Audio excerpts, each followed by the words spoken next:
Good morning, Professor Pandit. Good morning.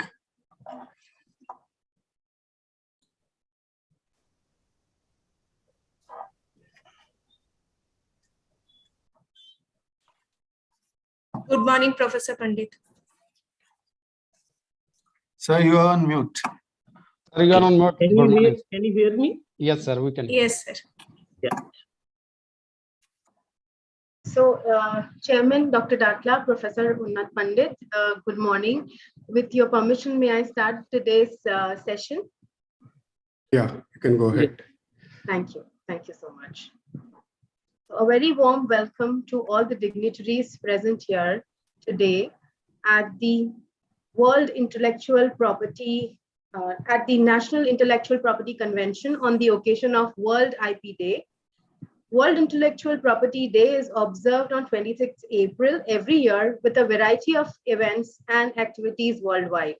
It aims to increase awareness and understanding of intellectual property, as well as promote innovation and creativity.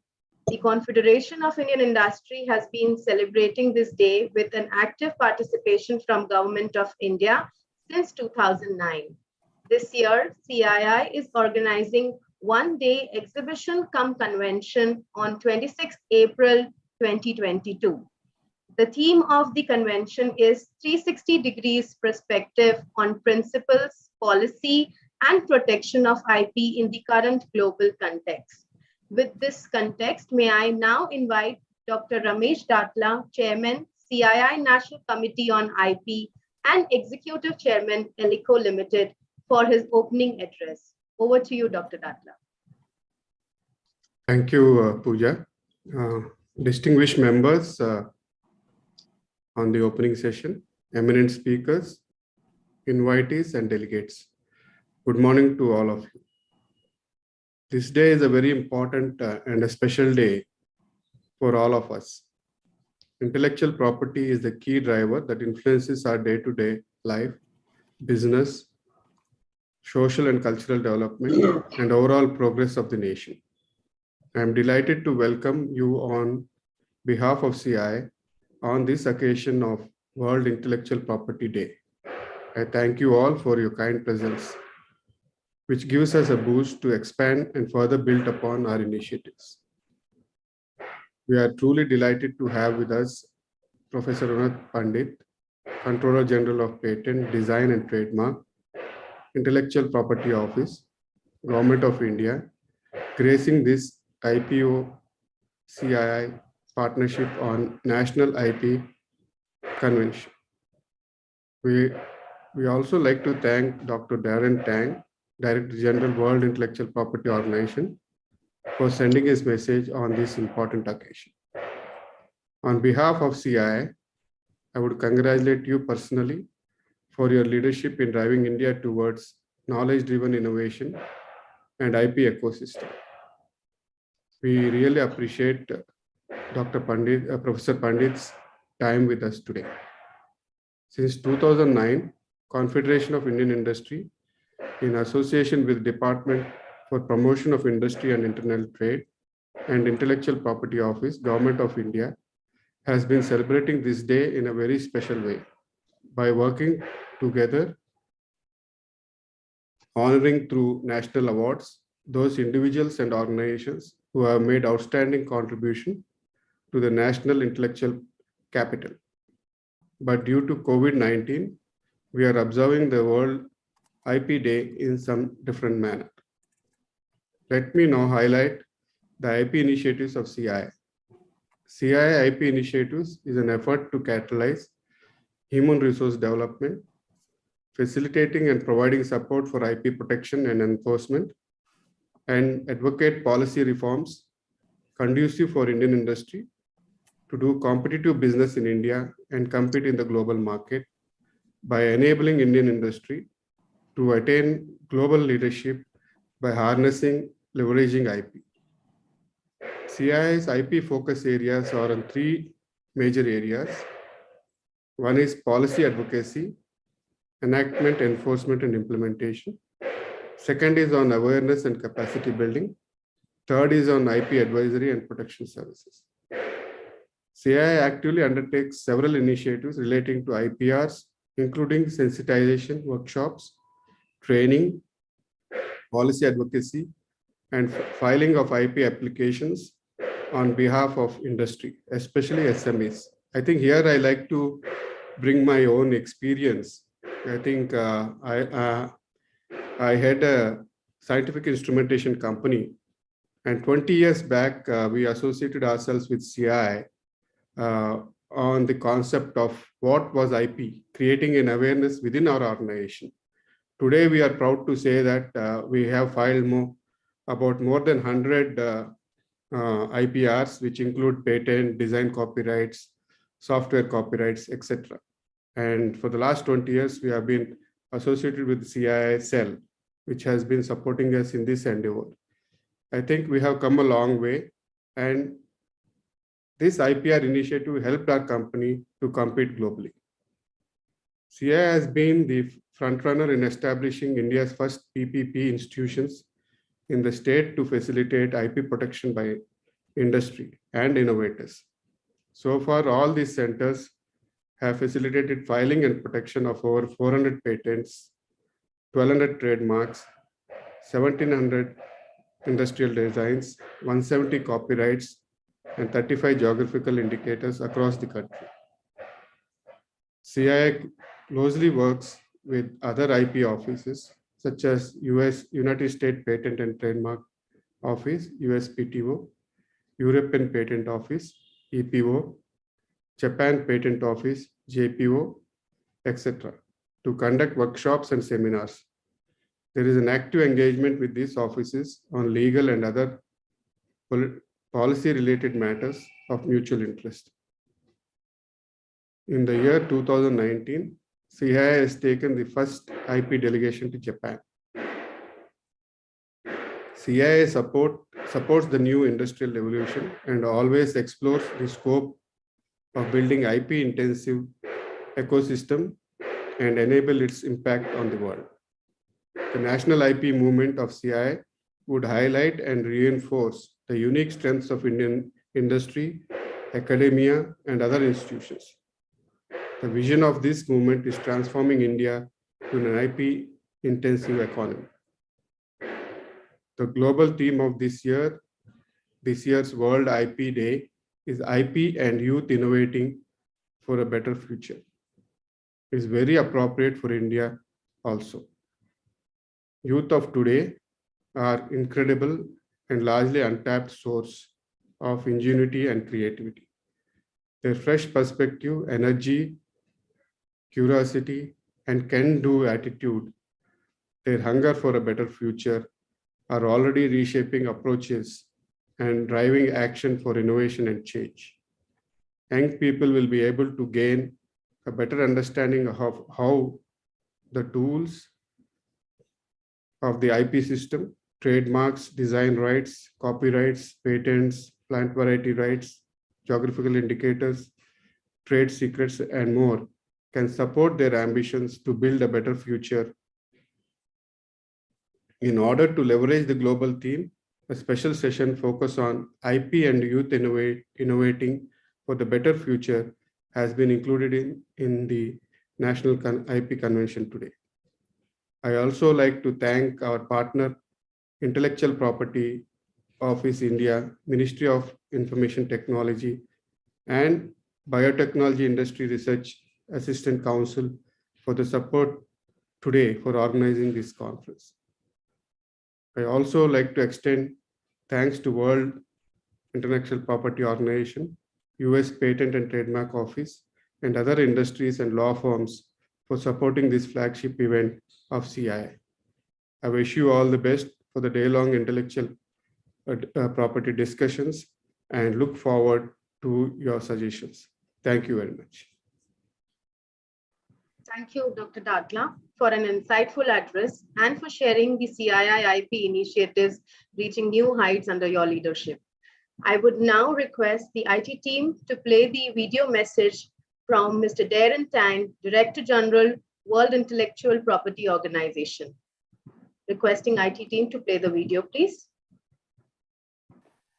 At WIPO, we believe in a new vision of IP, where IP is not just a legal right, but a powerful catalyst for jobs, investments, business growth, and ultimately economic and social development for all countries.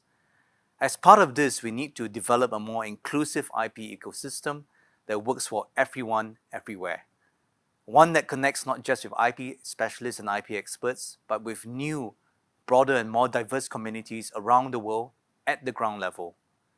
Global youth, our future innovators and creators, are at the heart of this work. Today, around half of the global population is around 30, and it is the fastest growing demographic in many parts of the world. This new generation of innovators and creators are already devising inventive ways of tackling local and global challenges. From developing tech platforms that deliver better healthcare to women and children in remote areas of India and Cameroon, to finding new ways of bringing STEM education to pupils in Ghana, to building cutting-edge solutions that are reducing carbon footprints in Mexico and France. Young people are not just speaking up about the world that they want to see, they are taking action to make it happen. This year on World Intellectual Property Day, WIPO is celebrating the vision and dynamism of young innovators and creators everywhere. And at a time when humanity needs to come together to address a range of urgent challenges, from overcoming the pandemic to combating climate change and many others, we must help our youths to realize their innovation and creative potential. Yet we know that many young innovators and creators have only a limited awareness of IP and the role it can play in bringing their innovation journey forward. So that's why this year's World IP Day is an opportunity to close that gap. WIPO is working with many of you to develop new initiatives that will help youths use IP to translate their ideas into world-changing products and services. And that's why we're also encouraging our partners around the world to create programs that speak to the aspirations and needs of young people. Let us work together to ensure that the next generation have a voice in our conversations and debates about the future of the world. And let us give them the tools to shape this future by unleashing their innovative and creative potential. I'm very pleased to be able to celebrate World IP Day with all of you today, and we look forward at WIPO to working with you to bring about a world where IP truly serves everyone. Thank you very much. Thank you, IT team. Thank you, Mr. Darren Tang, for sharing a recorded message on this important occasion. We will now proceed towards the release of the book on IP for startups and MSMEs. Before we could play the video, I would now share a bit of brief about the report. CII has been discussing with multiple players and stakeholders the key imperatives to create awareness on IPR amongst MSMEs and startups. This led to CII National Committee coming up with the book on IP for startups and MSMEs. The objective was achieved with the help of key members of the CII National Committee on IPR. The book discusses various types of IP risks that MSMEs and startups need to be aware of. A small brief has also been included to apprise readers on various government initiatives on IPR front for MSMEs and startups. We hope that CII members will find this book very useful and encourage them to use the handbook to examine the related IPR nuances with due consideration and care. This will also be important for designing the future plans of MSMEs as well as startups. Do we have your permission, Professor Unnat Pandit, to play the launch video for the book? Yes, please. Thank you. May I request the IT team to play the launch video?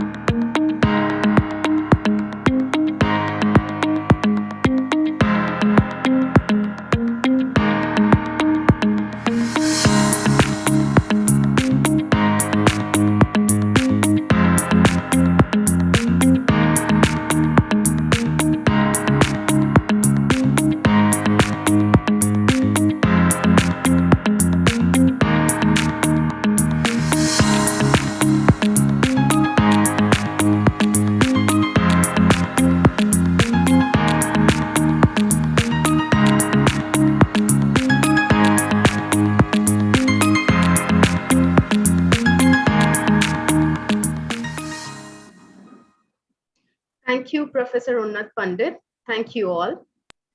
Now it is my pleasure to invite Professor Unnat Pandit, Controller General of Patent, Design and Trademark, Intellectual Property Office, Government of India, to give his keynote address. Over to you, Professor Unnat Pandit. Thank you. Hope I am audible enough. Voice clarity is there? Yes, sir. Yeah, you may Yeah, please go yeah.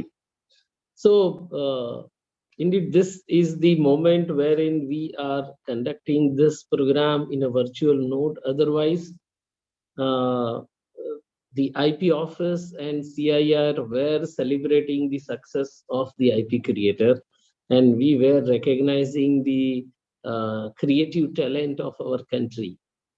Unfortunately, COVID has given this gap, and this gap has really given us the opportunity as well.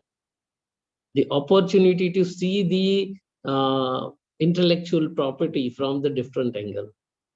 And you all have seen that IP for startup and MSME is one of such great contribution by CII.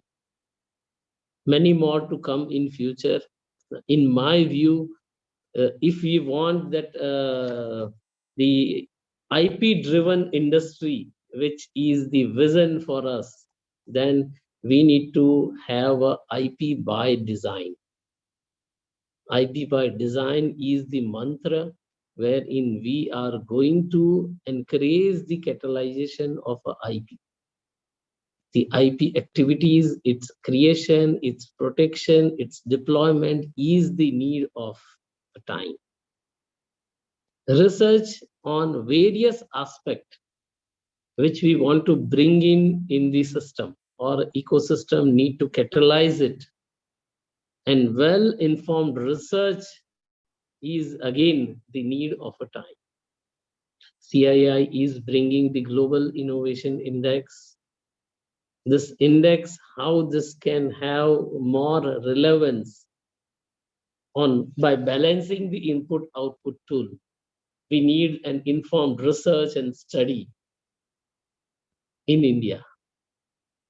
We need certain specific focus on various industrial sectors and what kind of a transformation which we are foreseeing in next 5 years, 10 years or 50 years. That visionary research is really a need of a time when we are changing the gear from the IP friendly country to the IP creator country. COVID-19 has really put the entire world at a risk of a pandemic.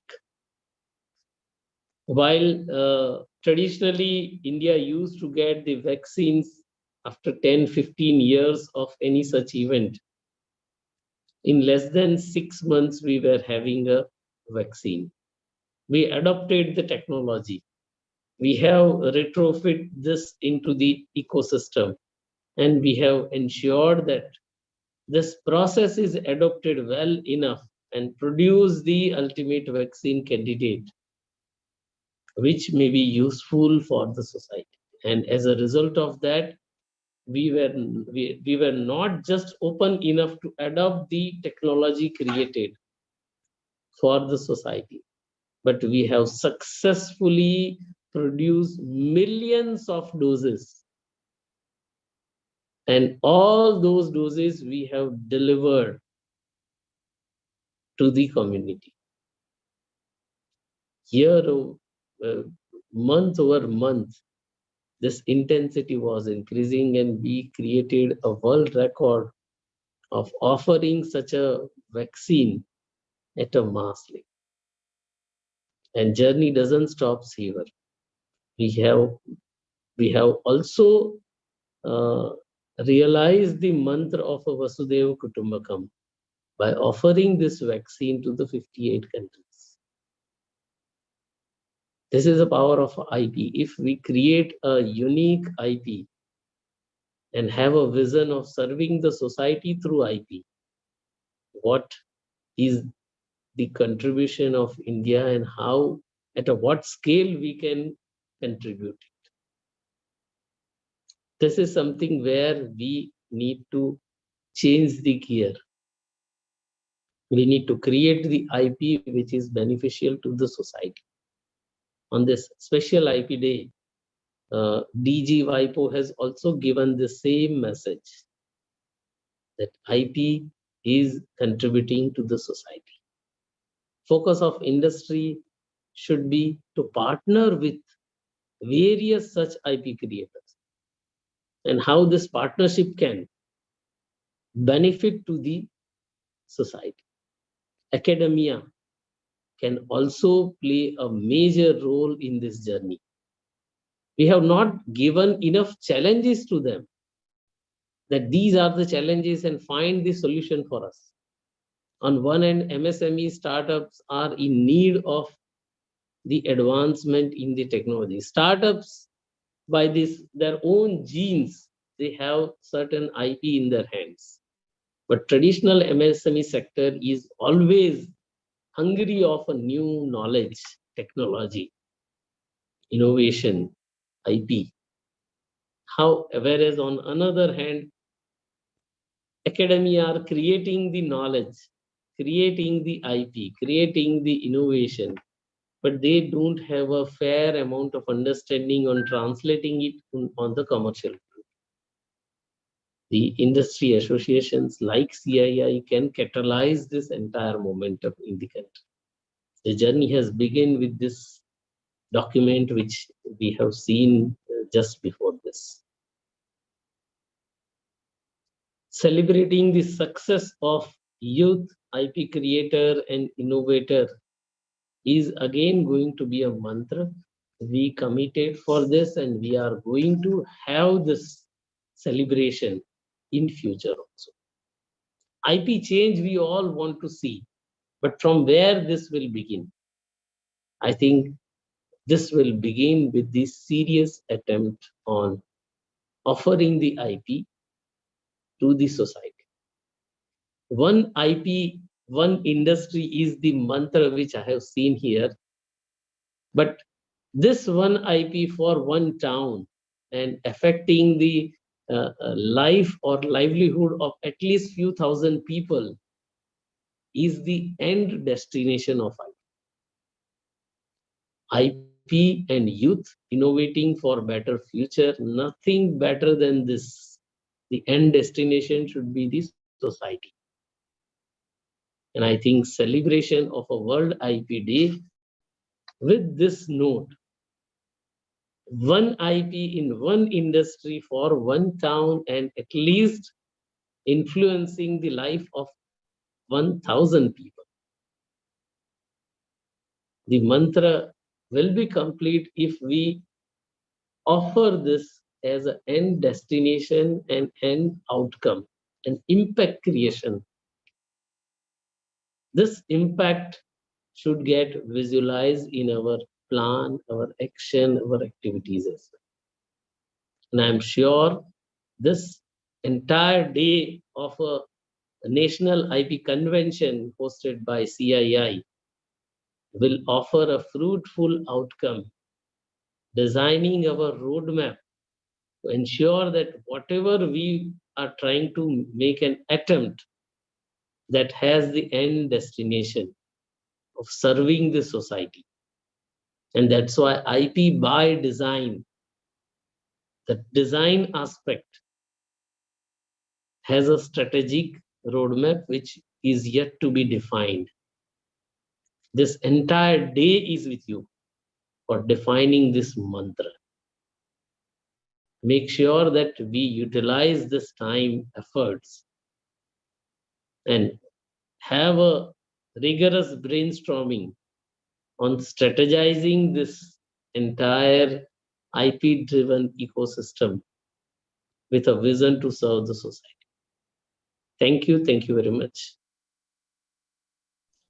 Thank you, Dr. Unnat Pandit. You have indeed inspired us with your insightful address, and thank you for giving us the mantra on IP by design. May I now invite Dr. Ashish Mohan, Principal Counselor, Confederation of Indian Industry, to give his closing address. Over to you, Dr. Ashish. Thank you, Pooja.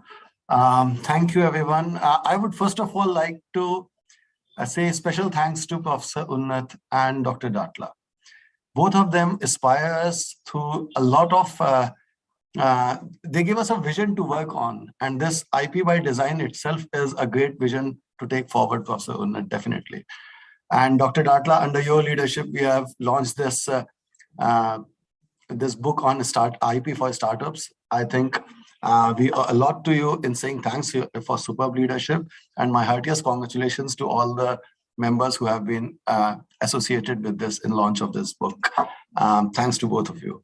Professor Unnat Pandit, Controller General of Patents, Design and Trademark, Intellectual Property Office, Government of India.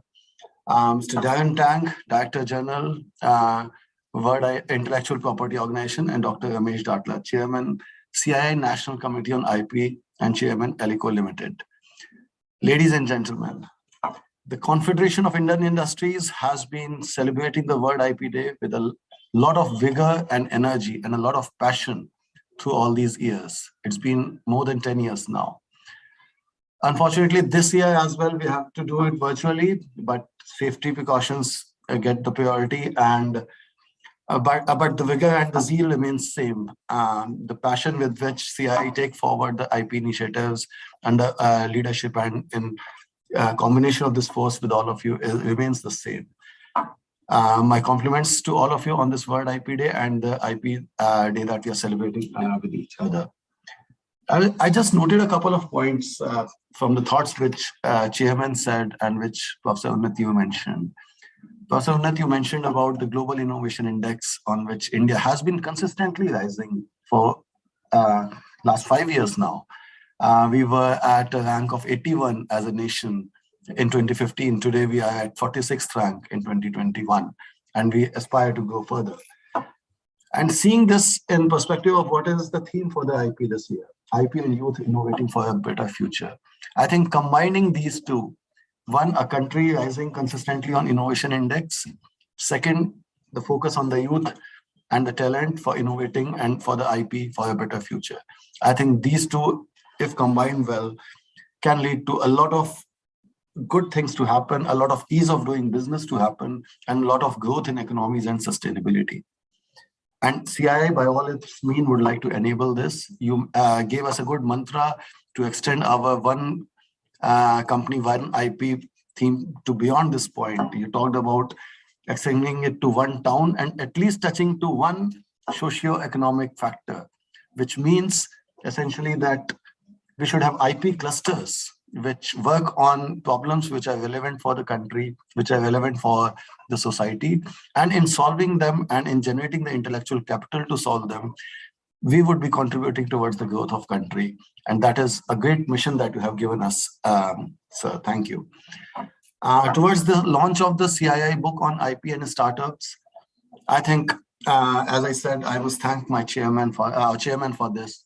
He has given his constant leadership towards these initiatives that CII takes. Chairman, you actually mentioned some live examples from your own company.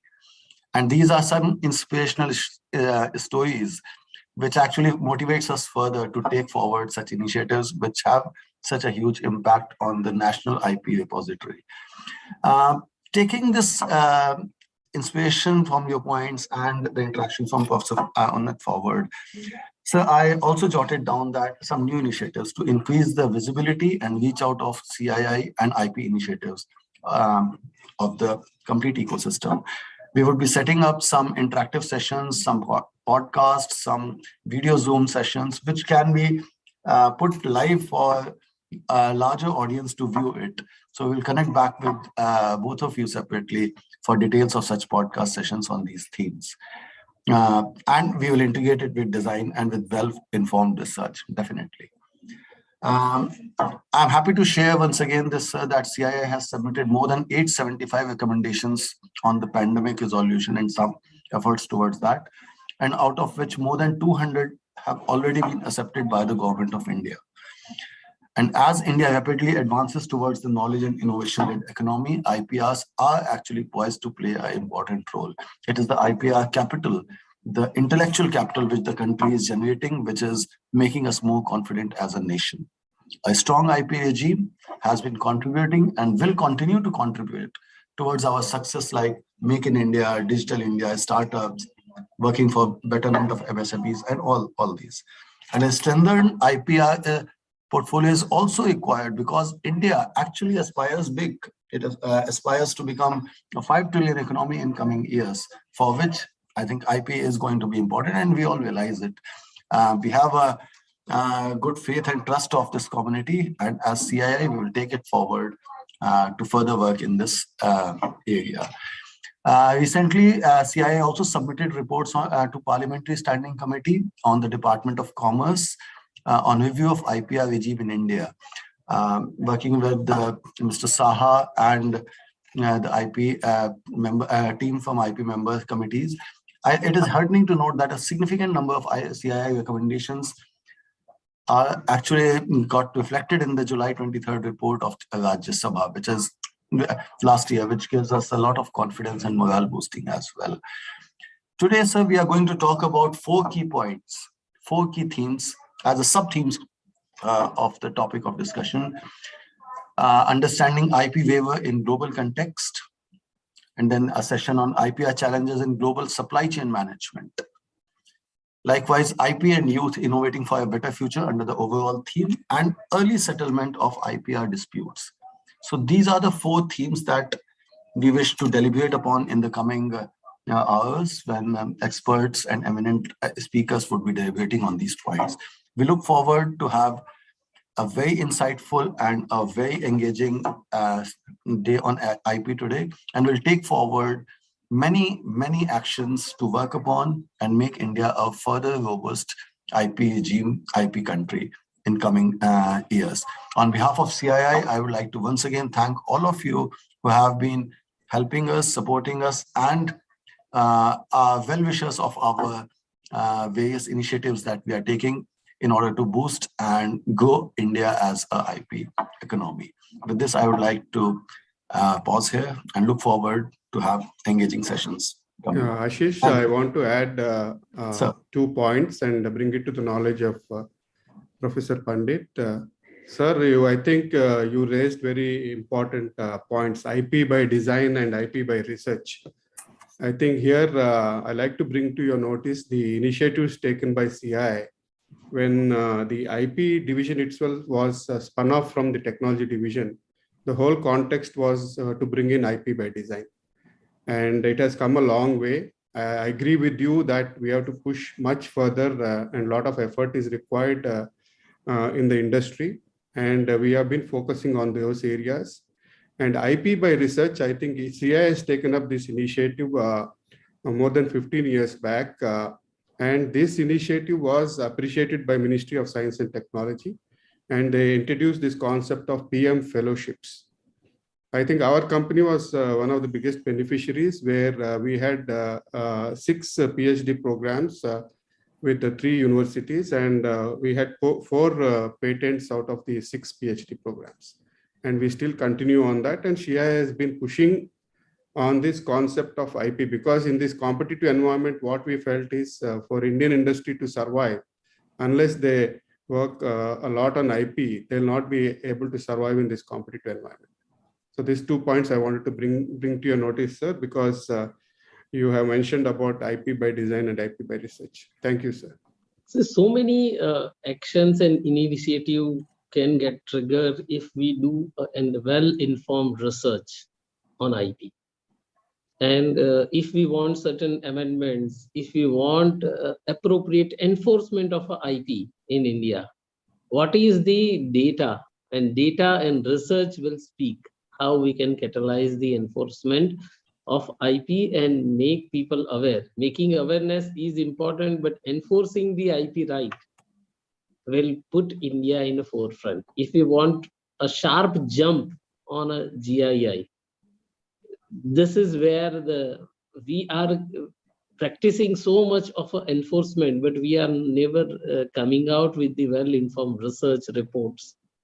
That's why I have recommended this. And IP by design, it means that we understand the social sector, we understand their need, and accordingly we practice the use of a knowledge, create an intellectual property, and deploy it for the betterment.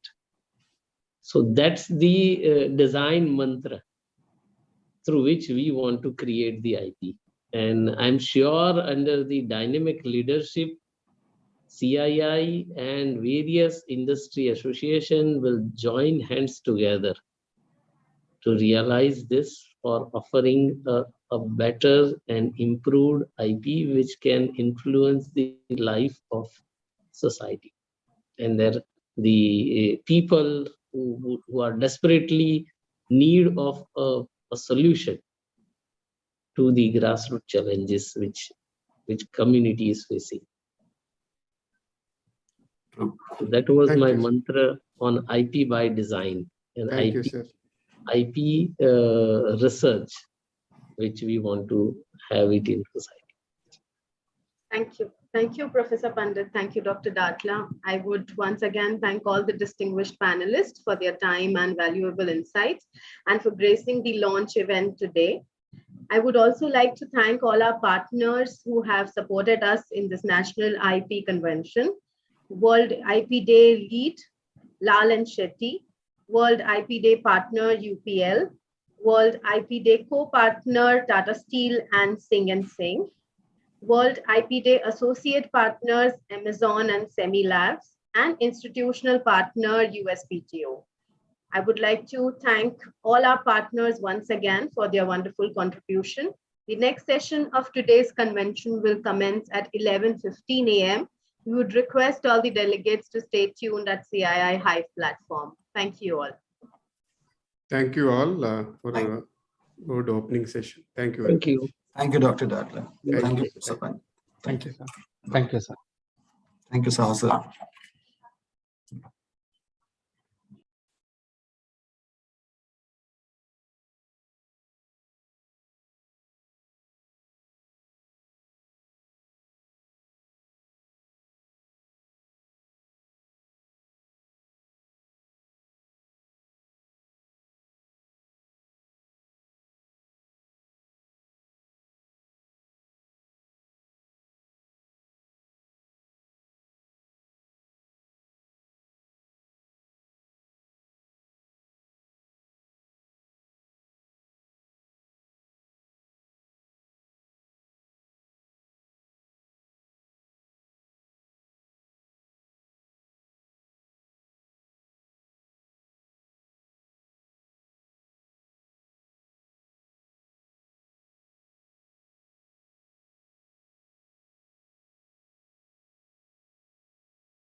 very good morning to all the speakers who've joined us at this event. We will start the sessions at 11:15 a.m. So you may kindly choose to keep your videos off in case required. Thank you.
Good morning, sir. Shichendu here. Good morning, Shishendra. How are you? I'm fine, sir. Your blessing, sir. Good to hear you Always. after a long time. Yeah, sir. I'm in Hyderabad. Oh, you are in Hyderabad. Yeah. You're doing some seminar workshop. What? Sir, that technology management, we have that 7 TTOs, which has been funded by National Via Pharma Mission. So we had that annual, we didn't meet for 2 years, so we called all of them here to do some valuation course and Oh, very good. assessment course and taxation course for them, because that was needed. The 70 TOs which we have supported. Very good. So now you have a new CEO for BIRAC? No. Right now, no. So Alka Sharma from DBT has additional charge, sir. What happened to Ms. Anju Khanna or something like that? Anju Bhalla, she was there, but I think वो फिर उसके बाद Alka को दिया है charge, sir. Acha, okay. The new secretary is quite young, Gokhale. We both are of almost same. We are from the same batch or something. Okay, you were together as ICGB? Yeah. NII ICGB, we were together. Okay. I don't remember having met him sometime. You must have seen him, sir. He was, Must be.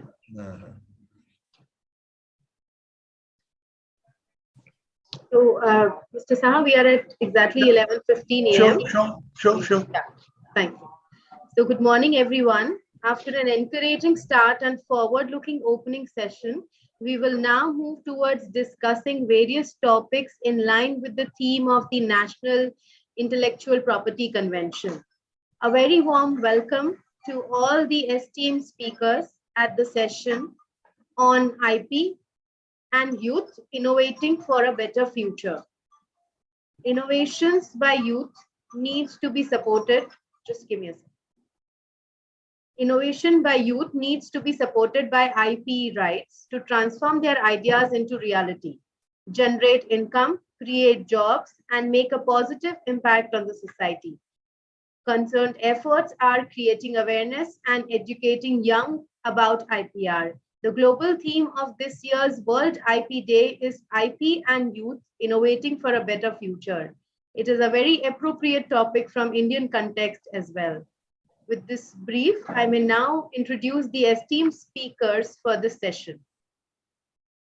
Mr. Alman Marco, Additional Director General, WIPO. Mr. John Quebeca, U.S. Intellectual Property Counselor for South Asia, USPTO. Ms. Poini Bhatt, CEO, IIT Bombay, SIGN. Mr. Jitendra Vijay, CEO, METI Startup Hub. Dr. Shishendu Mukherjee, Mission Director, Program Management, Biotechnology Industry Research Assistance Council, BIRAC. Mr. Robin Tommy, Head of TCS Rapid Lab, Corporate R&I Incubation Group. The session will be moderated by Mr. Saha, Senior Advisor, Confederation of Indian Industry. May I now request Mr. Saha to kindly take the session forward. Over to you, Saha, sir. Thank you, Pooja. Good morning to all of you. And I welcome all the speakers for this session, which is IP and Youth Innovating for a Better Future. You know, youth always have been a symbol of change, and they have been game changers also, including in the area of science and technology. I recall back in 1930s, a general perception among physicists was that if you don't get a Nobel Prize by 30, then you have missed the Nobel Prize for all your life. And we can see a lot of young people emerging in the recent past who are young, but we must remember they were actually relying on intellectual property rights quite a bit.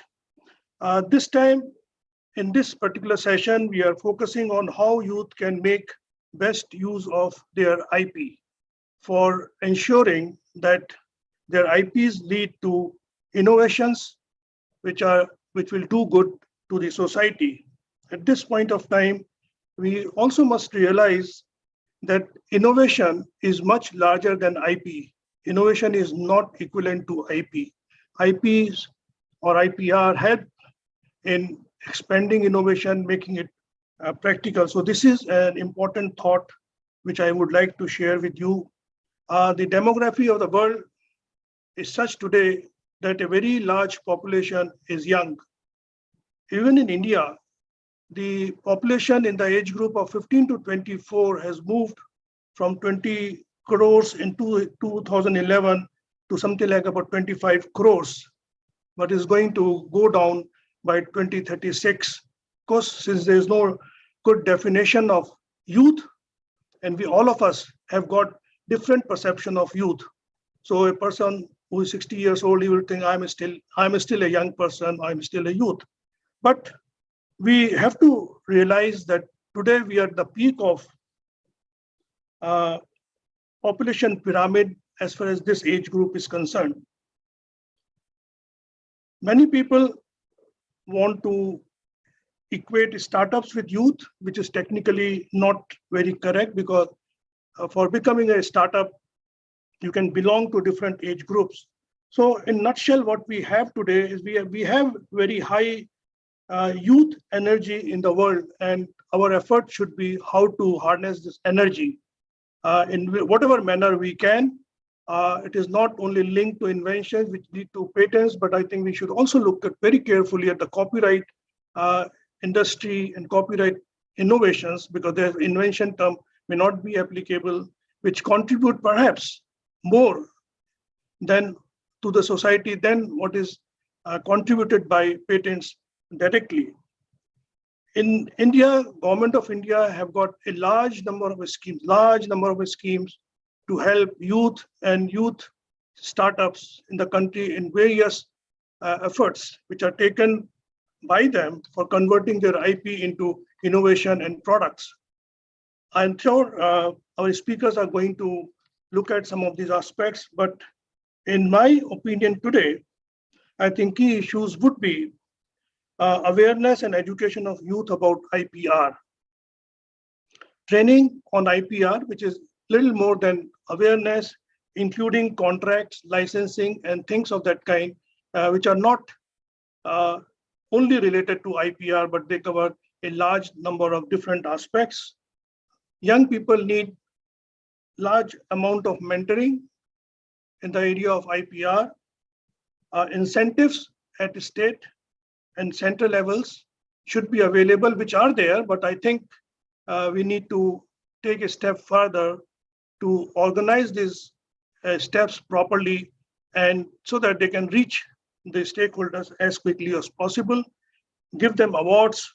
And I would like to mention that a special encouragement to women should be given in this field of work, because my take is that women are very good at multitasking, which may be helpful in looking at IPR utilization from many different angles, and which, in my opinion, is very essential when you look at the IPR as a business tool.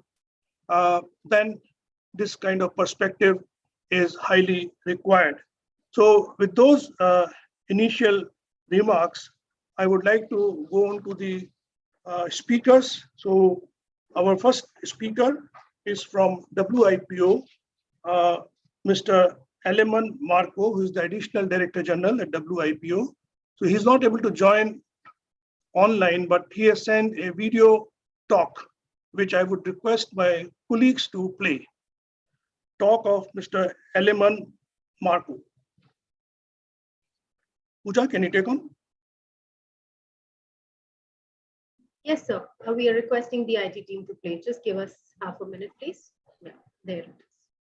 Distinguished panelists, our moderator for today's session, Your Excellencies, ladies and gentlemen.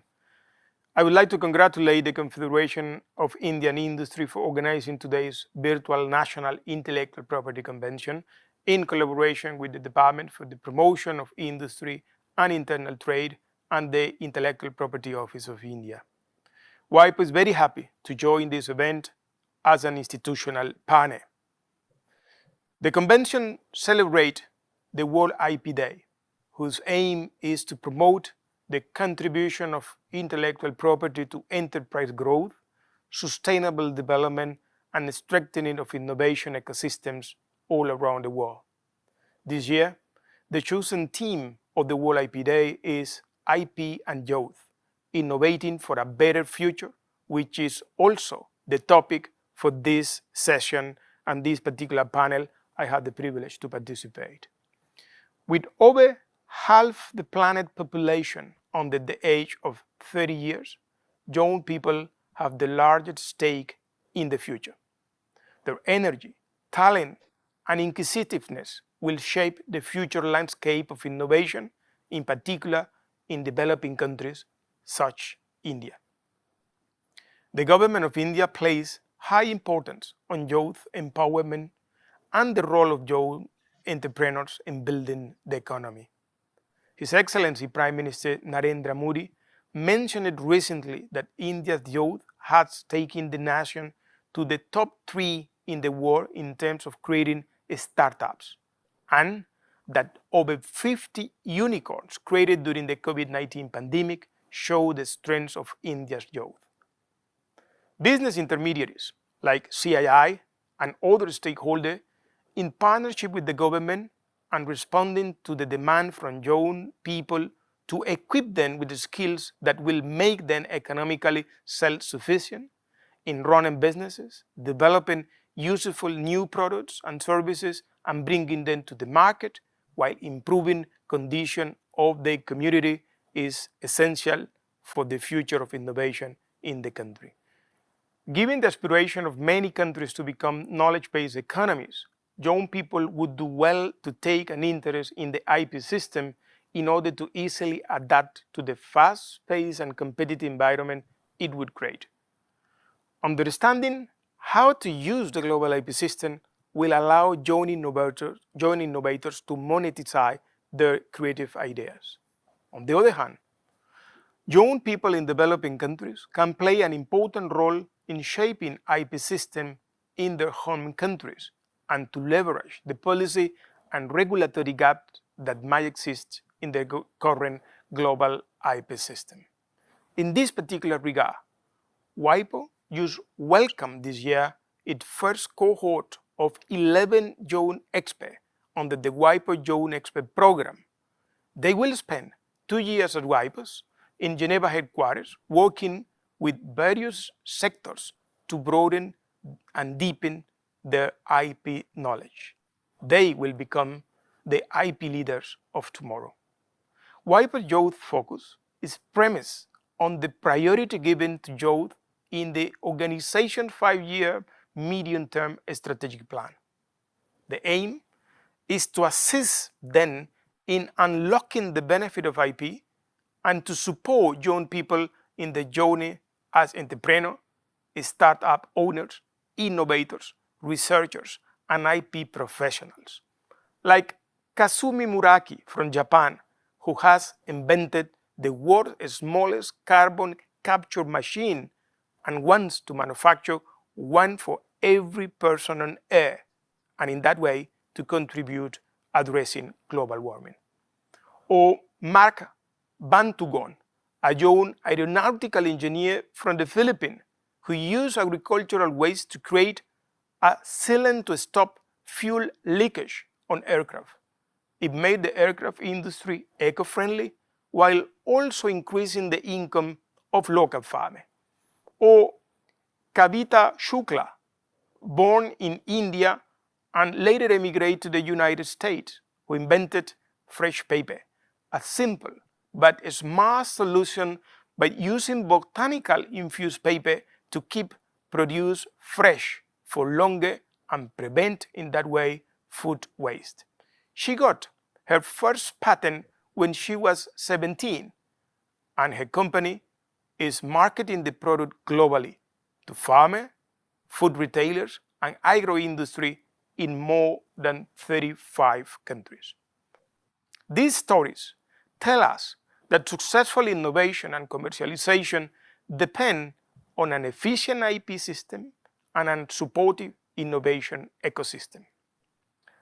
Let me highlight 4 key challenges entrepreneurs and innovators like Kazumi, Mark, or Kavita face, and how the IP system and the innovation ecosystem sector in WIPO, the sector I have the privilege to lead, is helping them by providing knowledge, training, and tools. Let me start with the first one, developing an IP strategy. Faced with the pressure of running a business or from lack of information on how to develop such a strategy, IP sometimes takes a backseat to other priorities. Many national intellectual property authorities are now moving beyond the registration services and developing a scheme to address this gap. We are collaborating with an increasing number of innovative IP offices to support them in developing such services. We have also developed tools and guides that speak the language of business and help companies embed IP in the business strategies. But we cannot reach millions of companies without the support of government, incubators, accelerators, and intermediaries like the CII that are trusted by businesses. We value such cooperation greatly, and we are currently close to develop a long-term sustainable program to assist Indian small, micro, and medium-sized enterprises in partnership with CII and in close coordination and under the lead of the government of India. Having access to technology and technology information, second huge challenge. This has often been identified as a main impediment for commercial success, especially for researchers, inventors, and SMEs. WIPO has established over 1,400 technology and innovation support centers in more than 88 countries to make technology information available locally and extend services to innovators and companies to create, protect, and manage IP at different level in different regions of the world. Since 2017, 11 TISC have been established in universities and research institutions across India. They could be a key resource for young inventors and innovators and for helping entrepreneurs in getting access to very relevant technology. Already, TISC in India have filed over 600 patent applications by the end of last year and conducted over 1,000 IP awareness raising sessions. Third challenge, access to resources for commercialization. This is for us the hardest barrier to overcome. Companies need capital to scale up and grow. The Asian Development Bank published a working paper in April 2020, which concluded that financial constraint is a significant deterrent factor for Indian SMEs trying to participate in global value chain. When a primary value of a business comes from intellectual property, and this is often true for small and medium-sized companies, traditional avenues of finance can be untenable regardless of the enterprise promise. A few governments and financial institutions are experimenting with initiatives to promote the use of IP as an asset class. We are compiling countries' experience in that regard, and a report has been already produced regarding Singapore, and 9 more reports will be available in 2022. And we will provide a forum for exchange of ideas and best practices. We plan to have a very high-level conversation by the second semester of this year.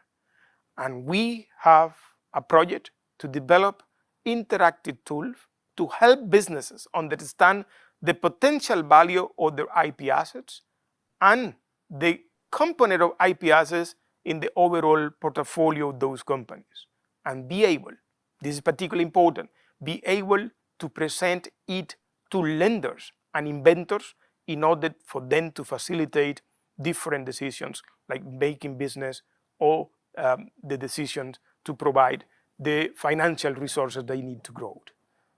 Finally, addressing the absence of local IP professionals or the lack of local expertise to support businesses. This reality can handicap new entrepreneurs and involved businesses and small businesses. 3 initiatives can be highlighted of what WIPO is doing in this regard. Let me start with the first one, the WIPO Inventor Assistance Program. This program can assist individual inventors to navigate the patent system and get patent for their invention. This is a pro bono program implemented in 7 countries so far and which so far has already benefited 150 inventors in these 7 countries. Second, the WIPO Alternative Dispute Resolution Young Program, which offers young IP professional opportunities to network and benefit from training on alternative dispute resolution on IP matters. Key issue, as you will discuss in the separate panel on ADR that you are going to have later on in this convention. And third, young aspiring lawyers from all over the world can improve their expertise through the recently initiated WIPO moot court competition by simulating IP disputes or arbitration proceedings on specific IP topics. These 3 are examples of what we can do to build skills and competence and knowledge at the local level to different actors of the IP innovation ecosystem. In conclusion, India, with a dynamic economy, youthful population, a strong entrepreneurship culture, and proactive institutions, and businesses associations like CII, remain an ideal partner for WIPO in making the IP system a reality and making all the benefit the IP system can produce to different actors, including youth. We are committed to strengthening our collaboration in India for widening the use of IP in unlocking India's fabulous growth potential with a particular focus on the youth. I thank you very much.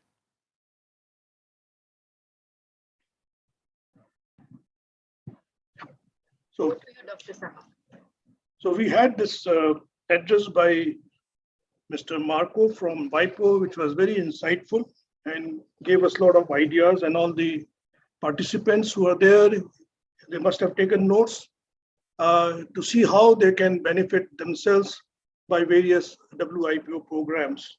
Now I come to the next speaker, Mr. John Quebeca, who is a U.S. Intellectual Property Counselor for South Asia USPTO, and he has a very, very wide experience on dealing with the startups and the related IP issues, and that too also in the Silicon Valley. So may I invite Mr. John Quebeca to share his views on this platform. Mr. Quebeca. Thank you, Mr. Saha, and good morning, everyone. I'd like to wish everyone a very warm and happy World IP Day.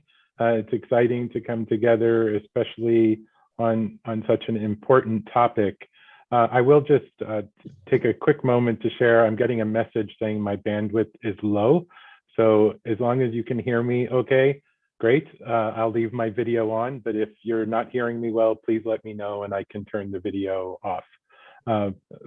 But again, thank you. I enjoyed the opening session this morning, and I'm grateful for all of the distinguished speakers that have participated already in today's program, as well as my fellow panelists and the speakers coming up throughout this very comprehensive program. And just very pleased to have the USPTO as a partner, longtime partner with CII, and especially coming together during World IP Day, which is one of my favorite times of the year. I've been with the U.S. Patent and Trademark Office now 32 years. So World IP Day is that's like my holiday, I think of it, except it's nothing like a holiday. We have about 20 different speeches that we're giving over the next few weeks relating to World IP Day. But I think that underscores how important this year's theme is. And much to Mr. Saha's point, the first point being, focusing on youth and innovation.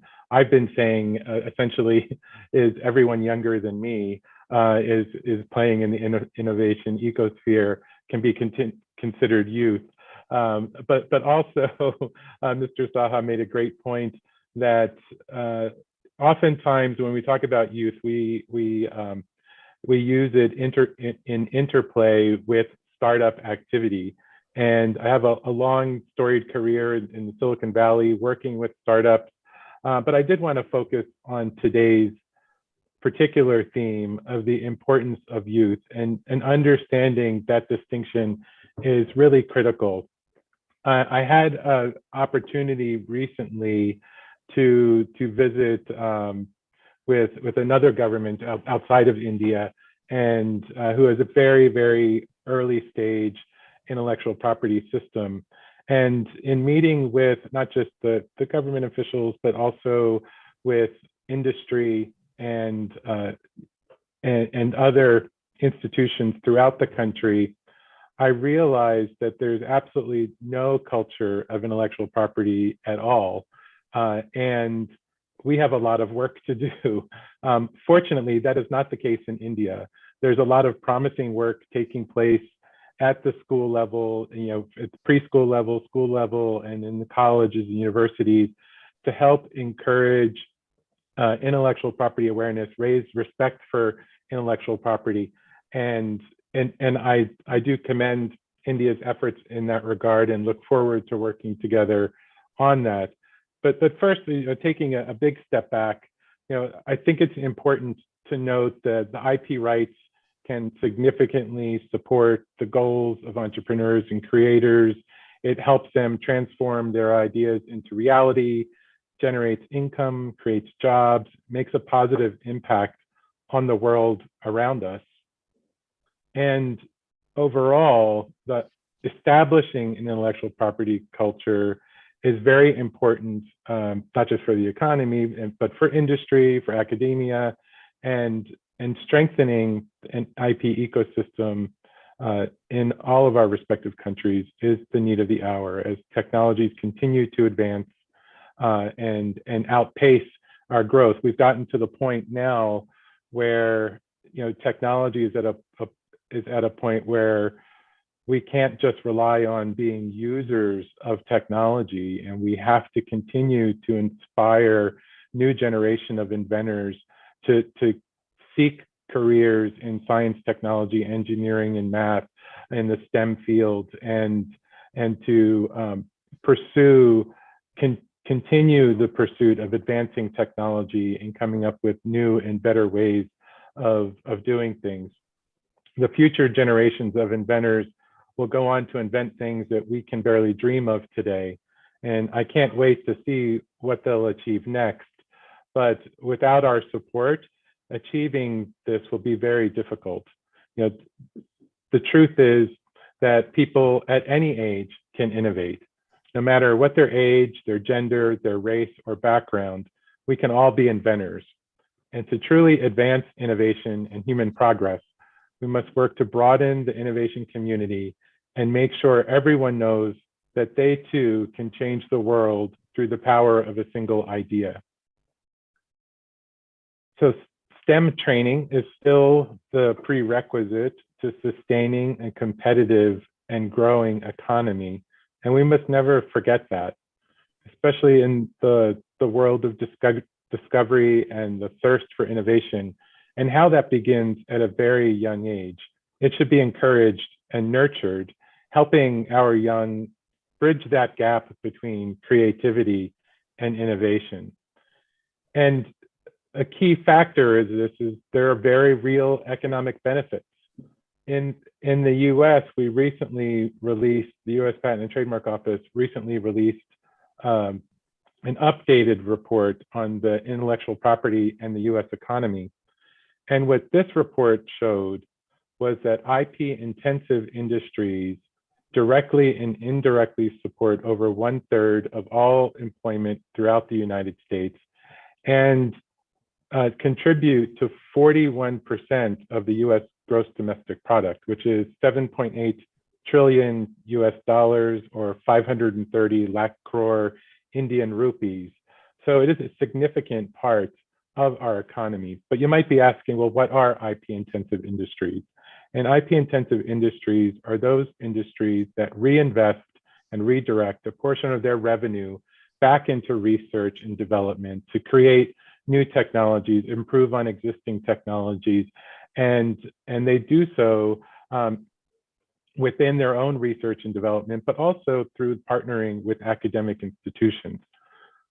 So since intellectual property plays such a critical role in our economy, it's important that the rules that govern intellectual property are also clear. Clarity and certainty in the patent system, for example, is essential for incentivizing investments and fostering competitiveness. Regarding investments, there was another study several years ago from OECD that spoke to the strengthening of intellectual property rights regimes in developing countries. And in that report, it noted that a 1% increase in trademark protection increases foreign direct investment by 3.8%. A 1% increase in patent protection increases FDI by 2.8%. And a 1% improvement in copyright protection increases FDI by nearly 7%. So these are staggering numbers. It shows that a little bit of security in the system, that security leads to confidence in not just investing in India, but investing more in India. And so we look forward to working and to help support those efforts as we all seek to improve our own innovation ecosystems, recognizing that the innovation ecosystem is more and more global. Going back to youth, supporting youth to develop the innovation of the future is crucial. At the USPTO, there's several things that we do throughout the US and also internationally to help support youth, and not just students, but also teachers and parents, providing tools to help them bridge that gap between creativity and innovation, as I mentioned earlier. We also have a program where we partner with our National Inventors Hall of Fame to provide intellectual property and education to youth, as well as professors, teachers, and parents. We have the Collegiate Inventors Competition, which involves over 1,000 colleges and universities. And we also run the National Summer Teacher Institute. It's a 5-day flagship program for teachers throughout the country, covering innovation, creativity, and all areas of intellectual property. As I mentioned, I was encouraged by efforts underway to reach students, teachers, and parents throughout India through efforts of DPI IT and the Ministry of Education. And I very much look forward to working with stakeholders and with the government to address this grand challenge and to share best practices. All of us here are on the front lines, and we're agents to support and foster the global IP ecosystem of the future. I thank FICCI, I thank CII very much for today's program and bringing us all together. And again, grateful for all the distinguished speakers here for embracing this year's World IP Day theme and for bringing us together to help advance its goals. Thank you very much. And back over to you, Mr. Saha. Thank you, Mr. Gebeka, for sharing your experience and suggesting for very, very useful data. And we would look forward to have a look at the report prepared by USPTO on economy and IPR. Now I move on to the next speaker, Ms. Poini Bhatt. Excuse me if I pronounced your name wrongly. She is the CEO of IIT Sign. I was familiar with IIT Sign when it was created, but I no longer have an idea what is happening. But certainly you are dealing with a lot of youths. In fact, you deal with youths to ensure their IP are protected and also commercialized. So we would like to hear from you what your experience has been, what are the plus points you have with, in IIT Sign, so that our participants become more knowledgeable. Over to you, Ms. Bhatt. Thank you very much, Mr. Saha. And it's very kind of you to have mentioned about Sign. And of course, I'll talk about little bit about Sign introduction, and you will get to know what is happening with Sign. Having said this, once again, thank you. I thank CII for having me here along with very eminent speakers. I believe they are more expert in on the topic and theme than me, but I'll try to give my perspective from startup ecosystem because I'm part of startup incubator here. So like, the typical notion amongst the startup is that like IP or protection is more in the basically an issue with the large industry rather than startup, and there could be multiple reasons around that. First of all, as Mr. Marco said, that like startups struggle day to day on their daily life for their survival. Obviously, their priority is more to bring out their products, complete the product, bring it out to the market, get the first customer, raise funding. There are too many things that they struggle on day-to-day basis. To further the problem, like IP process or protection process is perceived to be lengthy, bit costly, and like they have limited resources, so on and so forth. Yeah, but like I'll just give you some stats. I think I read about a couple of years ago there was some studies that got published based on interview or survey of 250 entrepreneurs. While most of them were aware about IP and protection and need for that, and 92% of them had actually filed for protection, but they were mainly into trademark and copyrights. Only 42% of them had actually filed for patent application and 37 towards industrial design, like protection. Very small number among the startup ecosystem.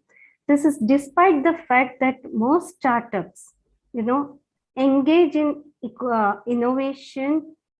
In fact, innovation basically brings the differentiator for them. They give them edge to reach out the market and create their own position.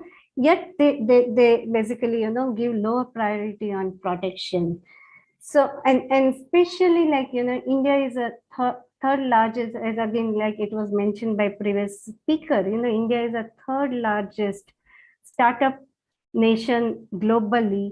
Yeah, every stakeholder in the country has become so vibrant here or so active in contributing to startup ecosystem, be it government, be it industry, be it investors. I think this is the right time that we become more and more aware to create IP-led economy. And here is what I'm going to talk about, share few case studies of the IP created by youth. Like there's no age, at any age you can create IP, but I'm still going to stick around like those case studies which were basically of the startups founded by young innovators and entrepreneurs who were below 30 in their age group. Yeah, how they have leveraged IP to create various impact in terms of wealth creation, in terms of addressing social issue, as well as creating strategic strength for the country. Yeah, and how they leverage various enablers as well as programs and funding scheme to build upon those IP. I have actually some slide if I can share. Is it okay to do that, Mr. Saha? Yeah, please. Yeah. Let me see whether I can. Oh, no, not this one. Excuse me. This one.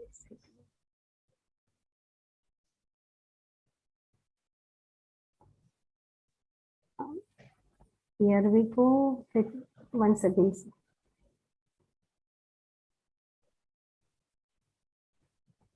I think I'm having some problem. If you can give me just 30 seconds, sir.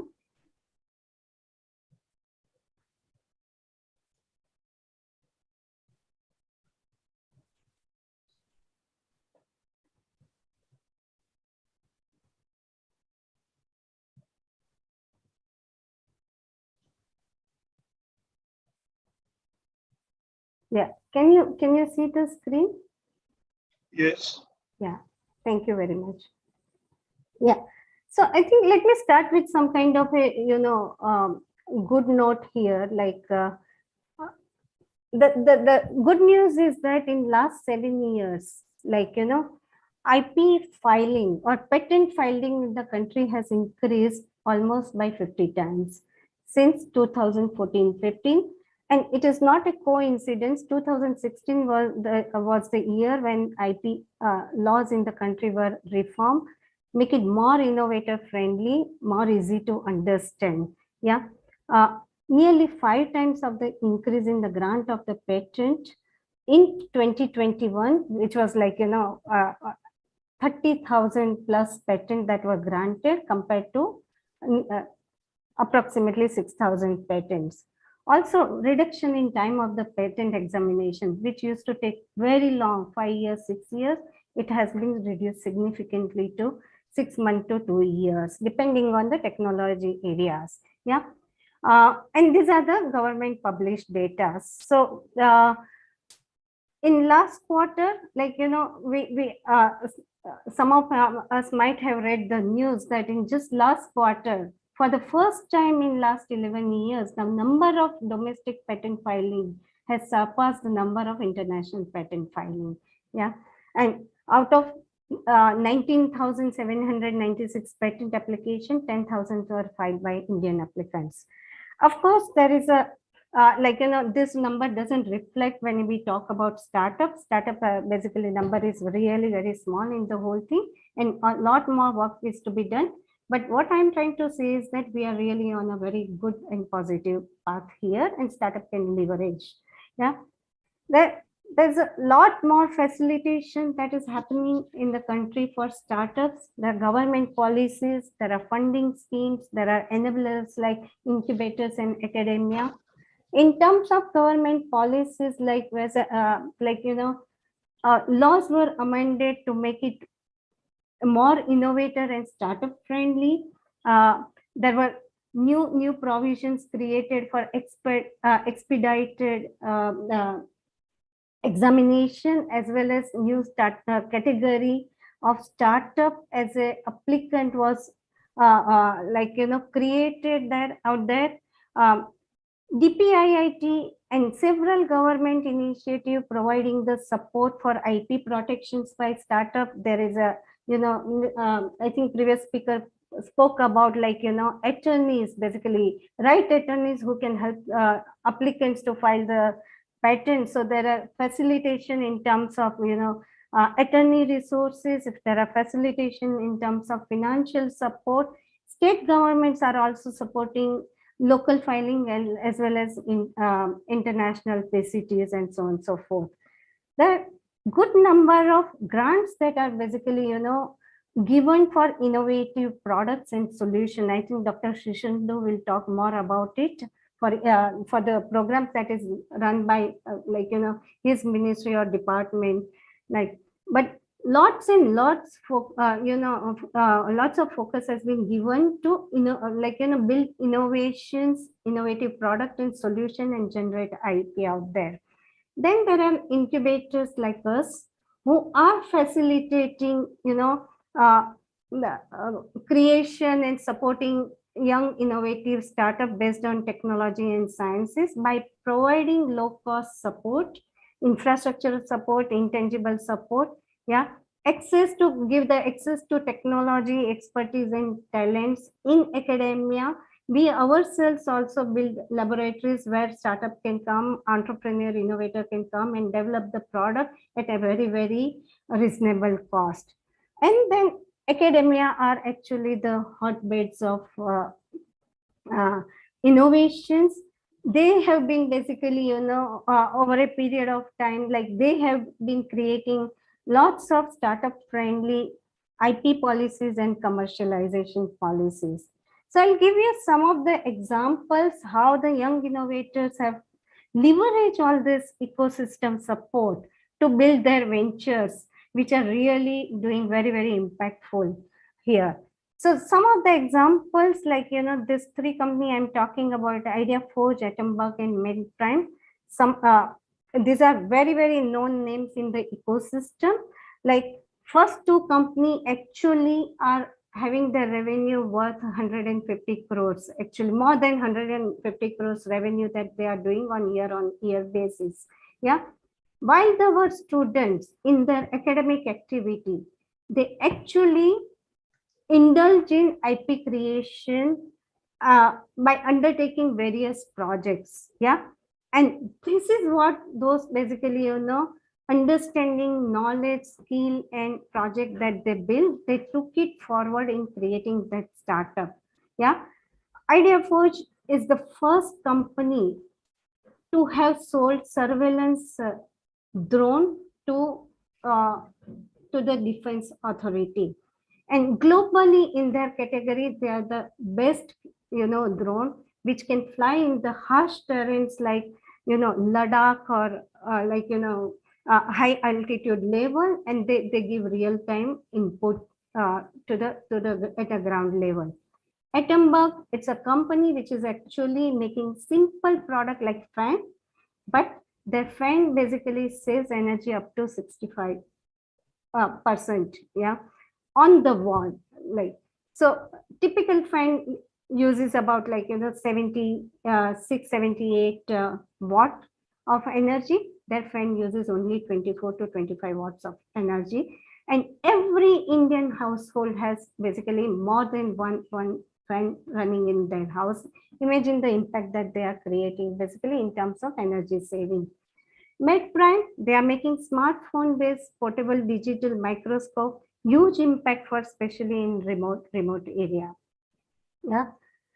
Couple of more startup cases, which is IO Device, Taurus Robotics, Pisceum. They all started when they were in the age of 25 to 30. They have leveraged government grants to build their IP, to protect their IP. Yeah. IO Device, they make basically simple compact module to convert analog stethoscope in digital stethoscope. Imagine the impact that they have created during COVID time, when everyone basically was talking about contactless stethoscope. Their stethoscope were used. Not only that, now they are basically characterizing sound to basically identify abnormality at a very early stage of any onset of the disease.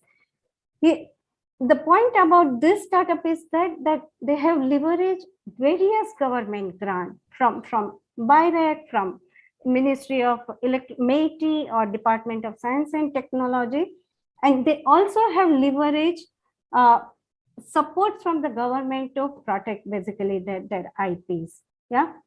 Here are some example: nanosleep, Virya battery, ImmunoAct. Very interesting. ImmunoAct is the first company in India to have received regulatory approval to conduct human trial for their technology for cancer treatment. Yeah, these are all faculty startup, got spun out by faculty and their own student, just 20-25 years old student, and each of them are basically in the market doing tremendous impact locally as well as internationally. Nanospace, they are building a product for security forces. Virya battery, they are making innovative material for lithium ion battery that make them fire resistant. Yeah, again, this is an academic activity, R&D research, spun out and started in the company using existing public resources and building company for the nation's need. Yeah, similar such cases, Sedimet Mechatronics, an automotive company, Emergy Enviro Private Limited, Sensible, actually an entertainment company. All these IPs were basically developed within the academia, got spun out, and they are running their business which make revenue anything between 10 crore to 250 crore. Yeah, some quick introduction about my incubator science. Ms. Bhatt, can you conclude fast? Yes, I'm in the last two slides. So this is our introduction. We are 18 years old incubator, and we mainly focus on intellectual property. We have supported more than 100, nearly 200 startups help more than 200 IP generated. 41 IP got directly spun off from IIT Bombay. I'll close here. Thank you very much for this opportunity. Thank you, Ms. Bhatt, for sharing the information. And I myself is aware of the program of your Idea Forge, and they got some funding from MITI as well for financing their foreign application. Right. So, I thank you very much for your excellent presentation. Now I'll move into Dr. Shishendu Mukherjee, who is the Mission Director, Program Management, BIRAC. So I have been associated with BIRAC for a very long time now. And I think a few words of compliment to BIRAC in the last 10 years or so. Its growth has been phenomenal. And this is one good example where you start right from research to IP generation to protection in India and elsewhere in the world. So it's a very, very good example to be studied by many people and see how this thing can be carried forward and practiced in many different places. So I'll invite Dr. Mukherjee for his presentation and sharing of thoughts. Dr. Mukherjee. Thank you, sir. I'm a respected Saha, sir. I think you have been instrumental in mentoring a lot of us in the IP management field. Thank you, and thank you, CII. Can you see my slides, sir, and hear me properly, sir? Yeah. Thank you, CII, and I wish you all of, and sir, you are still associated with BIRAC. You guide us in our intellectual property management group as well in taking innovations from literally bench to bedside and how to protect them. So I think wish you all a very happy intellectual property day today. It is a day to celebrate all of us, how we are supporting the innovation ecosystem in this country. And my previous speakers really highlighted very strongly and how the innovation ecosystem in last decade or so literally moved from concept to reality. And a big role has been played by our youths in undergrad, postgrad, PhD levels, and the startups which has been created have been instrumental in moving the relationship which a mentor and a mentee had between their guide, the students, really helped to take innovation from one level to other. I will briefly talk about, with the time allotted to me, 8 to 10 minutes, Nivedita told me. So I will briefly talk about how BIRAC is supporting this innovation ecosystem. Well, firstly, we are known for our funding programs and funding schemes, which really helps to take innovation from literary proof of concept. But IP management plays a critical role in exploiting the innovation to literally take it into a business or entrepreneurship model to exploit the IP to take it forward. BIRAC is a public sector undertaking which from the Department of Biotechnology, and it was created to enable the innovation ecosystem in the country.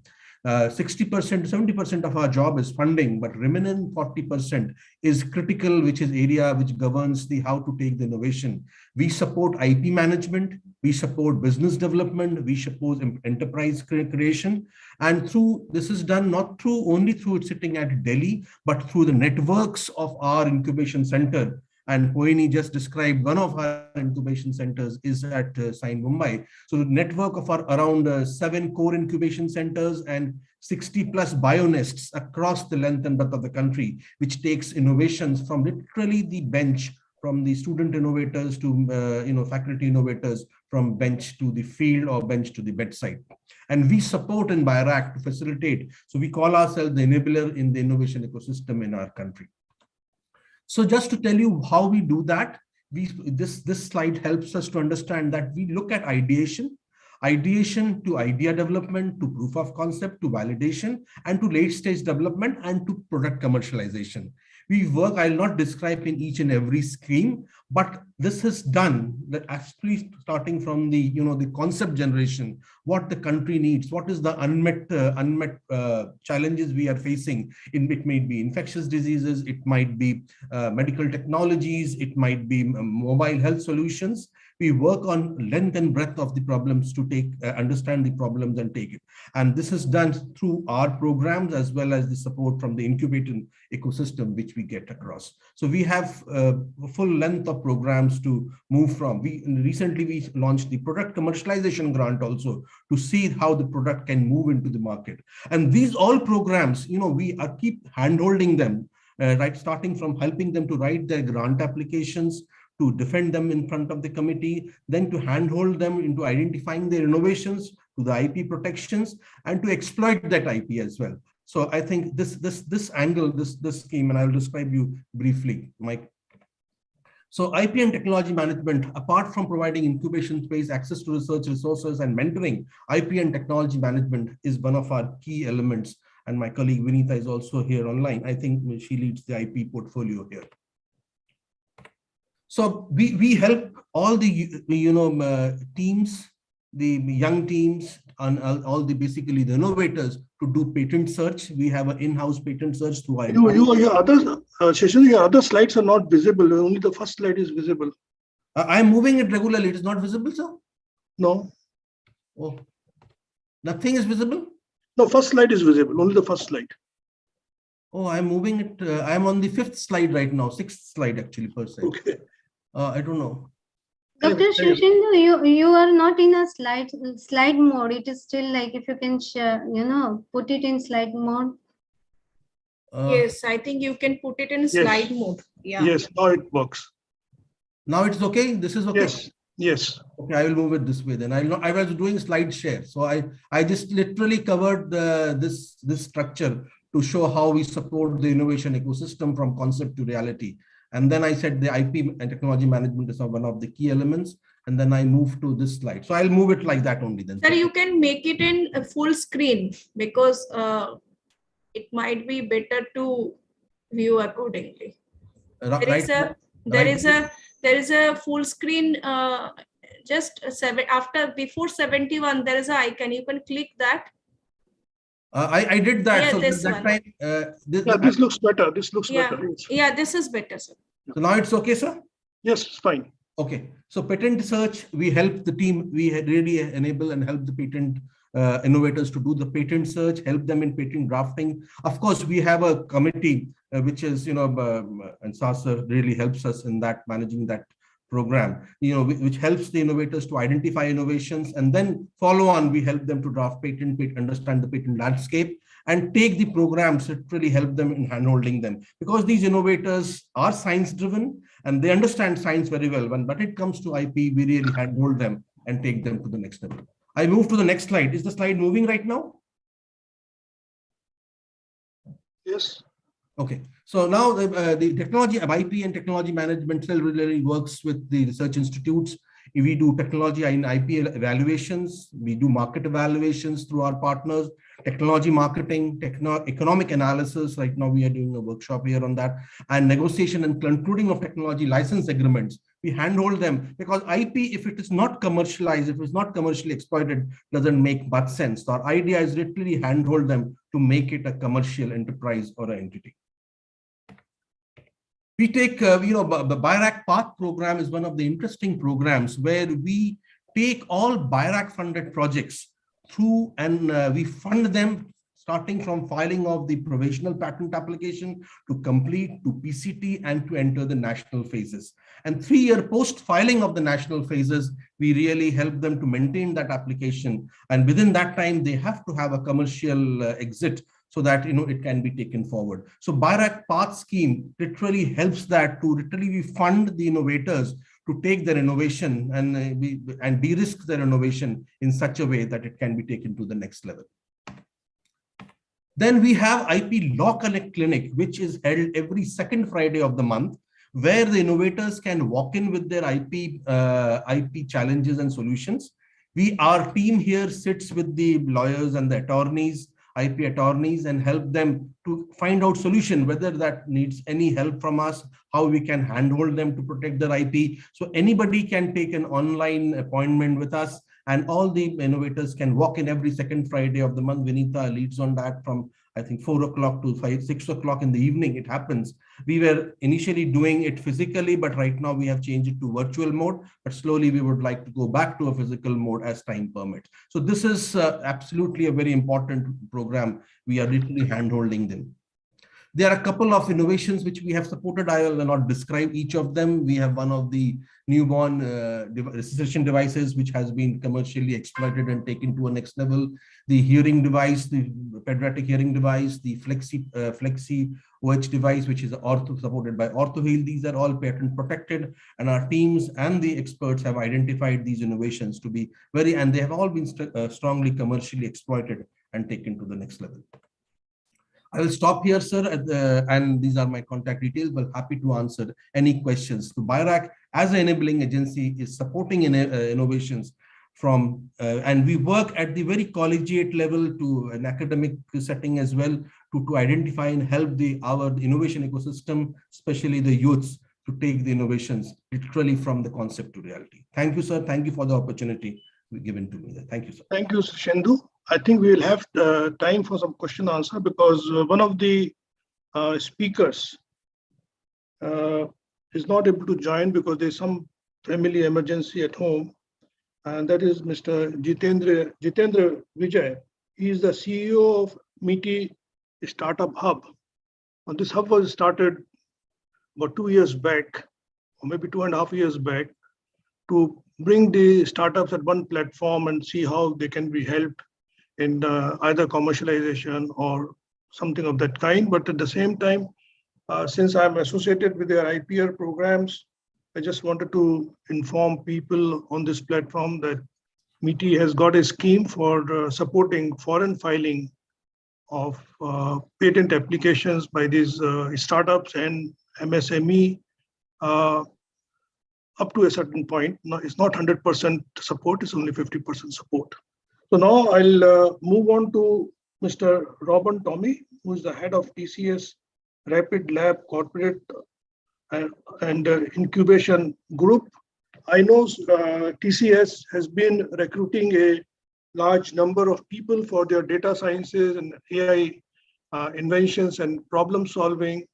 And when you come to the recruitment of data sciences, I was told that you need not necessarily take engineers or scientists. You can have people from all kinds of lives. So that is very, very interesting. So I would request Mr. Tommy to share some of his views and also some examples which can be followed by others. Mr. Tommy, over to you. Yeah, thank you. Thank you, Saha, sir. Thank you so much for inviting TCS into this wide platform, and a wonderful platform, I would say, CII. Thank you, CII, for taking up this initiative, and wish you all a happy IP day. So to start, as all of you are knowing about Tata and the Tata Group and Tata Consultancy Services. So some of the numbers that we have been filing almost in the past, I would say the total number of patents is like 6,000 plus patents with more than 2,000 plus grants. So we have more than, I would say, 3,150 plus people involved in filing patents. And one of the most great factors of it is almost 50% of them have been filing more than 10 patents in their career in TCS. So that's something interesting. And if you look at the diversity part of it, we have almost 25% of them, our patenters being female, and plus 75 being the male. Now here, I thought of, look, we have been hearing a lot of great things and also very deeper things about the numbers, how things have been happening, how the larger things have been formed. I thought I'll take you through some of the journey, what TCS has been doing, specifically the IP team, how we have been identifying patents, okay, and through an example, how we see a problem, the different kind of stuff. So I'll just share my slide. If all of others can go on mute, I think I'm hearing some. हाँ मैं phone मैं 1 बजे बात करूंगा मैं ठीक है okay brother thanks Dr. Shishendu, may we request you to kindly mute yourself? Sure I'm sorry for that. No worries, thank you. Can you see the slides? Yes, we can see the slides. Yeah. Okay, so I'll just take you through some of the stories, okay, how different patents got filed, especially from a social segment, as most of you know, if you have been following up TCS Tata Group. We have been working on several social problems and trying to be more impactful from an ESG perspective, also provide the best resources. So our lab in TCS comes from a specific angle, where we also work on accessibility and kind of activities. So I'll just show you one of the problems that we have seen while we were doing a few social initiatives. Let me know if you're not able to hear. Pooja, you're able to hear the voice, no? Yes, we are able to hear the voice. Okay. Yeah, please. So I just wanted you to now just think about this person. His name is Anugrah. He's having cerebral palsy. So he was trying to communicate with us. So as you have seen, he's having difficulty in speech. Okay. So this was identified by one of the interns in our lab. So we take a lot of interns, but if you see our lab or research, more than 150 plus people join us as interns. So this was a video sent to us from my institute, which we have been supporting. So he said this is what I couldn't understand what I was trying to hear from him.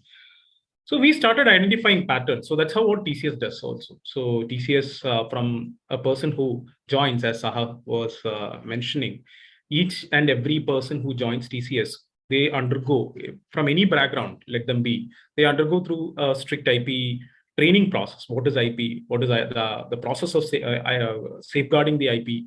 So we are even this particular session, when I was introduced to Tara Prasad and team, I would say Himanshu, Tara Prasad, Vidya.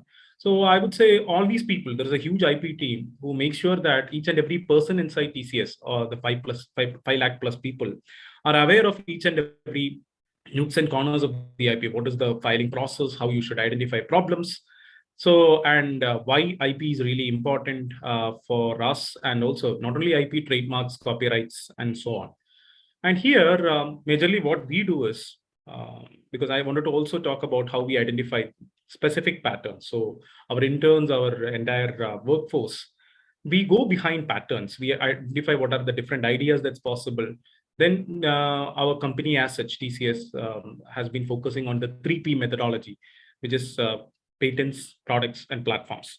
So our patterns help, identifying specific patterns help us to move towards the products, platforms, and patents. So when we saw this particular problem statement, we started looking at the ground reality, finding out what is the actual problem, especially for people who are disabled, specifically coming from the background of disability, cerebral palsy, autism, or the neurodivergent, it's called. So it's a very huge society, very little research happening. So we thought, why don't we start indulging in it? I'm just giving you one part of that angle of it. So how we went into a particular area. And we had almost 50 plus interns from multiple colleges across India and multiple NGOs across India. We started the partnership then and there to identify what is the possibilities we can do. So that's how this project got started. So any problem that's identified, we try to find out whether it's a vitamin that needs to be given or a painkiller that needs to be done. So as all of you know, it's two angles of the problem. It's either you solve the problem and you reuse that. Vitamins are like your Facebook or Instagram. Whenever you feel a pain, you just, or you feel bored, you just go and take that vitamin. So that's the different methodologies we try to identify what is the possibilities of doing it.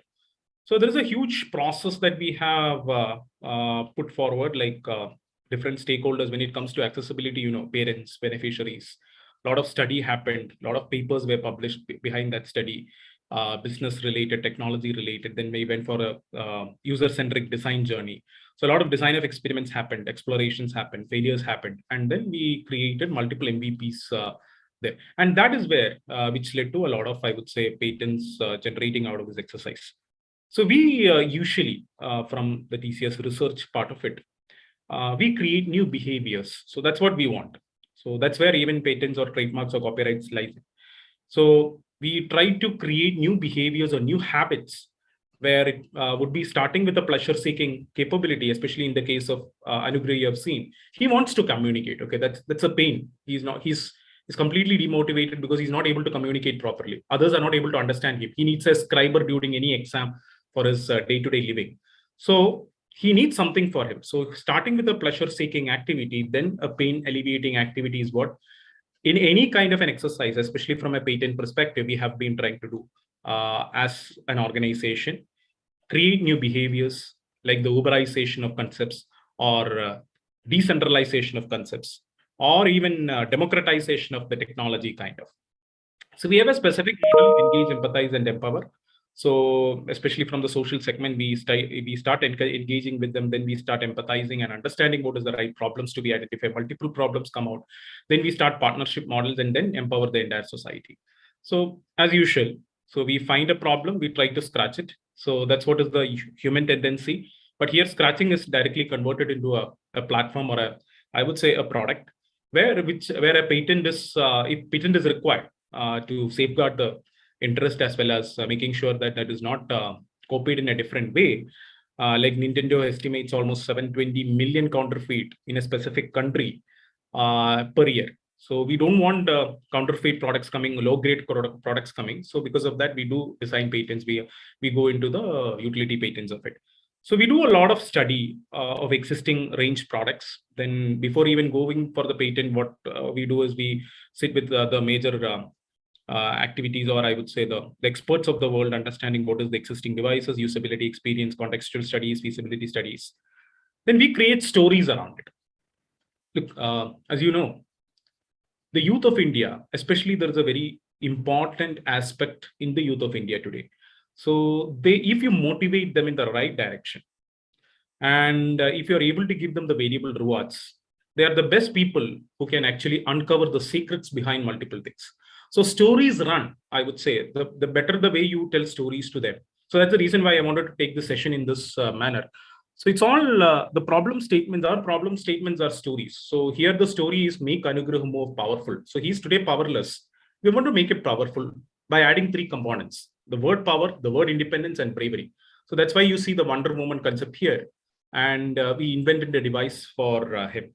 So this is how the evolution of Assister. So Assister is the device that we invented in this journey for Anugrah. Had people, almost 100+ children who are not able to communicate or having slurred speech communication. We have invented this device. So as you see, so it took so much of years, several patents got filed. And this is how we explain this, or the story behind it, to motivate people to come together and explore the opportunities behind it. So one is the power component of it. So making a person more communicative, making him independent. So making him more brave. For example, the convenience, the sustained usage. We don't talk about ESG, SDG, or the business goals directly now. More than that, we want the terminologies which motivate people, which will make people partner each other. And also the more dopamine is released.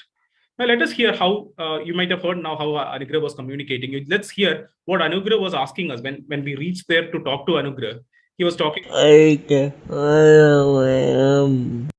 So I believe you heard that audio.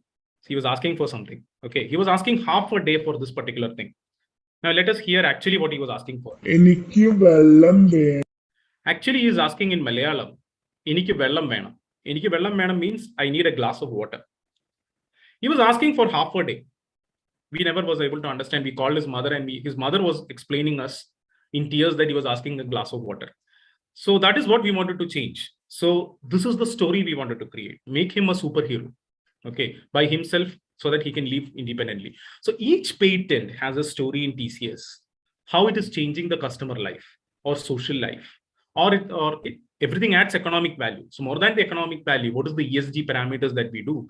And also that story is laid very directly, I would say, as you see here. More than the pleasure, it's the desire or the neurotransmitter dopamine effect in the youth we create, especially the interns and because my lab is consisting of, I would say, not more than 2.5-year experienced people. So the more you can create the serotonin, the dopamine, and the oxytocin in them, the more they contribute towards a cause. And that cause is a story that we build around. So that's what you see, the recognition, the cooperation that we do. And this is where today Anugrah is. He's using our device. He got admission in St. Teresa's Sacred Heart College in Kochi. And he's doing really well, I would say. Without the support of any human element today, he's able to live independently with this device. So you can see there were several patents that has been filed. Look, patents are outcomes. We make sure that this is made sure that that's filed. from a design perspective, from a utility perspective. We file it and make sure that look, certain things we might give it free of cost as a CSR angle, but patents make sure that the value is managed, the value is created. Even Kerala, government of Kerala is supporting it in scaling this initiative along with the MIT Fab Labs. So this is how it looks like today, as you see.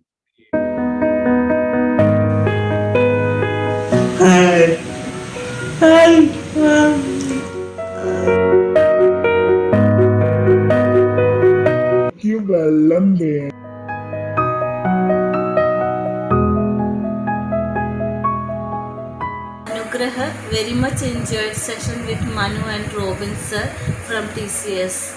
Happy to hear his own voice and also to hear clearly whatever he communicates. Very good.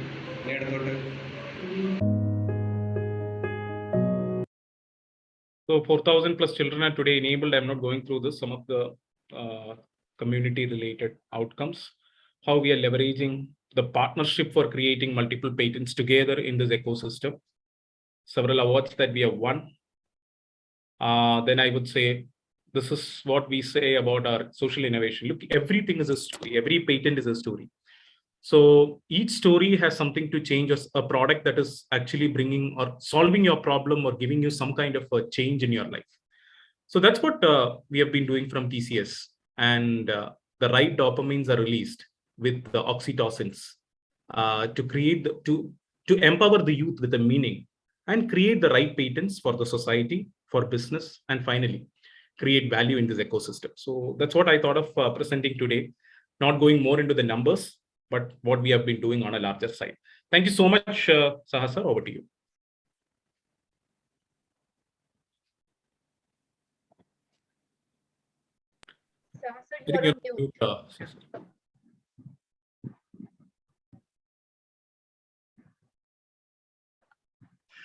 Okay, thank you, Mr. Robin Tommy, for this excellent presentation and linking inventions to solve some social problems. We have now 15 minutes with us, so people can put their questions either on chat box or raise your hand.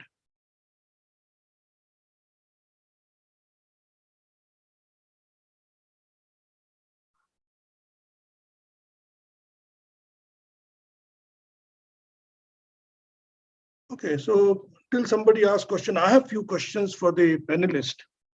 I would just like to know from TCS, from BIRAC, and also from IIT sign about how many women inventors or innovators have you supported, and do you think that the number of women who are coming into this area of innovation has to be enhanced?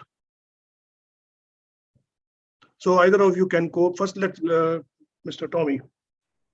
Yeah, so since I was already talking about the numbers earlier, sir, in my presentation, so total number of people who have been filing patents is the exact number as per our inventor statistics. 3,136 people have been filing. I'm talking about women participation. Out of which almost 700 plus are women. Okay, that is almost 25%, I would say. But if you ask me, 25 is a smaller number. Okay, considering TCS as such a huge organization, almost 40% of the organization is, look, 5 lakh people, 40% of them are women. I think there is more interventions happening in that direction, supporting women, especially looking at our group, which is incubation.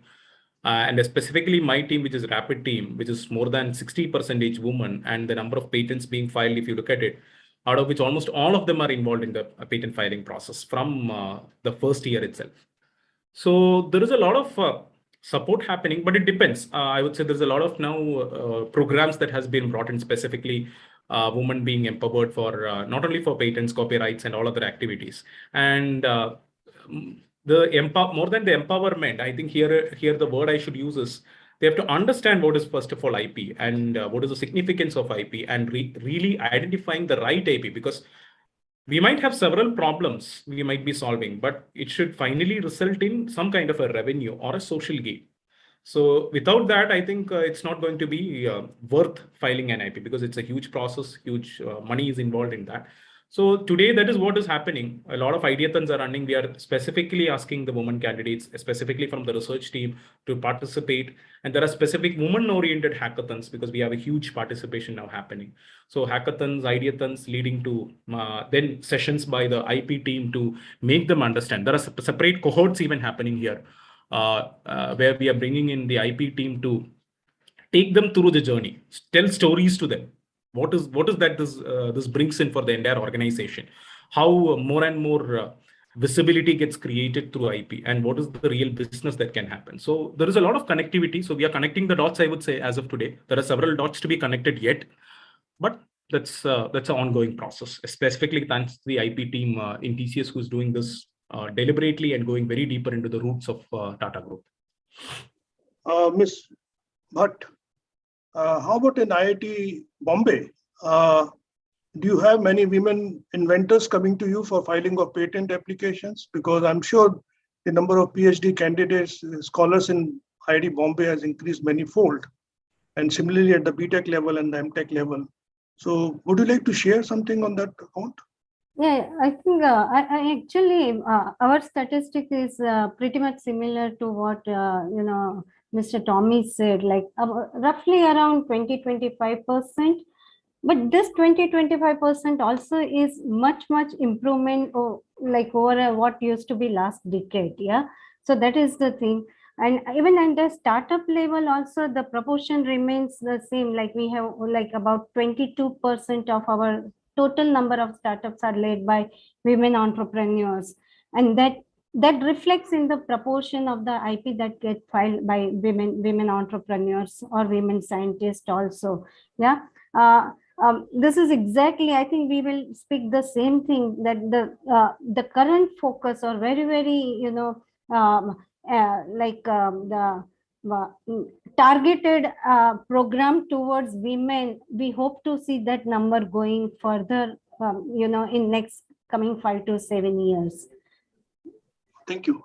Shushendu, what is your... Yeah, so I think we are conscious of that, and I can't give you the exact number, but we are literally encouraging. We have created women biotech parks, where it is being driven by a lady CEO, entire women innovatorship is there.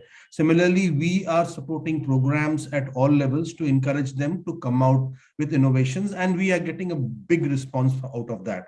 So we are conscious, and we are creating programs, and we have created programs actually, sir, to support that. So we have created designated biotech parks, which is designed for them. Thank you. See, one of the areas which is coming in the way, especially in India, youth and also the startup not going for IP protection, is that lack of mentoring. Okay. So as Ms. Bhatt said, that people know about it, but there is no proper mentoring, and there are many cases.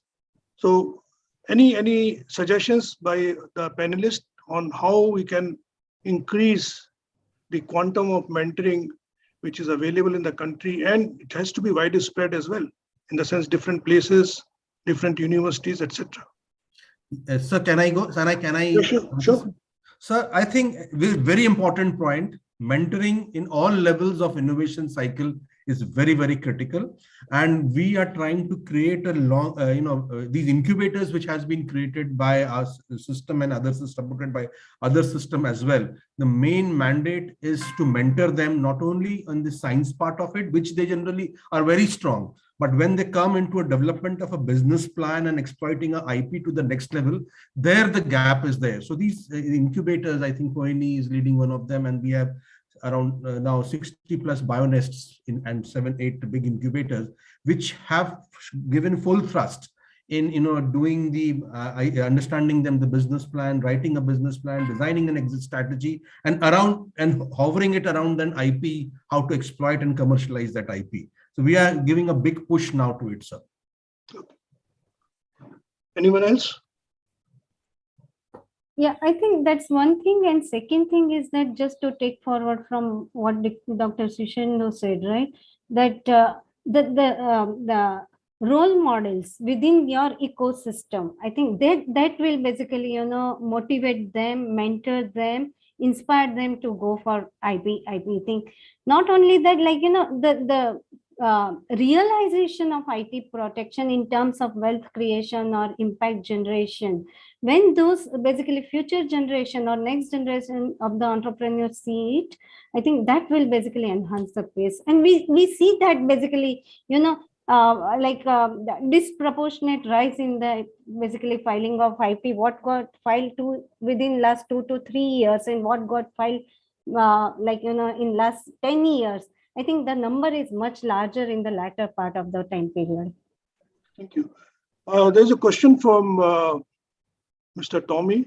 How TCS using design thinking process for innovation and patents filing is a huge question, but I'd like to have a very short answer on that.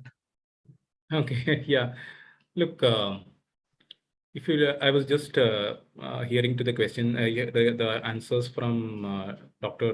Shishendu as well as Poini. So it's a very complicated process today. So when you hear about IP, that a lot of people are, think that, okay, it's a huge process. It's difficult to get involved. If I get involved, because I have to understand what is the invention, what needs to be done from a to go to 100 people to understand that. And especially if you look at the industries, industries have a very defined process, especially if you look at TCS. TCS has a very defined process. We start with an idea, then the idea gets nurtured, grown, then we go through a conventional impact. We even have patented the concept of patent inside TCS. It's called the SIM process, the conventional invention mining process. We then understand, okay, whether it is fruitful to file or not. But if you look at the academia side, many of the academia which we have been interacting specifically from all over India, many of them are not even aware of what is the IP process, why IP. Okay, so I think some of them, as rightly mentioned by Poini Madam, is they have started now realizing the importance, and some of them have started slowly growing into it, but there is always an ignorance today. So I think we have to find out that and start nurturing. That's the answer for that. But coming into design thinking, yes. Look, design thinking specifically, if you look at not every parts of design thinking, as I was rightly mentioning earlier, the empathizing and empowering part of design thinking has been really utilized for creating patents. So you see, as you have seen the case of Anugrah. Anugrah actually, as a person, contributed to more than 5 patents for TCS. So there are several stories like that. So today we even bring in neurodivergence into TCS, and we are trying to understand what is the possibilities that we can work together with them. So just design thinking, I won't say. It is more of like a creativity cycle, brainstorming cycle, along with the kind of social design paths being laid out, where we find a mutual understanding that this product or this platform or this kind of a change can bring in. And that is, even we don't file an IP just like that, unless and until we find that it is useful and there is a business value or a social value created. So design thinking helps us in the initial ideation, empathization, and also getting that journey map created. But once we start testing with the exact teams, with the business or with the right people whom we have brought in, then we go ahead, or certain times we even go for the PS filing, that is a initial stage. Then we will even decide whether a CS needs to be filed or not. Okay, a complete specification. So initially we wait for it till the results are coming out, whether the results are in the positive direction, and then multiple design processes are followed. If you look at TCS as a larger organization, the design patents that's coming out is a bit less. I was just looking, the numbers are 100 plus only. So that is something we have started even concentrating more on. So more design patents, because design is something, industrial designs, robots, IoT components, a lot of things are happening inside TCS. And we have been not giving much importance to these till, I would say, till last year. But we started now going much deeper into design patents. And design patents require a lot of design cycles, thinking cycles, thought process, even how a person is holding a particular object. So what are the changes, especially for Parkinson's? We have been working on several use cases with Parkinson's ALS, where a Parkinson patient is brought in, or we go to a doctor with who is having Parkinson's patient. So we ask him to hold certain objects. So even that gets changed into a particular design. So there is a lot of design cycles happening. Design thinking is one part of it, but there is a lot of creativity and dopamine release cycle that needs to be made to actually hyper focus and come out with the outcomes, I would say. So there's another question. Somebody wants to know, as Radha Shiva Ramaya wants to know some information on ideathons at TCS. How do you go about doing it? Ideathons. Yeah, ideathons. Look, TCS has a specific team called TCS Mandanti, who actually who actually runs ideathons. Look, ideathons are multiple types. If you see, one specific ideathon for internal problem solving. Let's take the finance department, or let's take the very simple HR department. So you know that there is attrition is a problem today. Okay, so any company, if you see, attrition is a bigger problem. So how can you reduce attrition? It might be a one-liner problem where people start contributing, 5 lakh people start contributing to it. We start understanding what is the actual message behind those attributions. So that's how one way of ideathon, understanding the problem statement. Second is the customer has a problem, and but he doesn't know how to explain the problem. So he'll say, okay, fine, I have I am a metro rail, I'm building rails, I'm having this kind of, for example, I had a customer from the audiovisual domain, one of the my microphone manufacturers, I would say. They had a problem where they have a very beautiful microphone called CAM microphone, ceiling array microphone, which is fitted on the top of your ceiling. Just one microphone is required for a huge meeting room. But configuring this microphone is a nightmare. Only a sound engineer can configure it. So they have started getting a lot of complaints that this configuration I'm not able to understand, because there is a lot of mathematics involved. You have to understand the planar geometry, 3D spaces, and all those kind of things. Now this customer has put this as a problem statement. How can we solve it? So just give us some idea on that. Now this was solved by TCS using augmented reality kind of a technology. Now the customer is using that kind of, but this idea came through an ideathon. So why don't you use this kind of this X, Y, Z, these are including certain visualization, saying that, okay, fine, low fidelity design. I'm not talking about the high fidelity outcomes, but at least a low fidelity design, which talks about how. So these are the different kinds. So one is understanding a problem. Second, you have a problem, how you can solve it. Third is, you know the solution, whether it is worth solving it. Okay, so that can come in. So that different, because you know, TCS as a company has people in all kinds of age groups. So you take from 20 to 60, you have a huge number of 20 to 30, 30 to 40, 40 to 50, 50 to 60. A lot of experience is there, a lot of contextual knowledge, a lot of risk-taking behavior is there. People have their own way of articulating things. So we have even engines today, natural language engines, which goes through the outcomes of ideathons to understand how people are thinking and the thought process is there, and creating word clouds out of it, which we share with the customer, saying that this is how people are thinking, especially across the globe, because you know TCS is everywhere in all the 6 continents. So this is how in the US people are thinking about your problem. This is how in Europe people are thinking about your problem. So our people is our strength. Our process is our strength. Okay. And we use that for creating more and more data level intelligence. Thank you. John, are you there or you have already left? Mr. Kabeka. I think he has left. I'm still here, sir.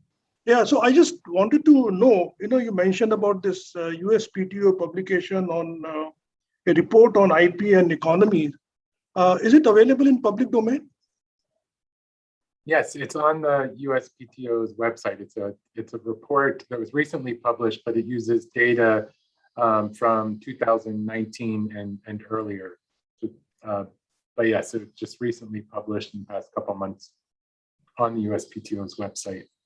Okay. It's called IP Intensive Industries Report. Yeah, this definition also varies from country to country. IP intensive. Yes. Yeah.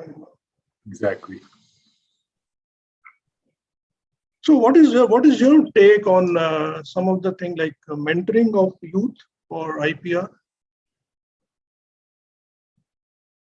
So yeah, as I was mentioning, there's such an important role we all need to play in the mentoring of youth, and whether we're parents, whether we're teachers, or government bureaucrats, we all have a very important role that we need to play in fostering, supporting the youth of the future. And a lot of it stems from building that awareness early on. And so that when students enter academia and universities and really get into some of the more complex, innovative work, they already have a basic understanding of IP at their core and can think more innovatively with that in mind, understanding the different types of IP, how they overlap, and which intellectual property might work best for them if they were to pursue a business strategy.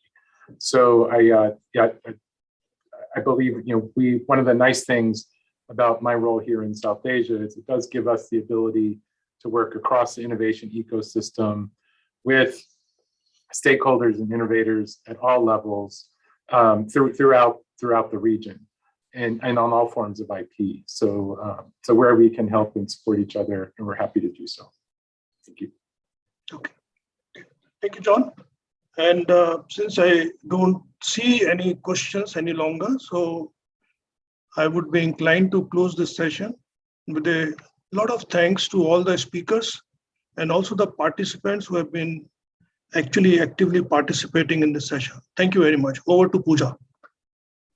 Thank you, Mr. Saha, and thank you all our esteemed speakers for a wonderful session. Our next session will commence at 1 p.m. afternoon, so request you all to kindly stay tuned to the platform, Hive platform. Thank you.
Hello, sir. Can you hear me? Yes, hello, Mr. Anand. Good to have you. So we're just about to start, I guess. Yes, we're just waiting, and I think the coordinator has to come out and say to start. Yeah, so we are waiting for Mr. Raghavendra to join the session. And once course, he joins, we'll update and we'll start the session. We're still Sure. 2 minutes from the start time. Sure.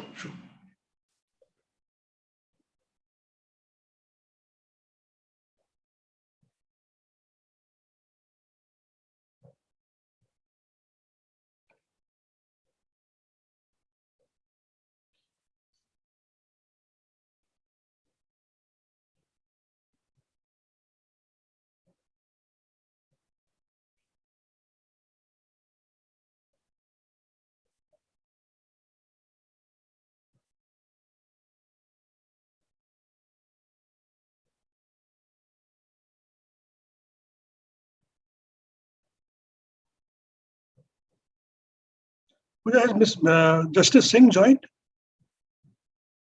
Sir, she has joined. There is a login from her office. I'm checking that whether she is there or not.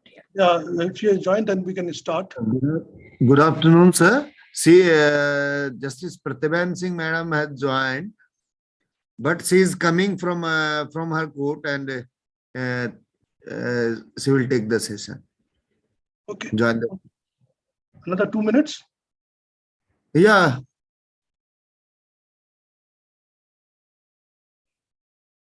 I think, sir, court is about to be over by 1 o'clock. So she may reach around 1:05 or so. Yeah, court is over now. Okay. She's on the way. Just Yeah. Noted, sir.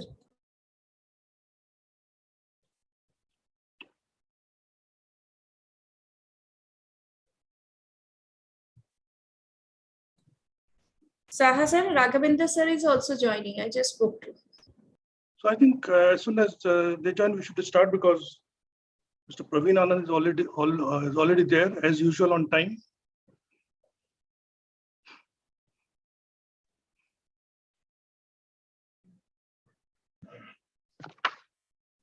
Sir, thanks for that compliment. I don't think I deserve it, but of course, I've seen you over years now. Your certification is very important. Not something cooked. My colleagues here are laughing that Mr. Anand on time, always. Yes, I do find in my programs you are there. I know. Your programs always. Hi, Navanita. How are you? Hello, sir. I'm fine, sir. How are you, sir? Very good. Thanks for joining, sir. Well, I'm joining from the High Court because I know. matters are going on. Yes, sir. That's why we have kept this session within this lunch time so that we can get your presence, ma'am's presence, as well as Mr. Raghavendra's presence. Yeah. Excellent. So let us wait for 1 or 2 minutes, sir, please. Meantime, Raghavendra Saab can show his face. Yes, sir has joined. There he is. How are you, Raghavendra? Good afternoon. Good afternoon, Raghavendra. How are you?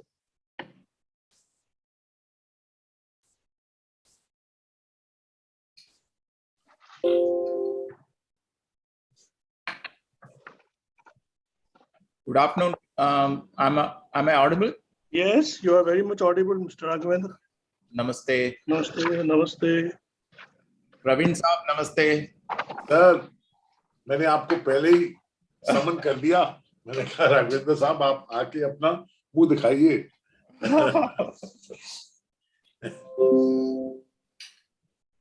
This is a good, very happy occasion. Yes, that's true. World Intellectual Property Day. बहुत सालों से हम मना रहे हैं. बहुत अच्छा. It's like, I feel like it's a Dashera or Diwali. Diwali, exactly. We meet people any day. We are not meeting, but this particular day we happen to meet all friends like Saha ji and Nabanita ji and any other. Of course, you are there. The star of the IP. We are like the minority in the world. No, not that. Saha साहब, आज मैं secret बता रहा हूँ। 3 द्रोणाचार्य जी है, मैं एकलव्य हूँ। एक द्रोणाचार्य जी सामने बैठे हैं प्रवीण आनंद, सेकंड है प्रतिभा सिंह, थर्ड है प्रोफेसर गोपाल कृष्णन। ये तीनों से मैं सीखा हूँ। Thank you very much. And Mr. Anand, you know that since 1995, how the journey has been. When I started, it was 95, and it was something a very, very different scenario at that time. It was the first broadcasting treaty. Joint Secretary Parasuram in the INB held the meeting. When all these guys came, then I said, where am I? So I should start reading and learning. Yes, yes. Life is a learning process in any case. I'm still a student. Pooja, we can start, I think. PhD thesis. But I think we can start. Yeah. So that, she'll join in a moment, I think. Yes, sir. I just spoke to her office. She can be joined any moment, sir. Okay. Okay. So with your permission, Saha sir, we'll start. So good afternoon, everyone. A very warm welcome to all the esteemed speakers at the session on early settlement of IPR disputes. With this fast-changing technologies and rapid generation of IPR, it is essential to minimize time to settle disputes. In the competitive world, a quick redressing system will help in attracting FDIs, setting up of new industries, more joint ventures, growth in the innovation, enhancing strategic position, reducing counterfeitings, increasing employment, and finally a great push to the Indian industries. With this brief context, I would like to introduce the esteemed panelists for this session. Honorable Ms. Justice Pratibha Singh, Judge, High Court of Delhi. Mr. G.R. Raghavendra, Joint Secretary, Department of Justice, Ministry of Law and Justice, Government of India. Mr. Praveen Anand, Managing Partner, Anand & Anand. The session will be moderated by Mr. R. Saha, Senior Advisor, Confederation of Indian Industry. May I now request Mr. Saha to kindly take the session forward. Over to you, Saha. Thank you, Pooja, and good afternoon to all. As a moderator, I have some time to say some things which are very obvious, so I should not fail in my duty. When I say the strength of an ecosystem of IPR in a country is crucially dependent upon the dispute settlement and the legal system in that country. Without a strong enforcement, it is difficult to derive full economic benefits of IPR. And we all know that India has come into some kind of a criticism on this very account. We have very commonly heard, justice delayed is justice denied. I have also heard a judge saying, justice hurried is justice buried. So within these two limits, I think we have to find a middle path so that the disputes are settled at a rapid pace, especially for SMEs and also for industries who are into the modern day technology, for example, software or artificial intelligence or machine learning and similar things, because their time of actual utilization usually from the economic point of view is very short. And if they don't get justice in time, they're bound to lose. So this is an important thing. And I am quite happy to say that India has been experimenting with many different models. And we have actually evolved different system for dispute settlement and also for, as an appellate system. Like the Delhi High Court has recently put in place an IPD, that is the Intellectual Property Department within Delhi High Court for handling all IPR matters. So one is looking forward to seeing a similar system in other high courts in the country. Mediation is another aspect which we have been discussing for quite some time. Except the Delhi High Court Mediation Center, we still have to see mediation centers for IPR coming at different places. And I don't know how it is going to work at the lower courts. We are also hearing that some mediation act is in the pipeline. So, with changing technology, especially, let's say IP are in artificial intelligence and IoT devices, 3D printing. These are going to be very fast, and their application, the gestation time for their coming into the market is going to be low. Hence, we have to think about it. So today, we have three leading legal luminaries on the subject of IPR in the country who would share their views on the subject. One judge, one senior government official, and the other is a leading attorney, patent attorney or IPR attorney in the country. So Justice Pratibha Singh has joined. Any idea? I don't think so, sir. But, I think. Can you just check it? Otherwise, Let me just call, sir.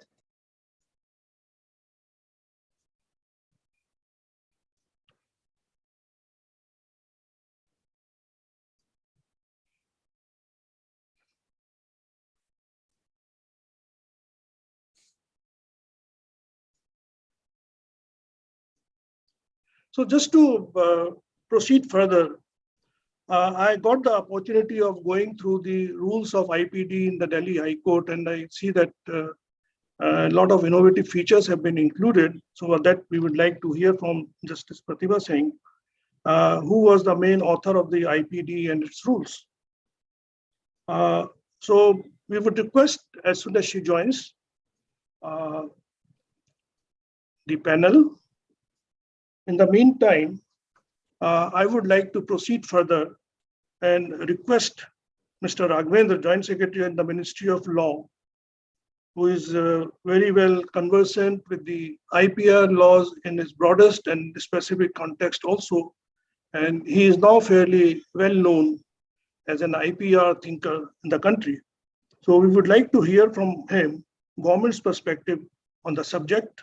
We have about 1 hour with us. So your intervention to the extent of 15 minutes will be good so that we can have some question answers if there are any questions. So Mr. Raghavendra.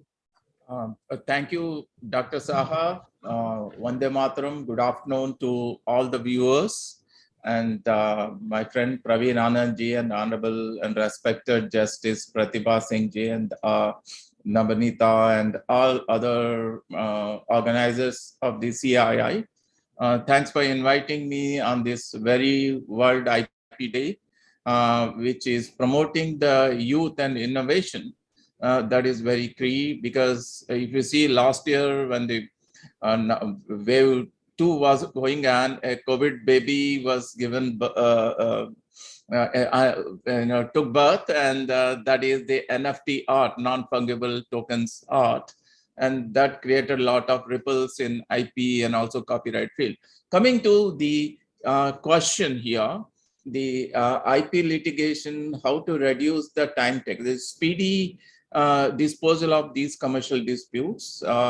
If you look at the definition of commercial dispute in the Commercial Court Act, there are 23 varieties of commercial disputes that includes the both industrial properties like patent, design, and trademark, and other industrial property, including copyright and related right. Yeah, I think let Madam speak. Just begin. Okay. Thank you, Mr. Raghavendra. Welcome, Justice Srimati Pratibha Singh. So we have already introduced you, and so what I had said is that you are the main author of the Intellectual Property Department and is ruled at the Delhi High Court.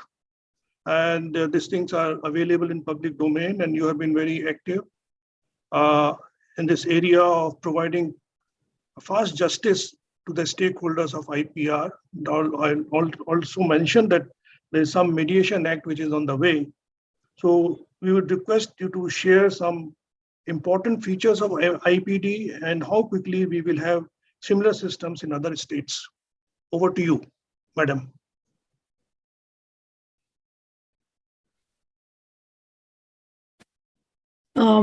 My heartfelt greetings to everybody on the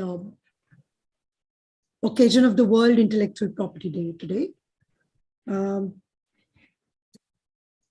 So wonderful, IP and youth, and innovating for a better future. And it couldn't have been more timely for WIPO to recognize how youth would play such an important role going forward in IP. And I think the theme is also very, very apt considering the kind of innovations that India is currently going through and the innovative ecosystem that we are seeing, and various startups, etc., which are doing so well. When I last checked, sometime in February of 2022, realized for the first time that in the area of patents, earlier it used to be 80-20, domestic versus international versus domestic, but now the figures are 60-40 for the last year or the last quarter or so, which is, I think, an amazing change. Just 4-5 years ago, we only had 20% domestic Indian inventors and companies filing, and that for that to become 40% is a big growth, according to me.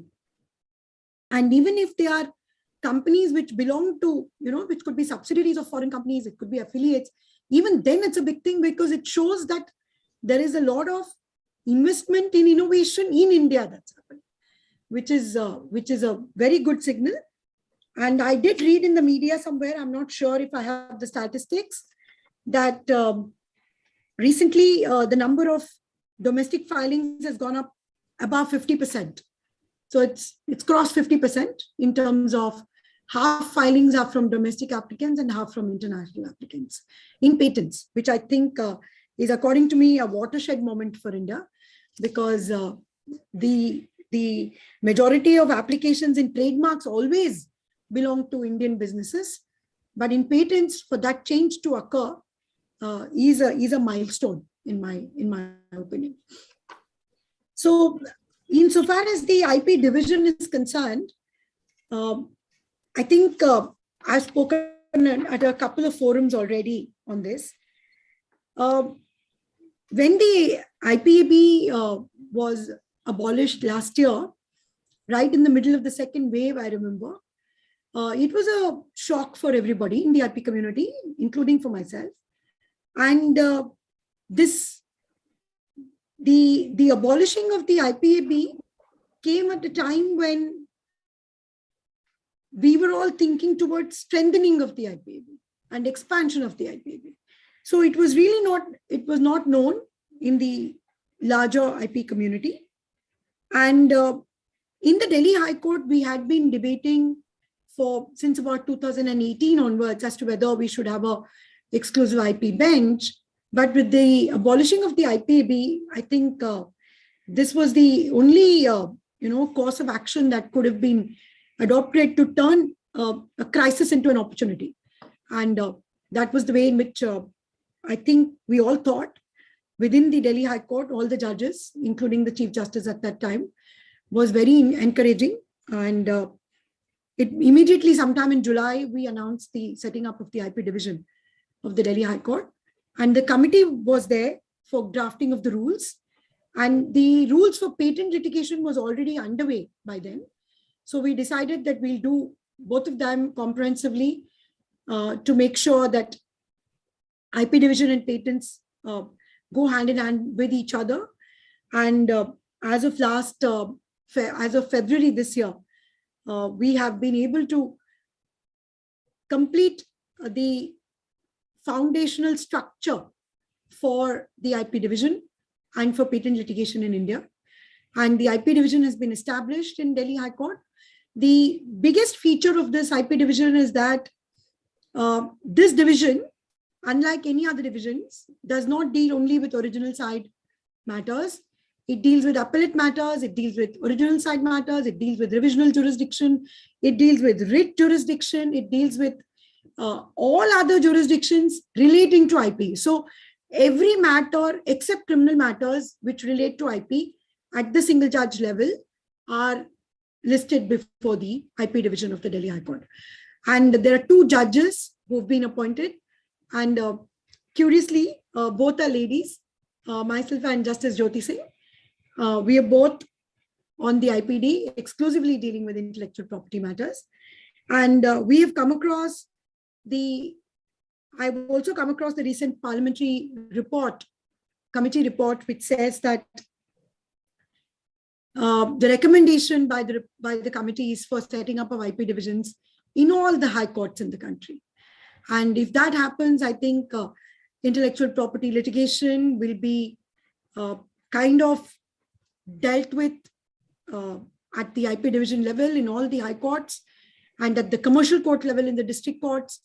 Therefore, we can see national level uniformity, national level consensus, and there could be exchange of ideas, common platforms. We are planning to draw up a list of scientific experts.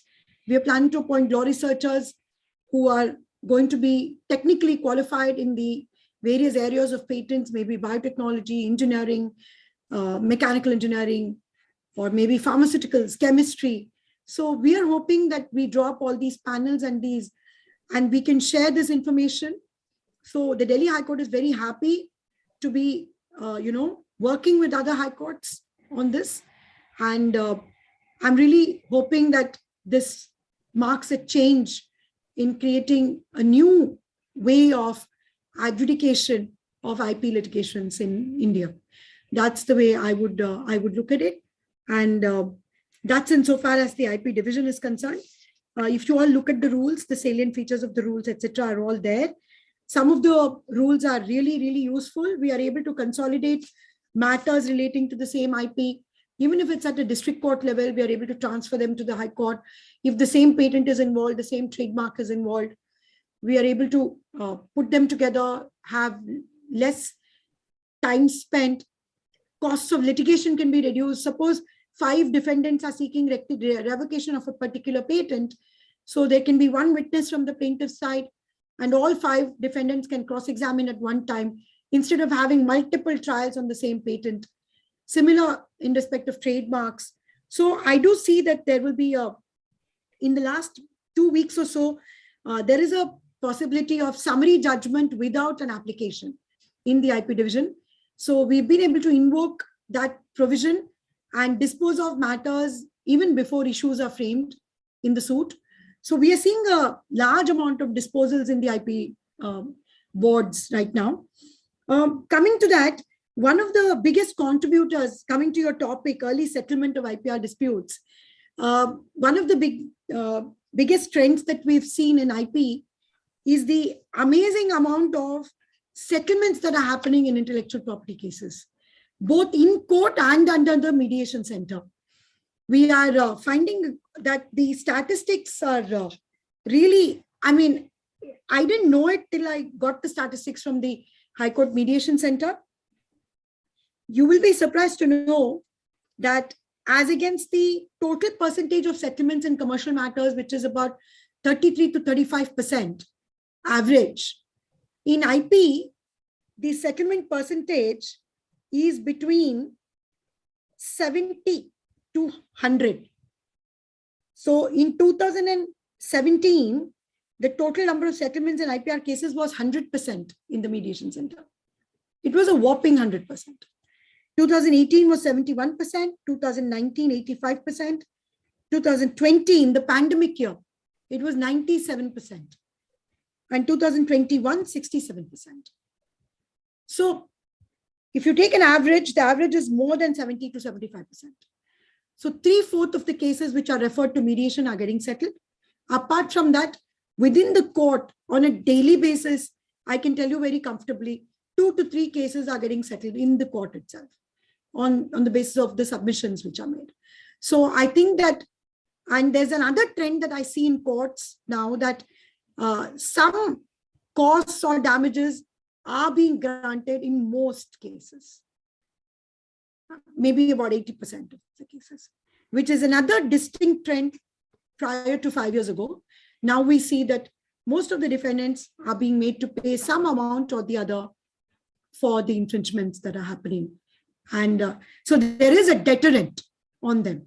They do pay 2 lakhs, 3 lakhs, 7 lakhs, 10 lakhs.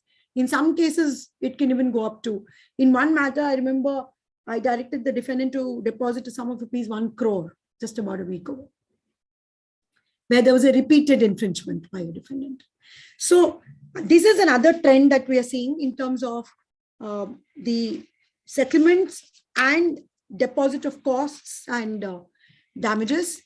So overall, I do think India is on another IP adjudication revolution cusp. Maybe in the next 10 years, we will see more and more matters like patent matters going to trial. And my own experience is trademark and copyright matters broadly get settled unless there is, licensing issues or very complicated issues where there is like global settlements on trademarks. Then there sometimes they do fight, very, very rarely. Not even 10% of trademark litigation is going into trial. But in patents, I think most cases will go to an advanced stage, to issues, to witness statements. And so if we are able to sort out the trademark and copyright matters, we will be able to get to the patent matters at some point. The filings in patent cases have increased considerably in the last 3-4 years. My own experience and the data which I've collected shows that in patents, the number of cases which have been filed in the last few years has really increased. I think that we've had about 170 cases which have been filed in the last 3 years in patents. I don't have the data readily available with me for some reason. And if we collect the data, it would show that patent litigation has increased in numbers to a considerable extent. But overall, I do think that the exclusive jurisdiction being given to 2 judges also is making sure that there is consistency in adjudication, there is clarity, and the wastage of time is also being reduced because counsel don't need to repeat the same propositions again and again. We are facing some complicated issues, which obviously we will in the initial days, but going forward, I do think that the IP division hopefully will become a huge success, and settlements in IPR matters has a very huge, very positive future. And hopefully we can create some kind of an institutional mechanism, even with the trademark and the copyright patent office for settlements. I think a large number of disputes can be settled even at that stage, because we do have many disputes which are pending. From last count, I remember there are more than 2 to 2.5 lakh oppositions, I'm told, which are pending. So let's see. Going forward, I think settlements will be the way to go to make sure that only the contested matters are fought and matters which can be resolved are resolved. Greetings once again on World IP Day. Thank you, Dr. Saha, for inviting me on CII's platform. It's always a pleasure to join CII on this very, special day for IP community. And hope all of you are safe and keep good health. Thank you so much. Thank you, Justice Singh. It's always a pleasure to hear you and the amazing statistics which you have given. And why it becomes important for me, at least, is that at least now the foreign countries who have been raising fingers on India regarding the settlement system will be able to provide them answers. And if you really look at the span of 5 to 10 years, then certainly we are going to be much better. So thank you very much. And now I'll invite Mr. Raghavendra for his intervention.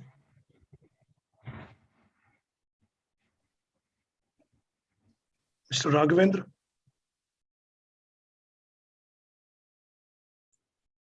Vande Mataram. Good afternoon to everyone.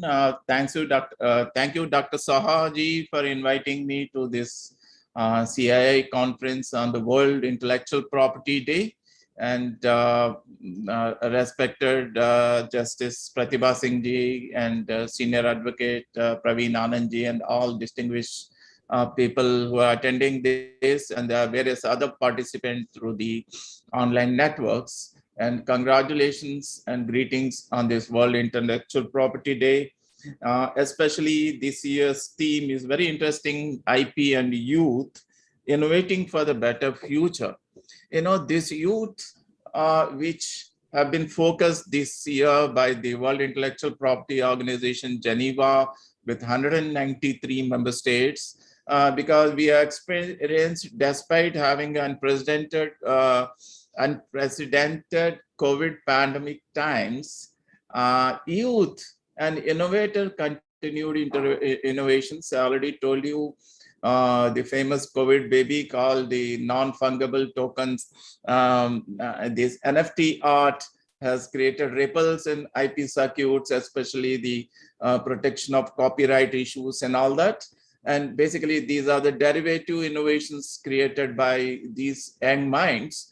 And that is the reason why, whether it is a blockchain technology or AI technology, and each and every sector, youth is playing great role.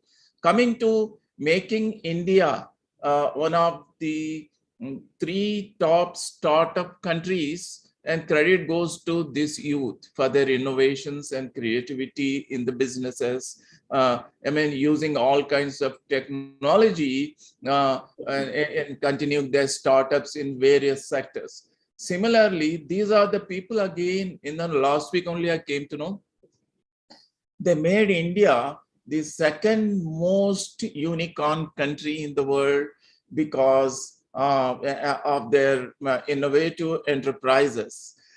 So when we are talking about innovation in industry, and our manufacturing sector is growing, and our exports are going unprecedentedly for more than 400 billion, and India is still most destined foreign direct investment country.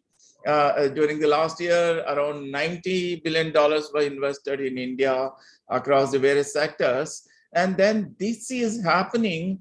You have to take care that enforcing contracts are implemented across the high courts and the first instance district court, what we call it, commercial courts, because I always say that enforcing contract is heart and soul of entire the gamut of ease of doing business. Because you take any sector, registering a company, starting a business, paying taxes, getting credit or insolvency or trading across the borders, and each and every aspect of business, commerce, some contractual performance is not respected, then that becomes a commercial dispute. As we define the commercial dispute in the Commercial Court Act definition, which has 23 varieties of commercial dispute, which include IP dispute. So coming to early settlement of IP dispute, which is also a commercial dispute. So when government decided a disruptive policy to create separate courts at the district level and commercial benches in all high courts, they introduced a Commercial Court Act 2015 that was not suffice because it didn't allow the setting up of commercial courts and original jurisdictions of Delhi and Mumbai, where the World Bank assessment and ease of doing business, especially enforcing contracts, was going on. Since that provision of Section 3 hampered creation of dedicated courts, we have to amend the Act in 2018. So while amending Act, so we thought that what we can do, what kind of new policy tools can be introduced to speed up the resolution of commercial dispute. You know, ad nauseam I want to say that ease of doing business report says that in India, for time estimates I'm talking about, overall it is 1445 days, whether it is filing, summons, trial, argument, finally enforcement. Enforcement itself takes 305 days, nearly 10 months. That is really too delay, because if you see the Singapore, only 165 days for both filing, everything, filing or summons or trial, argument, including enforcement, 165 days. We take only enforcement 305 days. Forget about the filing and summons, about 45 to 50 days, and 1095 days for the trial and argument. We are, situation is so bad that 1100 days is average time in the South Asia, and we take 14, 45 days, means a year more than the average of the South Asian average. So we wanted to expedite this matter with the collaboration and cooperation of the, thanks to the whoever the chairman for the past 5 years for the committee of the Supreme Court. They understood this, and also my big salute to all the chief justices and registrar generals and the honorable judges who are all contributing to the success of the reforms we are pursuing with them. And then the first and foremost thing what we did is establishing the dedicated courts. And then the PMO and cabinet secretary said the deadline of 500 days. See that in 500 days time deadline is achieved. We did reach that in 2020. If you look at the 22 dedicated commercial courts set up in the New Delhi, they dealt with this matter and then reduced from 1445 days to 744. That is the beauty of implementation of enforcing contract. So average 744 days, these commercial disputes were resolved. And then coming to Mumbai, 626, because number of courts were less, number of cases were less, there was a confusion about Mumbai. We said that all 23 varieties have to be dealt. So we have to tinker with the help of E-Committee and the NIC, and we introduce with the case has to be identified, not only the civil, criminal, commercial. In the commercial, all 23 drop down with these 23 varieties have been recognized, and now it is available in the case information management system on the dockets and the desktops of the honorable judges in the commercial courts. Another important disruption we want, we don't want, the madam was talking about the success of mediation. So we wanted a mandatory pre-institution mediation. So we have to run, in fact, I have to run from pillar to post, get this approval. Finally, we succeeded and incorporated in 2018 amendment.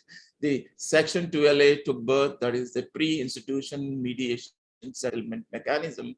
And as per the suggestion of the PMO, we said that the main authority looking after the legal services, the NALSA, SALSA, TELSA, will play a key role in appointing the mediators to take up this within 3 months. Of course, it's an opt-out model, voluntary. This has been working excellently in Delhi and Mumbai, the pre-institution mediation mechanism. What is the disruption we are suggesting in the new bill of the mediation? What we suggested, this should be across the board to be implemented all litigation in India, and that is the one. Next one is it should be a ODR, online dispute mechanism, because we have been requesting and also to create a portal so that the people who have been traveling the outside Delhi, in case that happens, they can also come. Now, NALSA has introduced a NALSA mobile application where similar to e-filing facility available for all district courts, including Delhi High Court or other courts in India. So NALSA has introduced e-filing facility through that app for the pre-institution mediation mechanism. So one can file and track the status of the case, and with the 3 months, there has to be settlement has to happen, and extension may be granted for 2 months. Once settlement is done, the law says the subsection 5 of the section 12A that it is equivalent to arbitration award. So before the mediation bill introduced, act has come which legalizes all settlement. In advance, we did this in 2018 itself to promote the speedy resolution of commercial dispute, includes the IPR dispute, and then we did not stop there. Our minister has written to all the state governments, and we have written to all the departments, whichever government litigation is there, please adopt this mechanism.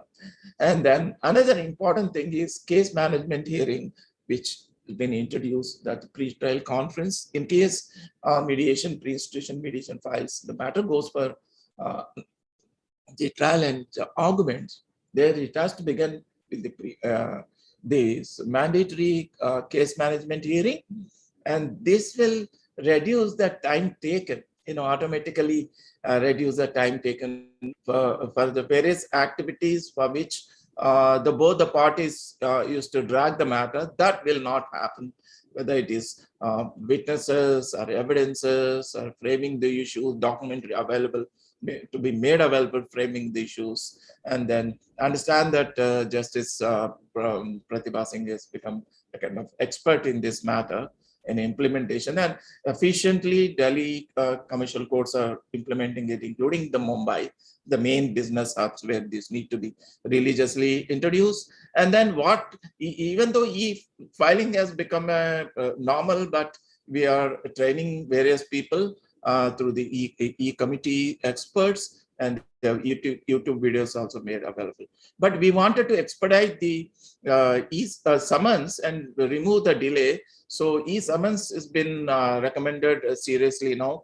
What we have done, we have taken a software patch of the Registrar of Companies database with the help of Ministry of Corporate Affairs, and then we gave this patch to e-committee to incorporate in the software. Now it has been incorporated, and Delhi and Mumbai are doing this. Delhi in the last 2 months issued more than 11,000 e-summons. So this is the beauty of success of this. And another important thing, ECMT, electronic case management tools, have been provided to the lawyers and judges. This is available not only on the e-court services portal, and also e-court services mobile application. 76 lakh downloads have been done in this. And then about 20,000 judges also Justice have downloaded. And then we have been recommending e-committee to make this Justice Hub available to all the High Court judges, so that they can, their efficiency and ease of functioning will happen to them. And the most another important thing is to remove the delays. The government main policy is to decriminalization of commercial and business laws. So this is being seriously examined, and hopefully this will take a shape to reduce the unnecessary delay happening there also. Another important thing is where we have to concentrate is the delay happening is enforcing decrees and orders, which is taking more than 300 days. So there we need to focus and then improve the functioning. And these are the areas we are working for the early settlement of commercial cases in India, which includes IPR related cases. Thanks once again, CII, for giving me this opportunity to explain what are the policy initiatives of government implementing. And soon we are going to have on 30th of this month, Chief Ministers and Chief Justices Conference, which will be inaugurated by Honorable Prime Minister in Vigan Bhavan. We have a special session on the pendency issues and speedy disposal issues. Hopefully all the Chief Justices will come out with disruptive suggestions which may be implemented at all levels for the benefit of the litigants and the improvement of their businesses. Thank you, Jai Hind, once again. Happy World IP Day. Excellent, Mr. Raghavendra, for highlighting various government policies. I always get so encouraged to listen to all of you, that things are moving at a rapid pace in this direction. So I will now move on to Mr. Praveen Anand. He is a very senior, one of the senior most attorneys in the country, but he's also a very big thinker in the area of IPR. So I've listened to him in many forums and had some discussions on some of the forums. So he deals with the stakeholders, the owners of IPR, and how to protect their interests. So he may have a different viewpoint on various things and suggestions. Over to you, Mr. Anand. Thank you very much, Mr. Saha. Honorable Justice Pratibha Singh, Mr. Raghavendra, G.R. Raghavendra, ladies and gentlemen. First, let me congratulate all of you, each one of you, on the World Intellectual Property Day. And I'm truly grateful to CII for having organized this excellent seminar or workshop. I will be brief because we are nearing court time. And I must rush back to the court for a heavy diary today.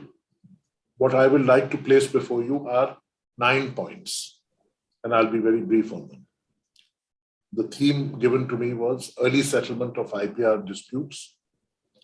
First, I believe that a study, because Raghvinder has a lot of data, a study needs to be done on how many cases have been transferred to the IP division, which includes, of course, suits and appeals and writs, revocations, counterclaims.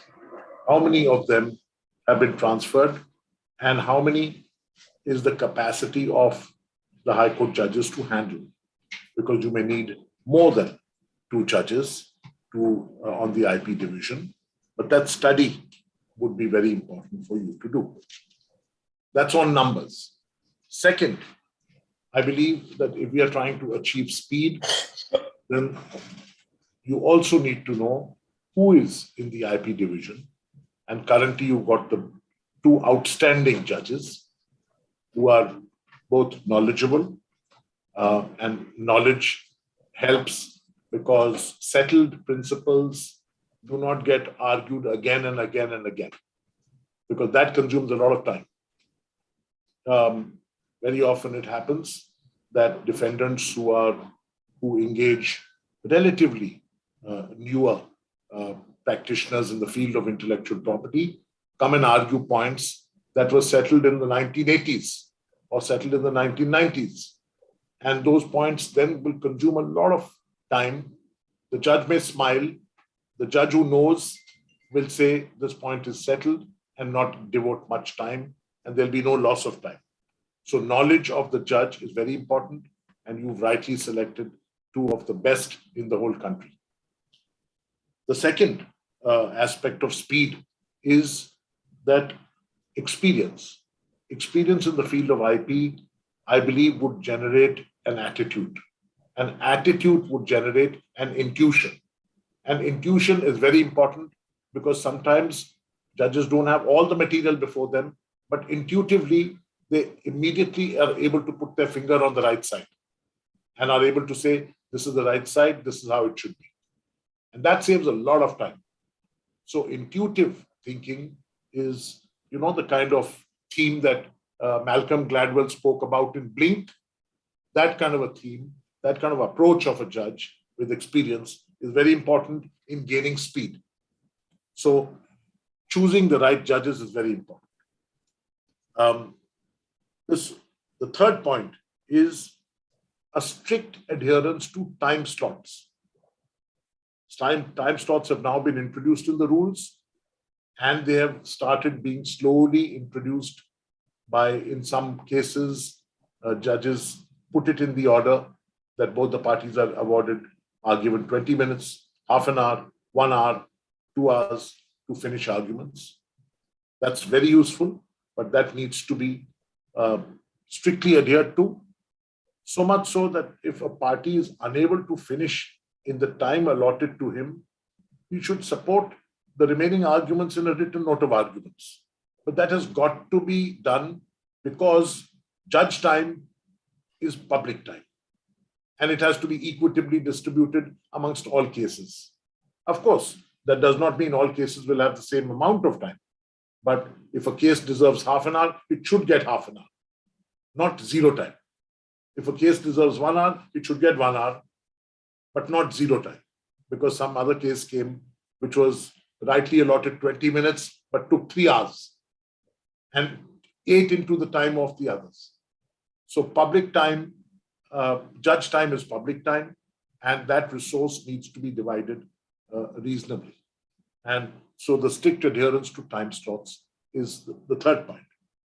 Fourth, liberal use of pre-litigation mediation, and mediation during the trial, during the lawsuit. Those are very, very important, and you've already spoken about how we've had great success in the Delhi High Court. Fifth, damages. Damages can be token, or they can be more realistic, or they can even be punitive, aggravated on the very high side. And they could either be given to the party, or they could even be given in charity to some charitable organization. These are all the options. And I believe that if there is an innocent defendant who has kind of copied without full knowledge for the first time, then the profile of the defendant will make it very clear to an experienced judge that this is a matter that can be settled quickly. There must therefore be the willingness of the plaintiff to also settle by taking token damages and the costs of the case. That is very important. Plaintiffs cannot say they want a judgment in every case, because every case, if it starts to lead to long arguments and judgments, it'll be impossible. There are lots of cases which can be disposed of quickly. Where the court sees dishonesty of a defendant, then the court must come down really heavy and create a deterrence from the damages that are granted. And that has got to be seen by all the IP judges as something that will avoid people from copying intellectual or infringing intellectual property, and even if they are then before the court, from continuing the litigation forever and ever by adopting all sorts of dilatory tactics. Sixth, summary judgments, already spoken about, so I'll skip it, but very useful.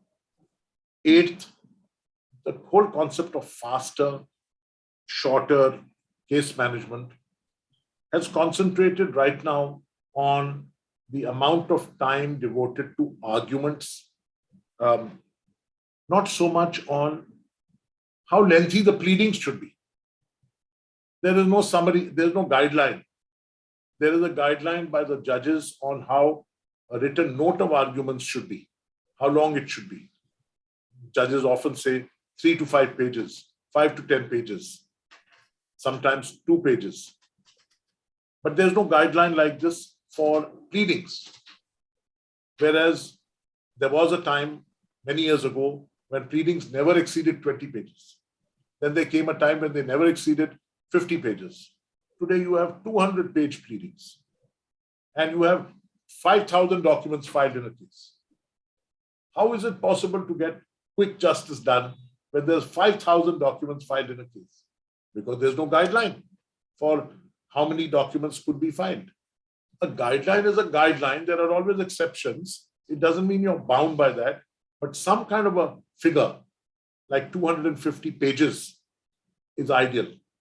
Or if you do more, please make out a case for why you need more. I think that's important so that there's no concept of overwhelming. Otherwise, what happens when I receive documents, 5,000 documents and 200 pages of a pleading, I'm bound to take a month to reply. I can't finish it in 10 days or in 1 week. And that therefore eats into time. Even the arguments regulation through case management is very sporadic at the moment. That needs to be made more continuous and spread over more cases. Then replicating this model in other high courts, because a good volume of the work is in other high courts and in district courts all over the country. But the Delhi High Court experience is a phenomenal success, and it needs to be replicated so that generally intellectual property issues can be resolved. Then, ninth and most important point, I think, is the biggest strength of the IP division has been what I believe is fundamental attitudinally, which is today, if you have any problem in intellectual property, you can bring it to the attention of the judges, and the judges will judicially resolve it by using their writ jurisdiction, by calling upon the government to give an explanation, by suggesting solutions. And so the judicial resolution appears to be coming at a much faster pace than legislative changes or secondary legislation through rules. And I think that may mean one of two things.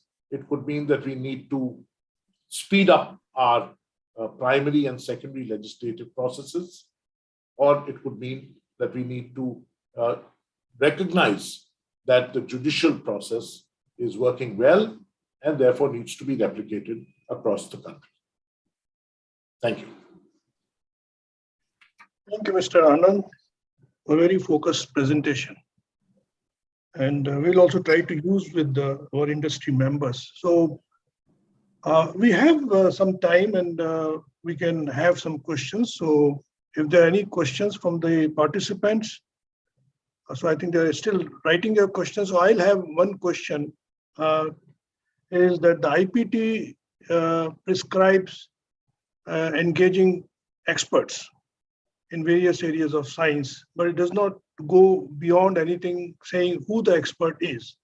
So do you think it will be a good idea to prescribe certain qualifications and experience for them? For example, as you know that, in US and Europe, unless an attorney is PhD in that subject, he cannot even become a patent agent. So for that, do you think that will be a good idea to expand it? I would say two things on this. The first is the concept of bias, which is very important, because in my experience, whenever we've used an expert not related to a party, that is an independent expert, we found that the choice of expert turned the case on its head. So if the expert came with a preconceived idea on, let's say, pharmaceuticals, one view or the other, then that view tilted the balance in the case. And so that deterred parties from choosing a person whose bias is not known to them or known to be against their own interest. That is one aspect. In that sense, if the spectrum is broader and experts can be chosen internationally from WIPO and other international bodies, then the chances of that bias being reduced is much, much, much better. And I think that ought to be done. Second, whatever the expert discusses in private with the judge must become known to the parties, because it happens. I remember there was a time in the Pfizer case when the opposition board, 3-member opposition board in a post-grant opposition, was not sharing their reports with the parties. They would only tell the controller. And the controller would take the opinion into account and make a decision. But suppose they got it wrong, there was no occasion for the patentee or the opponent to counter that. Then in the Pfizer case, we challenged that provision. Ultimately, the Supreme Court said opposition board's report has to be provided to the parties for a true audi alteram partem. Here also, the scientific advisor to the judge, rather than whispering some secret to the judge in the chamber, has to come and openly talk about it so that there's an open opportunity to rebut it. That's very important. With these two caveats, if we can look at a wider spectrum of experts, that will remove the bias aspect, or at least that fear that there would be a bias. And the second, open discussion would also promote the use of experts. Mr. Raghavendra, do you have any view on that?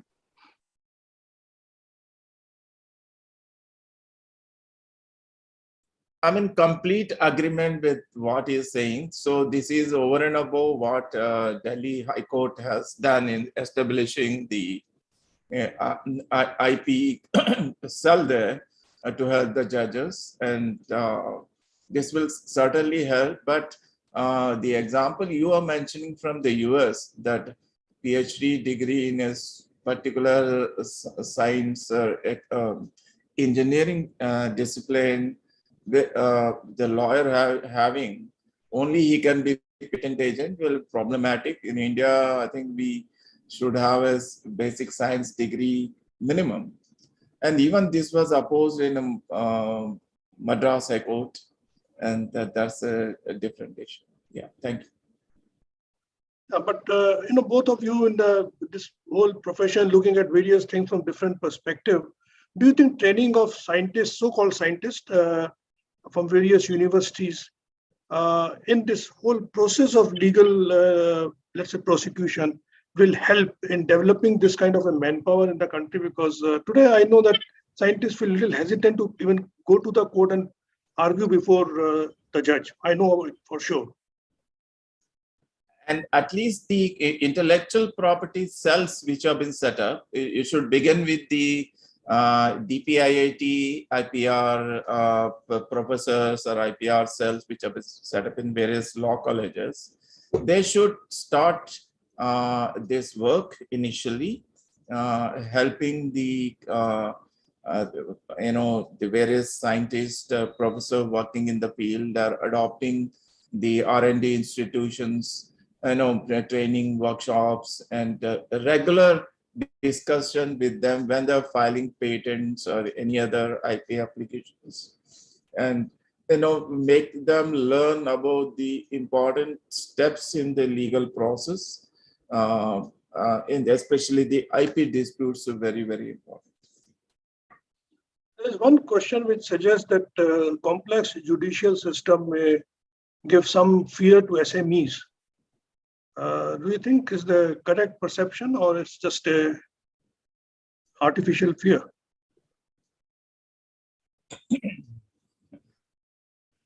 Who shall answer that? You want Anybody? Anyway, yes, you. Yes, you. See, just like there are SMEs, there are SME lawyers also. There are lawyers with 2 years experience, 3 years experience, who are very understanding, who have all the time to sit down with a startup and devote full time to them, make them, handhold them, make them understand the processes of the judicial processes, and give them comfort and good legal advice. So in that sense, I find more and more parties becoming bolder and understanding the judicial process, coming to court, making bold statements, which I wouldn't find about 10, 20 years ago. So I think that's good. And it has, I think, a lot to do with the kind of exposure which the IP division or the original side of the Delhi High Court and the commercial courts have given to intellectual property. That's very encouraging, because this question often the SMEs do ask. One of the questions they would ask is the out-of-court settlement valid as a court order or not?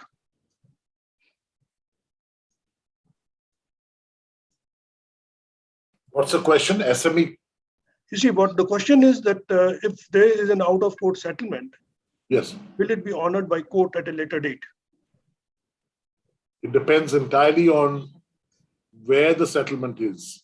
If the settlement is privately done, then if it is a proper contract, then the contract can be enforced in law, like any contract. Mm-hmm. If, on the other hand, there is some legal proceedings and the settlement is done pursuant to that proceedings, then it will be recorded in court under the provisions of Order 23, Rule 3 of the Code of Civil Procedure. And thirdly, there could be a pre-litigation mediation where the mediator would make provision, and there is law that in a pre-litigation mediation, the result of the mediation report would be enforceable as a decree. Okay. So anyway, some expert advice will be required at each level of, whenever somebody goes through this process. And yes. You say that such experts are now available in the country. Yes, there are lots of young practitioners who are very keen to advise on intellectual property matters. And they've had maybe 1 year with a law firm. They've got sufficient knowledge to help a startup. And they're very, very good because the training through national law schools and other universities is so good, and the materials that are available, reference materials that are available for their study are also much more liberal than they were in maybe 20 years ago. And so they can act as very good assistants. Very true. So would you suggest that somebody should try to make a panel of these lawyers, if it's possible, and which can be circulated to various SMEs all over the country with some contact number? And if this should be done, what should be the process? So this has already been done by the government.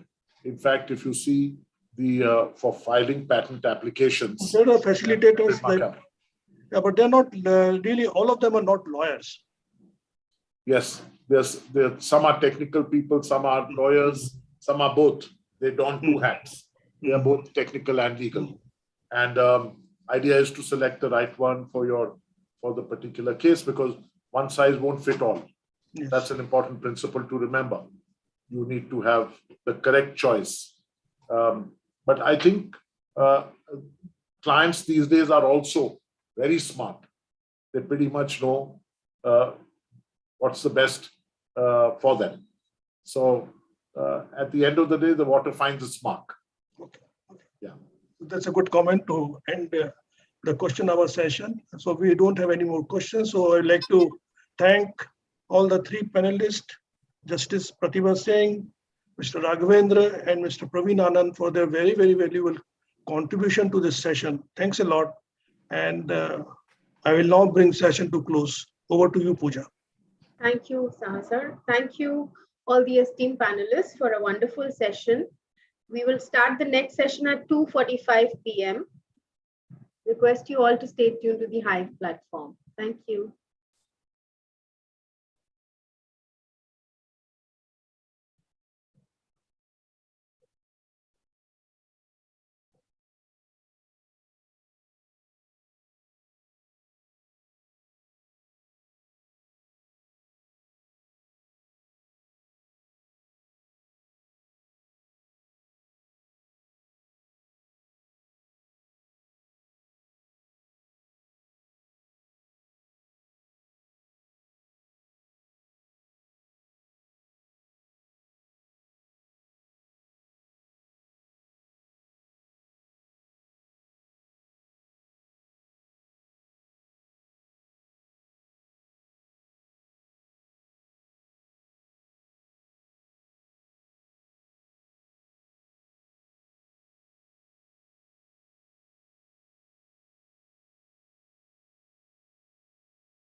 How are you, Shankar?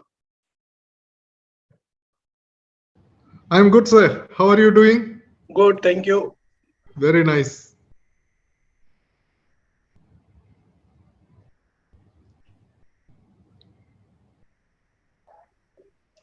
Any idea what is happening to the study which was initiated by Tata Motors? Remember? No, sir. We didn't have any recent meetings on that. Last was the draft we had seen, and then we had made a couple of edits and shared. After that, we have not had any meetings. Maybe I need to check. Yeah, the whole idea of circular economy is not, for short term, it is required for a very long term kind of Absolutely, absolutely. I think we had captured all the important aspects. Some were open-ended and some we had clear directions. But I think it will be good to quickly share that with a larger audience and take the feedback from experts from other areas. Yes, and also, the industry's view should be shared with the government. So that government in their thinking start doing it, in the sense in the planning, and it is not required for short term, definitely difficult. Sure. Let me discuss with Nabanita, find out what is the gap, what is missing, and we'll get that report out. That. Okay. Sure. That's a very beautiful Nataraja idol that you have in your bookshelf. Thank you. Very nice one. I have something very similar. Very, very beautiful. Very nice. But this Nataraja's pose, this particular pose, you never get tired of seeing it. Correct. True. True. That's supposed to represent the cosmic energy. So I'm sure there is some energy outflow whenever you see that. I never get bored. Yeah. This place where you will find Shiva in this pose is Chidambaram, which is fairly close from where we are. I know, yes. Maybe about 3 hours drive from here. I've never been to Chidambaram temple, but I've been to this temple near Vellore. Golden temple. Yeah. That's also a very good yes. temple. There are lots of temples actually. The Kanchipuram is just about half an hour, 45 minutes drive from our place. And that Kanchipuram is full of temples, very ancient ones, very famous. Somehow we have not been able to capture that art and skills which existed at that time. Very true. How to go about doing it, but I do feel that. Good afternoon, Dr. Namita. Shankar. Yes, good to see you. Same here, sir. How are you? Yes, very good. Hey, actually, Dr. Saha was asking about that circular economy report that we were working on. So maybe after this, I will connect with you to see what are the missing links, and then we'll try to get that report out. Right. Separately, we will connect with you and take your advice. Yes. I can see Ram has also joined. Yes. Hi, Ram. How are you? I see Munish, Anil, I see. Good afternoon. Good afternoon, everyone. Anubhav, yes. Good afternoon. This is Simon from SKF. Yeah. Hi, good yes, afternoon. Simon. How are you? Good. Nice. I think all the panelists are on in place. Recorded. I think almost all are there. All are there. Let me just check, Dr. Shankar. Then we may start the session at sharp at 2:45. Yeah? Let me check. Sure.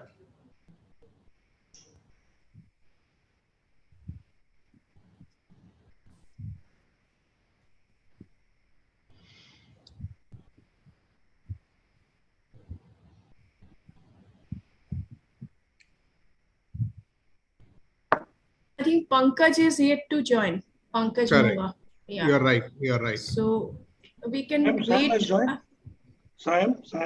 Yeah. Join. Yes, join. Start. Let me just check with Mr. Monga. Yeah.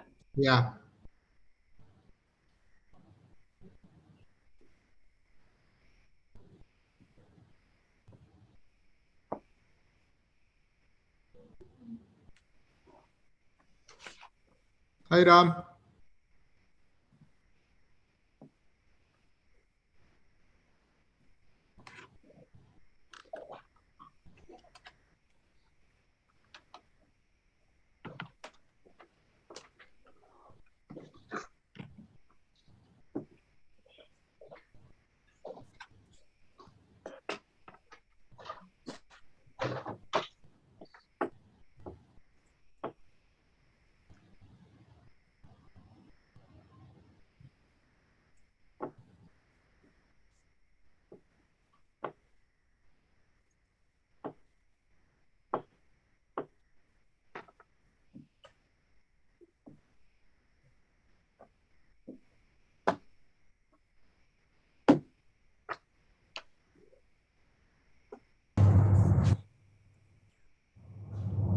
Hi, Pankaj. Hi, Dr. Venugopal. How are you? Good afternoon. Very good. Very good. You could all call me Shankar. And I think all the panelists are here. I think we are ready. We'll just wait for a nod from Navneeta and then we'll get started. Yes, all are here. May I request my colleague Anil just to start the session, then hand it over to you, sir. Yeah. Over to Anil. Thank you, Navneeta. Good afternoon. A very warm welcome to all the esteemed panelists in this session. Session 3, focusing on IPR challenges in global supply chain management. The term supply chain refers to the network of organizations relies on by a producer to obtain inputs and distribute output within a market. There are two components, upstream and downstream, in the supply chain. It is a network between a company and its supplier. On the upstream side, a company who manufacture and produce the final product receive various input in terms of material, chemicals, components, semiconductor, chip, software, and services. Such inputs may be protected by different forms of IPRs such as patent, design, copyright, protected IC layout design, trade secret, and know-how. In the context of frontier technology, there is a need for many collaboration and cooperation with many other entities. The networks of supply chain is extensive and complex. One of the concerns of many companies in developing countries is how to track ownership of various suppliers to keep oneself away from any kind of infringement. It is also possible that a vendor is producing an item and component based on someone else's IPR, including that of the final manufacturer. With this context, the esteemed panelists of this session are Mr. Munish Sudan, Innovation and IP Management, Tata Steel Limited, Mr. Anubhav Jain, Global Brand Relation Manager, Amazon India, the Sam Mento, Head of Brand Protection, SKF, Mr. Pankaj Munga, Partner Lal and Sethi, and Mr. Ramchandra Sundara Rajan, Principal Consultant, Infosys Knowledge Institute. And the moderator of this session is Dr. Shankar Venugopal, Vice President, Mahindra and Mahindra. Over to you, sir. Thanks, Anilji. Friends, welcome. And today we are going to discuss about trends in global supply chain management and the new IPR challenges that we need to look at when we are trying to leverage the power of global supply chains. And we have some of the best minds who have been actively exploring this space, and they represent diverse industries. And it's going to be a fairly insightful discussion that's going to follow. We have about 1 hour to cover the breadth of topics that would be relevant under this. And what we plan to do is use the first 10 minutes to just set the context in terms of what are the key trends in global supply chain management, and then what are the key IPR challenges that would arise out of this. And once we are done with this in terms of setting the context, then we are going to have each panelist coming up and sharing their observations and insights. And then I will keep the last 5 minutes to just summarize the key takeaways from this discussion. So this is the plan. And with this, what I'm going to do is I'm going to invite one of the panelists, so Ramachandran from Infosys, to tell us what are his observations in terms of the trends in global supply chain management.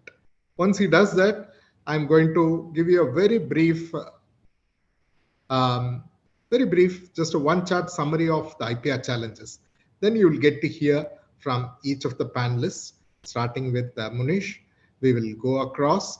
We will hear from Anubhav, then Saim, and then Pankaj. And the last 5 minutes is for the wrap up. So with this, let me hand it over to Ram so that he can tell us what are the key trends in global supply chain management. Over to you, Ram.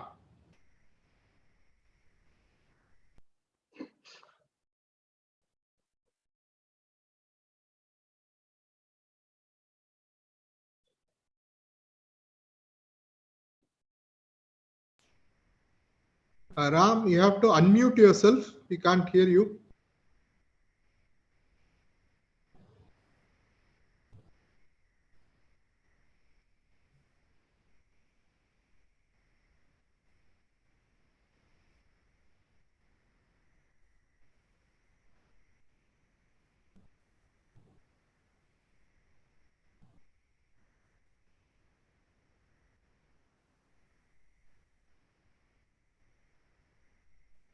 No, Ram, we can't hear you at all.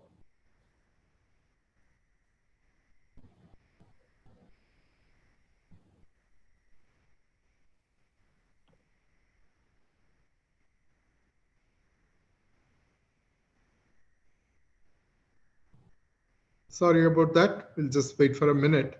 Maybe he'll reconnect and we could go ahead.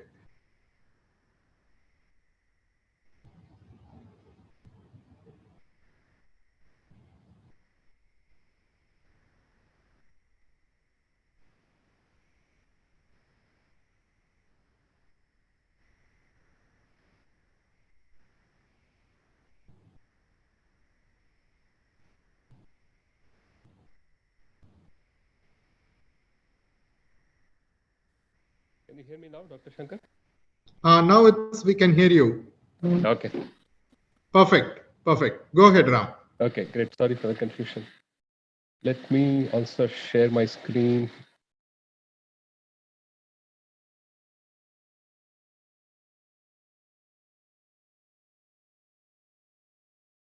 Yes, Ram, we can see. Okay. Okay, great. Thank you, Dr. Shankar. Thank you for the opportunity to be part of this very interesting panel discussion. So as you said, let me set the context. So when we think of intellectual property rights, usually what comes to our mind is tangible products, right? So generally there is a lot of intellectual property patents associated with tangible items like products. But this is an interesting chart, what WIPO calls the smile curve, right? So this gives us a very good idea of the amount Ram, of... we don't see the smile curve. We are still on the title slide. Oh, is it? Hold on.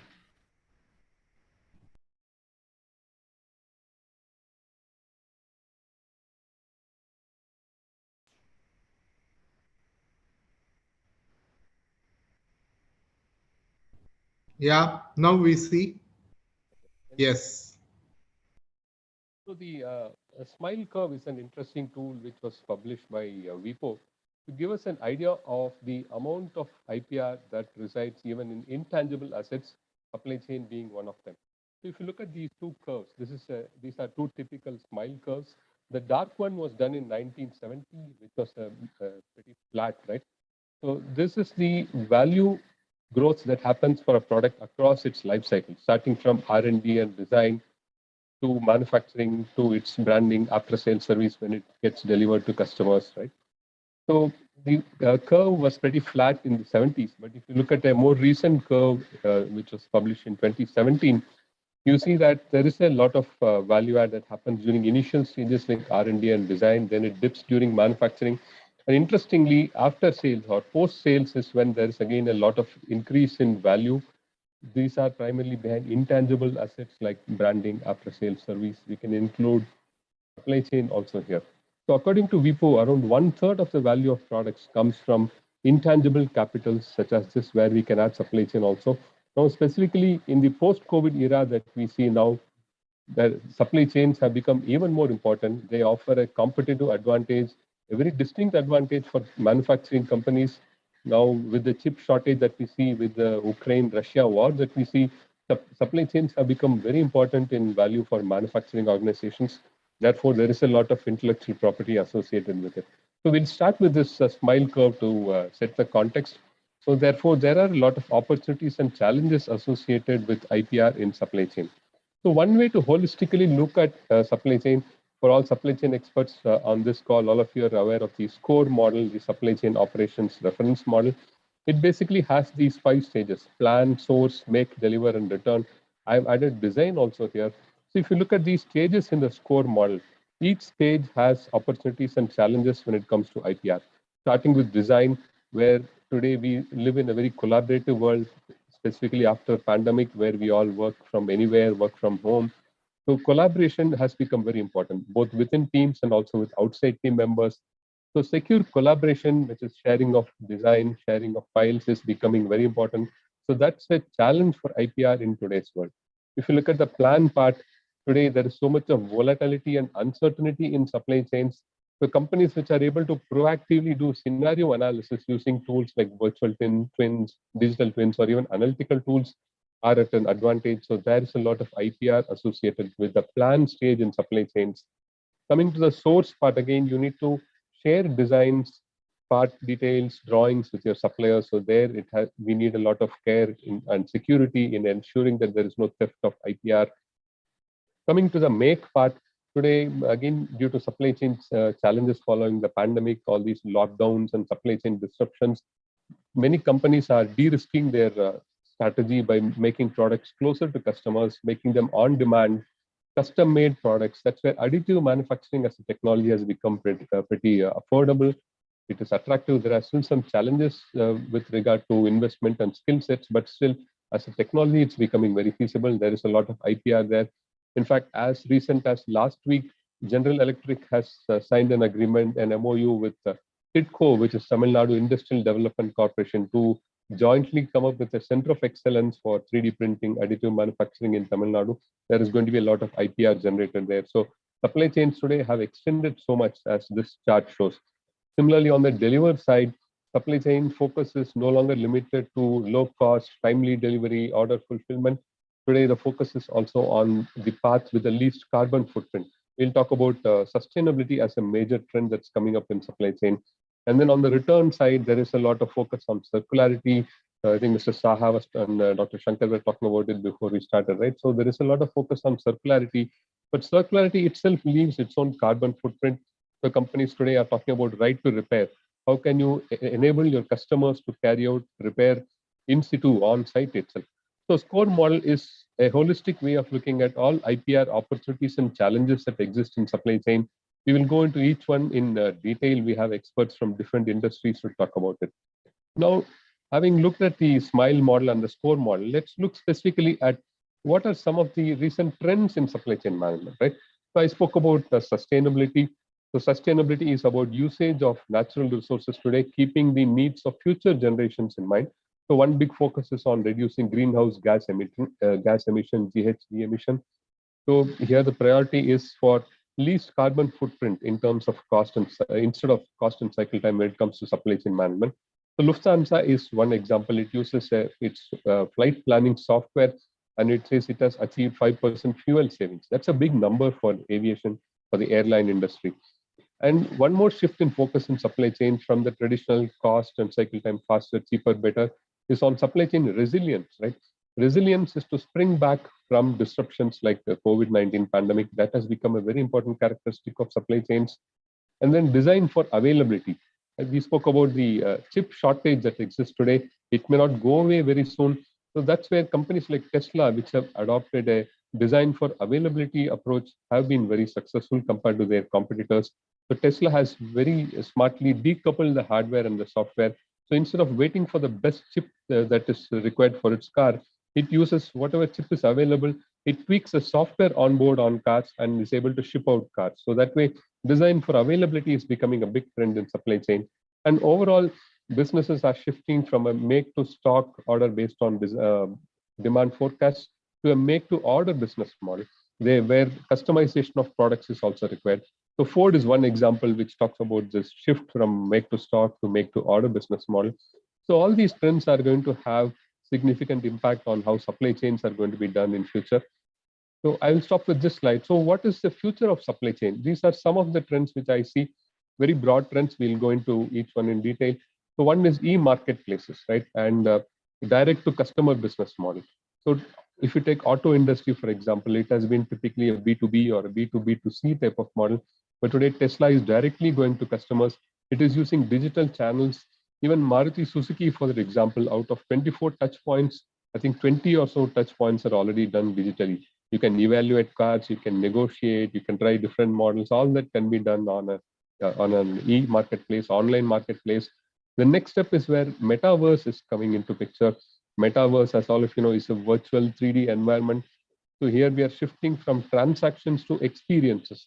And recently Toyota announced its virtual showroom where their customers can go and interact with salespersons. They can look at models so that they can interact with products. There is human machine interaction there. So metaverse could be a future of marketplaces. Again, we need to see how supply chains will be impacted because of it. Then we spoke about the focus on sustainability. Here, the specific focus is on scope 3 emission. So as all of you know, according to greenhouse gas protocol, the 3 broad categories of emissions are scope 1, scope 2, and scope 3. 1 and 2 are directly in control, but scope 3 is where supply chains come. And in fact, for most companies, 70 to 80% of the total emission is actually under scope 3 emission. So there is a lot of focus on how to reduce emission from your products and also from your supply chain. So that's going to be a major area of focus for supply chains going forward. And then there is proximity to customers. And one more interesting trend I see is sharing of data. So typically we are very protective when it comes to data and intellectual property rights related to supply chain management. There is a lot of effort which goes into collection of data. But this flow is a recent initiative which US President Joe Biden launched. It is about sharing of data across supply chain partners.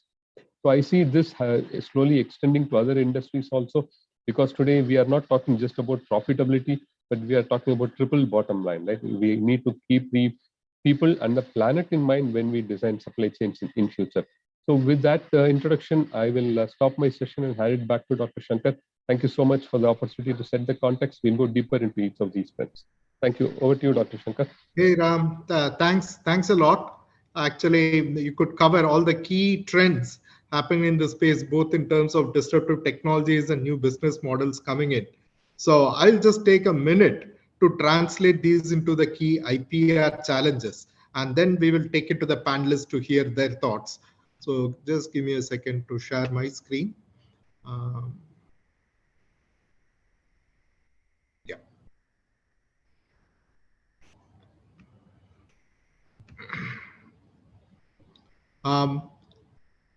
Friends, what we heard from Ram are some of the key technology trends that's happening in the space. Now, let me just translate this into what are the IPR challenges. So with that, we will get into a discussion mode.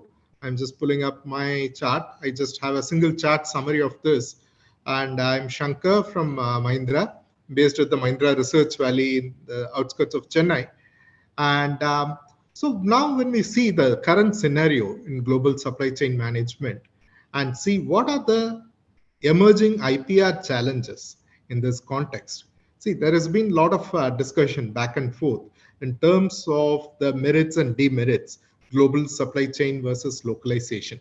There are certain areas where localization makes sense. There are certain areas where it's very important to have a strategy around leveraging the power of global supply chains. So this is, once we figure out what to do locally and what to do globally, then comes the most important question.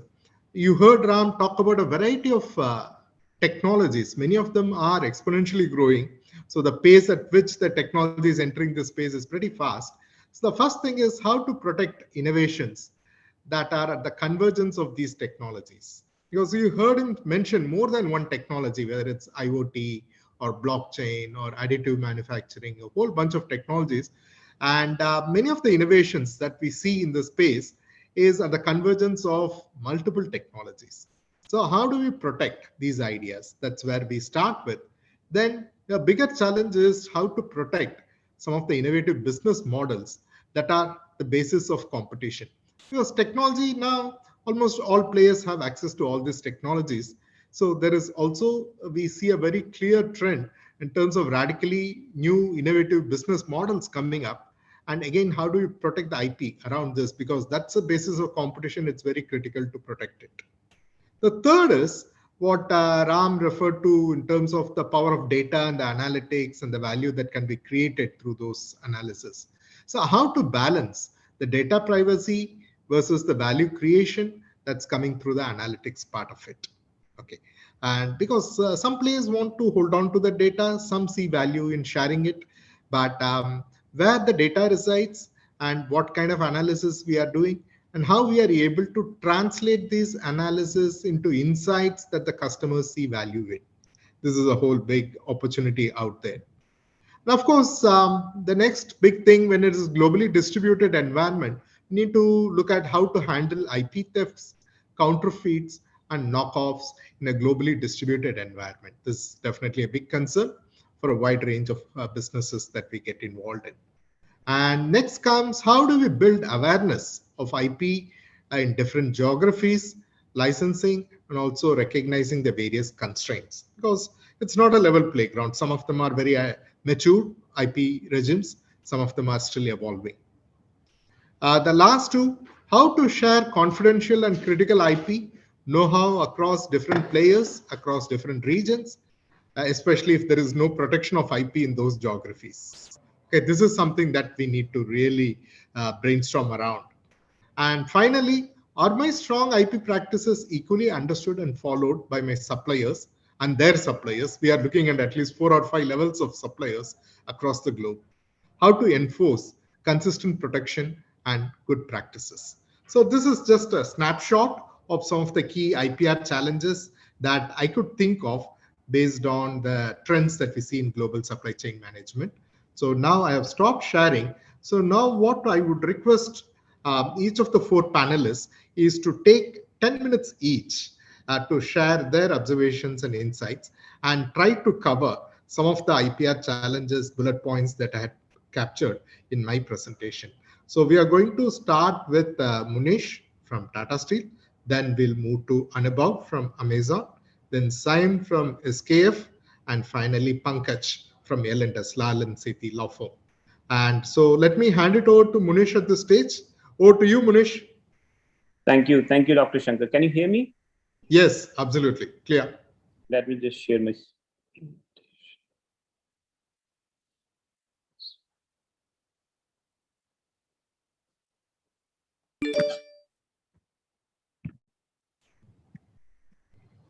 Yes, we can see your screen, Munish. Go ahead. So these are the broader aspects that I'm going to cover in the next 10 minutes, and I would be touching upon some of the points which Dr. Shankar mentioned in his opening remarks. Before we get to discuss about what are the IPR implications when we are talking about emergence of global supply chains, let's first understand what has led to the proliferation of these global supply chains. Some of these are macro trends, but some are definitely related to business aspects, how the companies are doing their business. The first and foremost, I don't need to touch upon, the logistic costs have become so competitive that you don't need to think of putting your manufacturing next to your customers. That's one of the trends that we have seen. The economies have become more global. I would say for any industry now, the market is global. The concept of regional, local, national market is not relevant anymore for most of the industries or the manufacturing industry that we are talking about. And this has been complemented well with technological innovations, and especially when we talk about information and the telecom perspective. Along these macro trends, what we have also seen that there is emergence of new business models. Companies are wanting agility, flexibility in terms of expanding their operations, contracting their operations. They are looking for business models where they can share the capital expenditure, or at times even not investing anything on the capital expenditure and just thinking of creating value. And if we think that what this is leading to, all this is leading to, it's of course leading to the affordability for the greater good, for the public at large. more importantly, it's also helping to integrate developing countries, developing economies with the global economy, and which is playing a very, very crucial role when we talk about alleviating poverty in many of these low-cost economies. And very important that this proliferation has given options to a company like us, to many other companies, that you're not any more dependent upon one single source of supply or single source of jurisdiction. So moving forward, I think Ram touched upon the smile curve. In fact, I'm also referring to the same study, but I have different inferences to make here. All this emergence of global supply chain has made something visible. Conventionally, when we talk about the IPR importance, what we see that it's the pre-production phase. What is also very, very important to see, and this is economic studies which has taken into consideration 19 different manufacturing industries. It says that more and more value is getting added during the post-production phase, which is very interesting, which is after sales, your marketing, branding. And we also need to understand that these phases with more share of value additions are highly IPR intensive, whether we talk about pre-production, we are talking about patent and know-how, or we are talking about post-production, which are IPR intensive from the perspective of branding, from the perspective of trademarks, from the perspective of sharing your know-how, confidentiality, which Dr. Shankar was talking upon. And hence, it's very important that we understand IPR implication to leverage, first of all, the value addition, which is happening at each stages of these productions, and also making sure that we are avoiding spillovers. So I'll be just thinking from a lens of manufacturer, coming from a steel industry, and I've splitted some of the challenges and how we need to tackle that based upon upstream and the downstream. It's very important that first of all, we need to understand in complex organizations we have thousands of supplies coming every month. How to tackle this at a strategic level. So it is very, very important, and we face these issues on a very regular basis. So it's very important that we segregate the regular supply service, the proprietary supplies, or the supplies which are having high involvement of technology or IP. And when we are talking about this specific supplies, we need to make sure that we have proper contracting done, and especially from the indemnity perspective. That doesn't mean that we should not do the due diligence, but we need to have that understanding about the indemnity. What are the implications when we are buying a particular item from particular suppliers? What are the liabilities from the perspective of in case of IPR infringement? It's very important to have that. And as it says, the generic indemnity clauses may not work for different technologies and different supplies. So we need to be very, very vigilant regarding that. The other very, very practical issues typically that companies do face, that you buy a proprietary systems, and there is often not any clarities that who would be owning the foreground IP on the improvements. And many times these improvements are done by the manufacturer themselves. It's very important that we also sensitize the suppliers, and we have an understanding that we need to create a kind of an ecosystem where both of us can create win-win opportunities. That's another very emerging challenge that we come across. And having said that, IP due diligence should not be an option for critical supplies. It should be must. Okay, from where you are sourcing, what are the underlying proprietary technologies? Are these covered by IPs? Are they coming from crowded IP zones? It's very, very important to understand. Fourth, very important, and often I have seen in different discussions and panel deliberations that we all talk about respecting IP. When we are talking about respecting IP, we also need to also understand that we are not encouraging misuse of IP. And when I'm saying misuse of IP, I have observed at times that many international suppliers are taking undue advantage of just calling something proprietary. And at times, when we get into discussions that what's that proprietary, either there's no basis of calling something proprietary. The second, even something was proprietary, the IP underlying IP has been expired a long time back. And of course, then the greening aspect of intellectual property. So we need to understand that, we need to respect IP when we're talking about the suppliers, but at the same time, we also need to make sure that we have strong awareness when we're talking about creating an IP-driven ecosystem.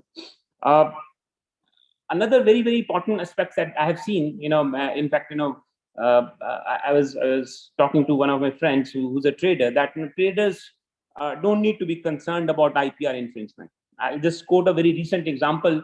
Very recently, Nippon Steel, who is one of the leaders in steel manufacturers, Nippon Steel has sued Bao Steel, who's a Chinese steel manufacturer. They have sued their own customers, of course, Toyota, who's also a customer of Bao Steel, and along with their customers and the another steel manufacturer, they have also sued the trader, the Mitsui. So it's very interesting trend, and I am seeing these kind of trends happening more and more. So just taking a shield or insulation that traders will not be prone towards IPR infringement. It's a wrong understanding. It's a myth. We should not live with that myth. Coming from the downstream perspective, it's very important that we are not dependent upon one single strategy. We need to have a combination of patents, copyrights, many times trade secrets, and the branding strategy. There is no single solution for just having a robust IP protection in place. And then like we are talking about conducting due diligence or IP due diligence for our suppliers, we also need to be concerned that we are also doing the proper due diligence of our auditors, or distributors, or the retailers, because the connection from manufacturer to customer is through these distributors and the retailers, and they are very, very important part of the overall ecosystem or overall supply chain. And we need it's not from the perspective of just finding the faults, but it's also about sensitizing them about intellectual property. And of course, we need to have technological interventions. How we are tracking counterfeiting. Audits, checks and raids may not be all sufficient. We are living in a technology age. It's very important that we talk about technologies.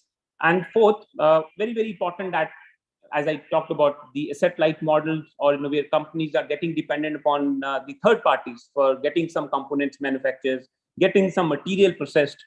We need to be very, very concerned about confidentiality and the non-compete provisions. Of course, it needs to come within the ambit of the competition law. We should not create something which is not within the ambit of competition law, but it's very important that we have certain restrictions for a certain period of time. And counterfeiting, we should not just think about just from the loss of revenues perspective. And most of the companies I come across, they see that it's a loss of revenue. More than loss of revenues, it's hitting our brand value. And the day we start thinking from the brand value perspective, we start understanding the broader implications about the IPR protection. And we also need to think at the national level, and of course from the customer perspective also. Many times the counterfeited products are creating the safety hazards. Of course, the cost is concerned because you're having the quality trade-offs. When your customers get a counterfeit product. From the lens of an EPS, we see that India is becoming a hub of manufacturing. It's very important that even many times when we talk to our EPS, they say that we don't do R&D. Why we need to be sensitive about it. Your reputations of being IP savvy is very important for your growth, for your sustainability. So it would be an asset for your organization if you're IP savvy, if you have awareness of IP, if you have processes in place in terms of how would you protect intellectual property. More importantly, you need to develop trust, and along with trust, as and when something goes wrong, you need to cooperate with your customers in terms of understanding the reasons why IP theft happened, who's responsible. This would help EPAs to go for a longer run to develop trust in the eyes of the international customers. Very, very important aspect, and this is my second last slide, so I'll be covering, just closing another couple of minutes. I know Dr. Shankar is just looking at me. So from a asset light model perspective, we need to see that companies are wanting more flexibilities, and it's given that the world that we are living in is very, very competitive. But just one model fits all is not the right strategy. We need to think from the perspective, how much control and coordination we need for a given set of item. Vis-a-vis, what level of responsibility and flexibility and incentives that we need to, have in place.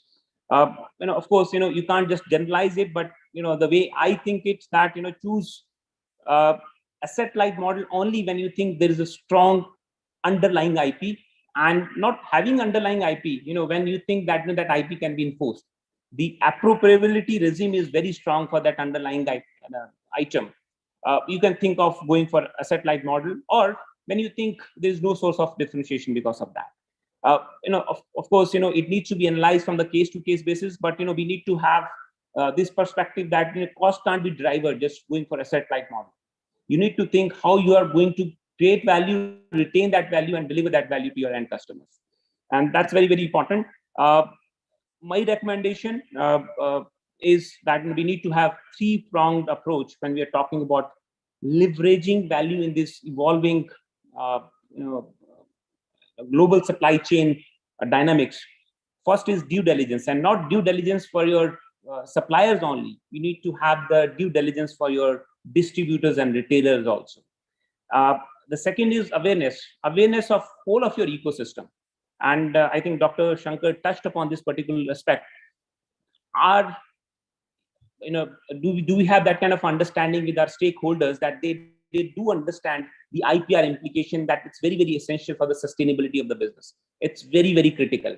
And for doing so, we need to develop some case studies, real-time examples. Time is scarce here. Otherwise, I would have shared a couple of examples from my own company. And when you share these examples, your suppliers, your retailers, your distributors also see value. That's very important to protect IPR and to have awareness about intellectual property. And third is, we need to develop partnerships so that we create win-win situations for our suppliers also. How we bring our suppliers, how we bring the larger ecosystem into this innovation regime and create opportunity for everybody. And I would like to end my note with this sentence that we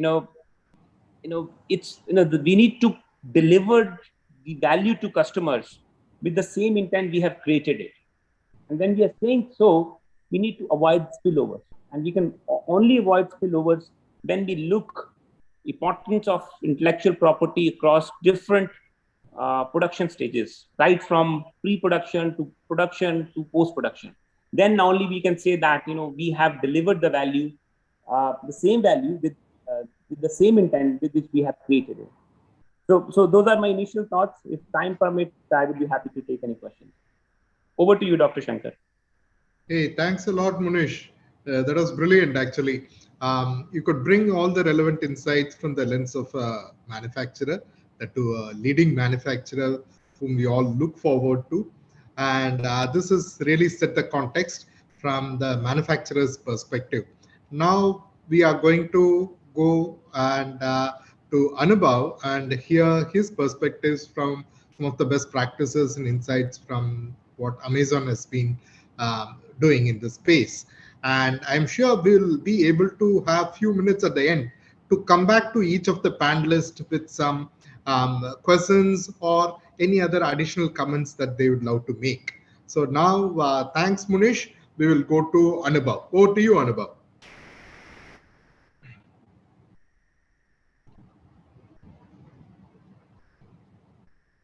Okay. I hope you guys can hear me. Thank you very much for having me here. And we can see your slide. Go ahead, Anubhav. Perfect.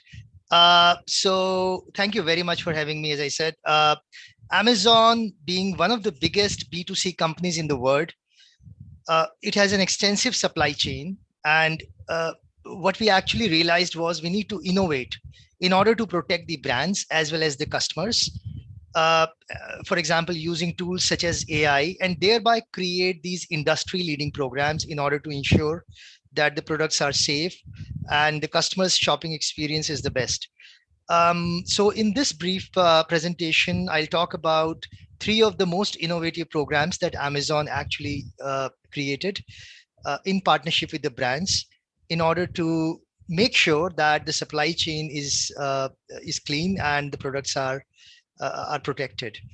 So we at Amazon actually partner closely with associations such as CII and build bridges with significant brands in order to launch these programs which address their pain points, all with the goals of ensuring that companies are able to effectively protect their IP on Amazon.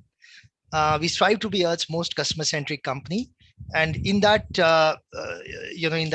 attempt, we created this Project Zero, which is one of the ways to ensure that we drive counterfeits to zero. This is a free tool available to brands in order to drive counterfeits to zero. It includes programs such as automated protections, which basically is an algorithm that an internal team writes to ensure that counterfeits or potential counterfeits are automatically removed from the marketplace without a need for human intervention. We also use product serialization process, which I'll talk about in the next couple of slides. And also this new tool for self-service removal of counterfeits from our stores. As you can see on the screen, this interface, the screenshot showing how a potential counterfeit could be removed by the brand themselves. So what really happens here is that all those listings that the brand suspects are counterfeit are removed using Project Zero in real time without the need to complain to Amazon. All that the brand needs to do is to go online, enroll in Project Zero, and remove the potential counterfeit themselves without the need to complain. So in sum and substance, what this project really does is it combines the automatic protections and the unit serialization of transparency with this new powerful tool, which is the self-service counterfeit removal feature. So we have more than 18,000 brands enrolled worldwide in Project Zero. What we really do is we trust the brand that they are going to use this power in the right manner, and therefore they get this unprecedented power to remove listings themselves. Let me quickly jump on to this tool called Transparency. Transparency is, and I'm sure this particular tool will actually touch upon the question how to handle IP thefts, counterfeits, and knockoffs in a globally distributed environment, which actually was mentioned in the PPT from your side, Dr. Venugopal. So this tool, Transparency, is basically a retailer agnostic item level tracing service, which basically helps brands to proactively identify and prevent counterfeits reaching our customers. What this tool really does is that it uses a 2-dimensional data matrix code, which is tied to each unit of a product. Once these codes are embedded onto the packaging of the products, these are scanned before the products are listed on the marketplace and are shipped to our customers. Therefore, what really happens is that whatever enters or leaves our facilitation centers is authentic. We have tried to make Transparency an interactive tool for our customers as well. What really the customer can do is that customer can use their smartphone, a mobile app on their smartphone, and can authenticate the product before purchasing or using. We have also recently offered brands this option to customize the experience that the customer can see. Now the customer can also see range of information using this Transparency app, such as the expiry date of the product, the ingredients of the product, etc., while scanning these codes on their mobile phones. Now, question is, what are the benefits to the brands and the manufacturers using Transparency? There are 3 key benefits. Number 1, as I said, the customers can scan to authenticate the product, whether it is genuine. and also receive insights about the origin and other transparent product details provided by the brand or manufacturer. The second could be counterfeit detection. So what really happens here is that this transparency has been integrated into our fulfillment network, and that helps scan and verify the authenticity of every unit that gets shipped to the customers. And lastly, it is retailer agnostic, which basically means that this is a non-branded app really, in the sense that a customer can confirm authentic product regardless of the fact whether the product from which retailer the product was purchased. A number of brands are using this transparency application. Currently, over 7,500 brands are using transparency, and there are more than 25,000 product lines which are enrolled in transparency. This has prevented more than 4 lakh counterfeits getting sold on Amazon. Lastly, another innovation that we created in order to keep our supply chains clean is counterfeit crimes unit. What we realized when we started working with the brands is that brands are the gatekeepers and the holders of critical information about authenticity of products, which we do not have. At the same time, the product is in the Amazon's vast and extensive supply chain. And that's where a partnership is required between Amazon and the brands. And therefore, we came up with this new program and a dedicated team of professionals, including the former FBI agents and law enforcement professionals, into this unit called the Counterfeit Crimes Unit. It is dedicated to pursuing bad actors globally, partnering with brands in order to file civil and criminal litigations against the bad actors. Amazon Counterfeit Crimes Unit is pursuing these bad actors that violate the law and also violate Amazon's policies by offering counterfeits in our marketplace. Our first priority remains to be proactive in blocking the suspicious listings. But if, for example, a bad actor has been able to evade our systems and listed a counterfeit in violation of our policies, the CCU will bring additional resources to hold these bad actors accountable in the offline world also. What CCU does is that it mines Amazon's data, gets hold of information from the external resources, such as service providers, open source intelligence, law enforcement information, etc., available against these targets. The Counterfeit Crimes Unit also enables Amazon to pursue civil litigations against bad actors. What we do is we work with brands in joint or independent investigations and law enforcement referrals for criminal investigation against counterfeiters. So as you can see, we have created multiple tools and programs in order to ensure that the supply chains are kept integral.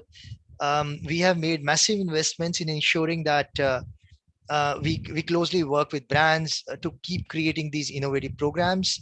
I hope this short presentation was able to demonstrate the value that Amazon brings to the brands and as well as the customer experience. So I'll take a pause here and stop for any questions that you may have. Thank you.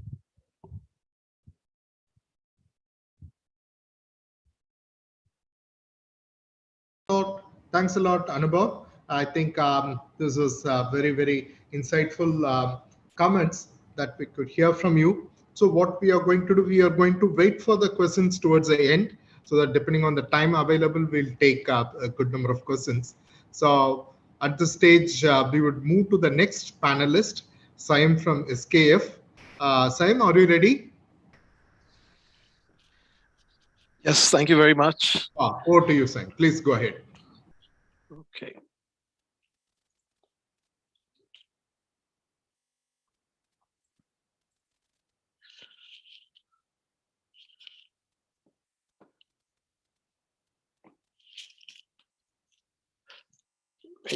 Thank you very much for the chance to participate.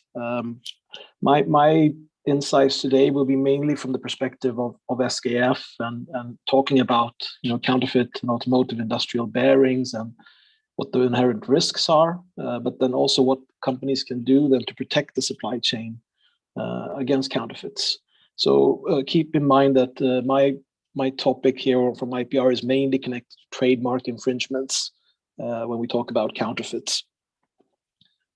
SKF, of course, is maybe not as famous as some of the other companies here. So just quick introduction to us. It's a company with a long history of more than 109 years. We are a very global company. I think our first presence in India was already in 1923 when we had a sales office in Kolkata. And we are, as I said before, we have presence across the globe, manufacturing sites in Americas, Europe, and Asia. When it comes to India, we have three factories in India as well. When it comes to SKF's products, I mean, bearings are present in any aspect of life where something rotates, more or less.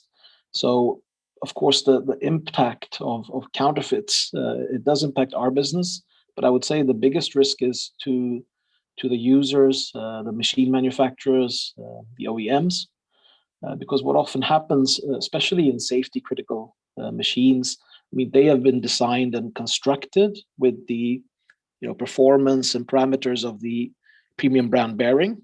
But when counterfeit bearing is installed, of course, that can have a severe impact on the machine performance and safety. For example, if it ends up in a train, a wind turbine, a car, it can have a huge impact on safety. What we normally say when it comes to counterfeits is that the trend we're seeing is that the visual appearance of counterfeits is becoming increasingly close to the genuine goods. It's very hard for a non-expert to tell the difference. Of course, once it comes into the machinery, then of course there's a huge impact and huge variation on the performance. The way counterfeit components are made, especially in bearings, is that some third party takes an existing bearing of an unknown source, an unknown quality. They brand it with the trademark of the more premium brand. And then, of course, the performance is highly unreliable. Certain counterfeits may be produced using bearings from one source. The next batch will be used, with bearings from another source. So there's a huge variety. We see that this is something that affects all brands. It's not just an issue for SKF. Even some of the Chinese brands are affected from counterfeiting. So it's not just an issue for the big global brands. When it comes to the supply chain, then what are the risks of counterfeit bearings? If you are a machine manufacturer or producer, what we often see is that it can impact your production. Counterfeit products are often out of spec, so they might not be possible to install in the machine. So that might be a showstopper already there. We also, of course, see that there's a huge impact on machine performance. Counterfeit components may fail, prematurely. They may have performance issues. There could be vibrations, noise, other issues which impacts the product that you as a manufacturer are producing. I think the third point here is extremely important to stress. If you as a manufacturer install counterfeit components in your machine, you sell it on to an end user. If they then have issues, of course, you could be held liable as a producer because of the faulty components and non-conformance components installed in the machine. And then finally, of course, it does have naturally an impact on the producer's reputation and brand as well, if counterfeits are used in their machinery, even if it may be unknowingly. When it comes to an end user, then, for example, if you are an operator of a power plant or a national rail operator, what we see is that they suffer huge issues from maintenance costs. The counterfeit products have to be maintained or swapped more frequently. That leads to more costs when it comes to maintenance. Given the unreliable performance, we also see more unplanned stops. So the plant might be shut down unexpectedly because a fan fails or a gearbox stops the production line. for some companies, depending on what they're producing, the cost of the failed bearing might actually be minute compared to the production loss. For example, if you're in a pharmaceutical industry or continuous production like oil and gas, the loss from the production can be huge compared to the actual cost of the bearings. And then finally, of course, I would stress the health and safety implications, especially in applications like that the public is directly involved with.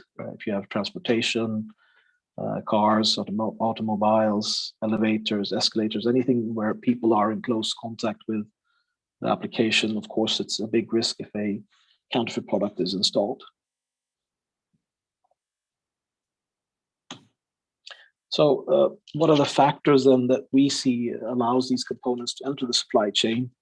In this global environment, especially when there's a supply chain crunch, we also see that some products may, for example, be made to order, especially when it comes to larger components.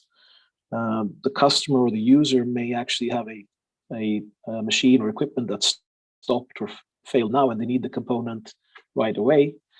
In those cases, we often see that they might go outside the normal channels and try and source products from wherever they can find them.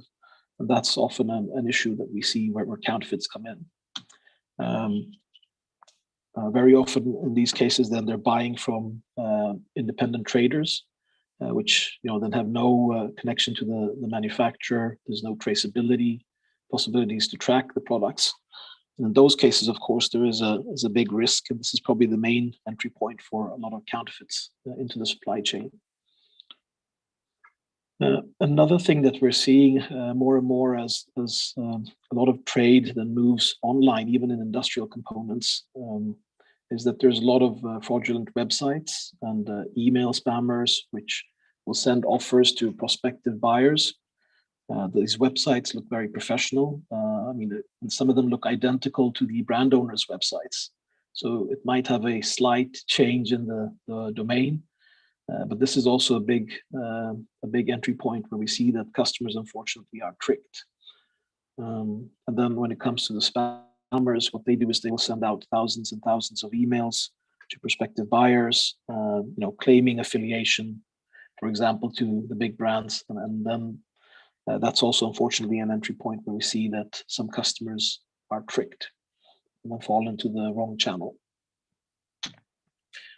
In a lot of industries, we see the customers rely on documents. So they require certificates of origin, certificates of conformity, certificates of quality, and then rely on these documents to prove that the goods are actually genuine. But if it's easy to make counterfeit bearing, you can just think yourself, how easy is it then to make a counterfeit document? So this is also a big factor to look out for. We see often that a lot of our customers, unfortunately, are tricked by these type of documents. We've even seen forged export documents from Ministry of Trade in UK, where the suppliers of the counterfeit goods have tricked customers to believe that the goods are coming from a certain supply route. And then finally, of course, pricing is an issue that we see. I put this as the last point. I would say that when it comes to industrial components, sometimes the price can actually be the same or higher for a counterfeit, especially if there's an availability issue, because the supplier knows that this product is in demand. They will not automatically put the price lower, because that will be a big tell. But we do see this issue, especially in public tenders, when state-owned enterprises are sourcing products, and they're sort of obliged to source from the lowest bid. That is also a place where we see that in some countries, counterfeits will come into the supply chain. I will show two examples here of what are the real cases that can occur from counterfeits entering the chain. This is a case from an African gold mine, where the mining operator unknowingly replaced the original bearings with caunterfeits during the maintenance. In this case, there was a catastrophic failure already after 3 months. The bearing caused failure to other equipment as well. The housing, the pinion shaft itself was sheared off. And in this case, it took more than a week for them to find new parts, and that corresponded to a nearly $2 million loss of production value. So I think it's, again, the cost of the components in this case is minute compared to the impact on the operation. This is another example from Netherlands, where a operator of wind farms had outsourced the maintenance of the gearboxes. In this case, the replacement bearings were then provided by a local trading company. They shortly experienced performance issues after a short time of running, and they asked SKF then to inspect the bearings. And we determined after quite a quick inspection that it was obvious that these were counterfeits. It was, of course, easy for us to see because we could compare the information on the products, but it's more complicated for the customer. In this case, of course, there was a huge cost for dismounting the gearbox from the wind turbines. In some cases, it can cost nearly, I think the estimates are around $100,000 to arrange the dismounting of a gearbox from a wind turbine and bring it down and take it apart and replace everything. In this case, even the supplier was then found liable in court to compensate the wind farm for all the damage, all the costs involved with this counterfeit supply. So I think it's very important, even as a service provider or a supplier, to be aware of the liabilities that you can face from counterfeit supply. So from SKF's point of view as a brand owner, then what are we doing to try and protect customers? These are the approaches we have applied.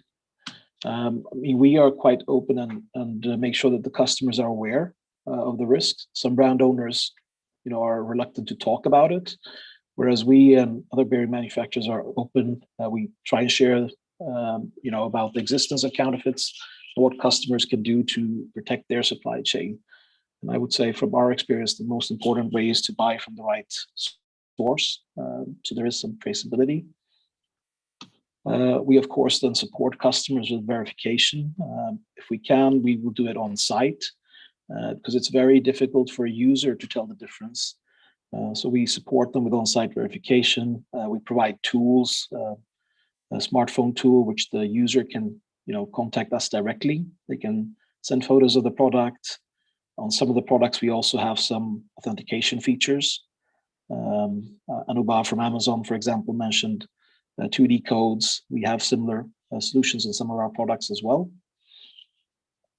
So that's an important factor, making sure that the user can authenticate their products in a safe way. A big part of what we do then, of course, is cooperate closely with law enforcement, because this is an illegal activity.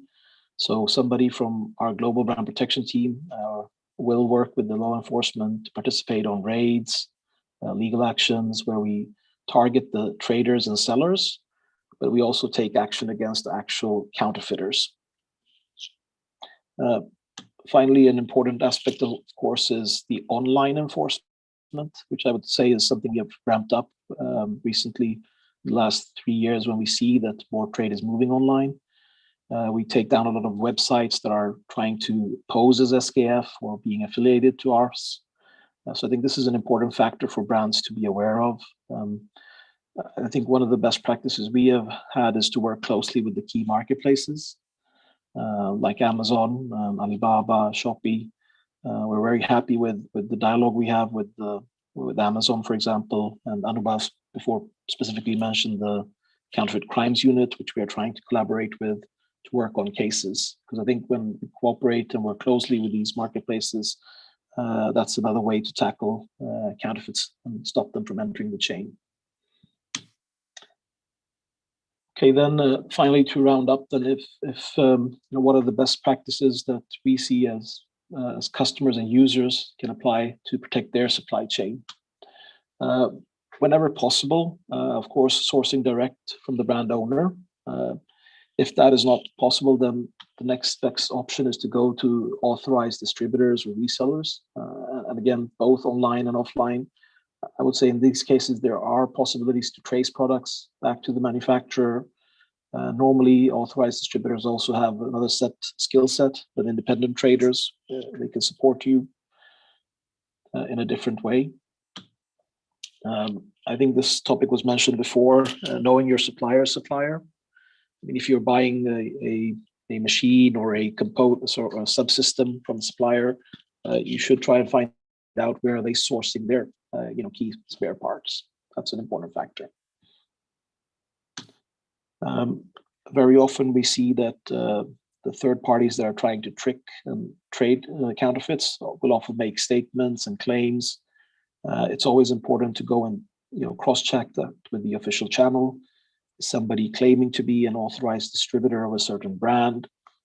It's always possible to check that with the official website of the brand owner, or go directly to the brand owner and have it verified.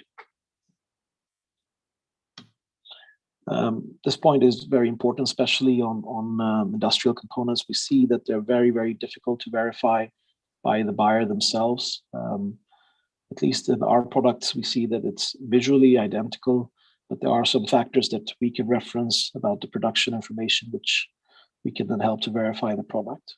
So that's why we would recommend to contact the brand owner instead of trying to verify on your own. And then finally, which I touched upon before, it's very important to be cautious of certificates and documents.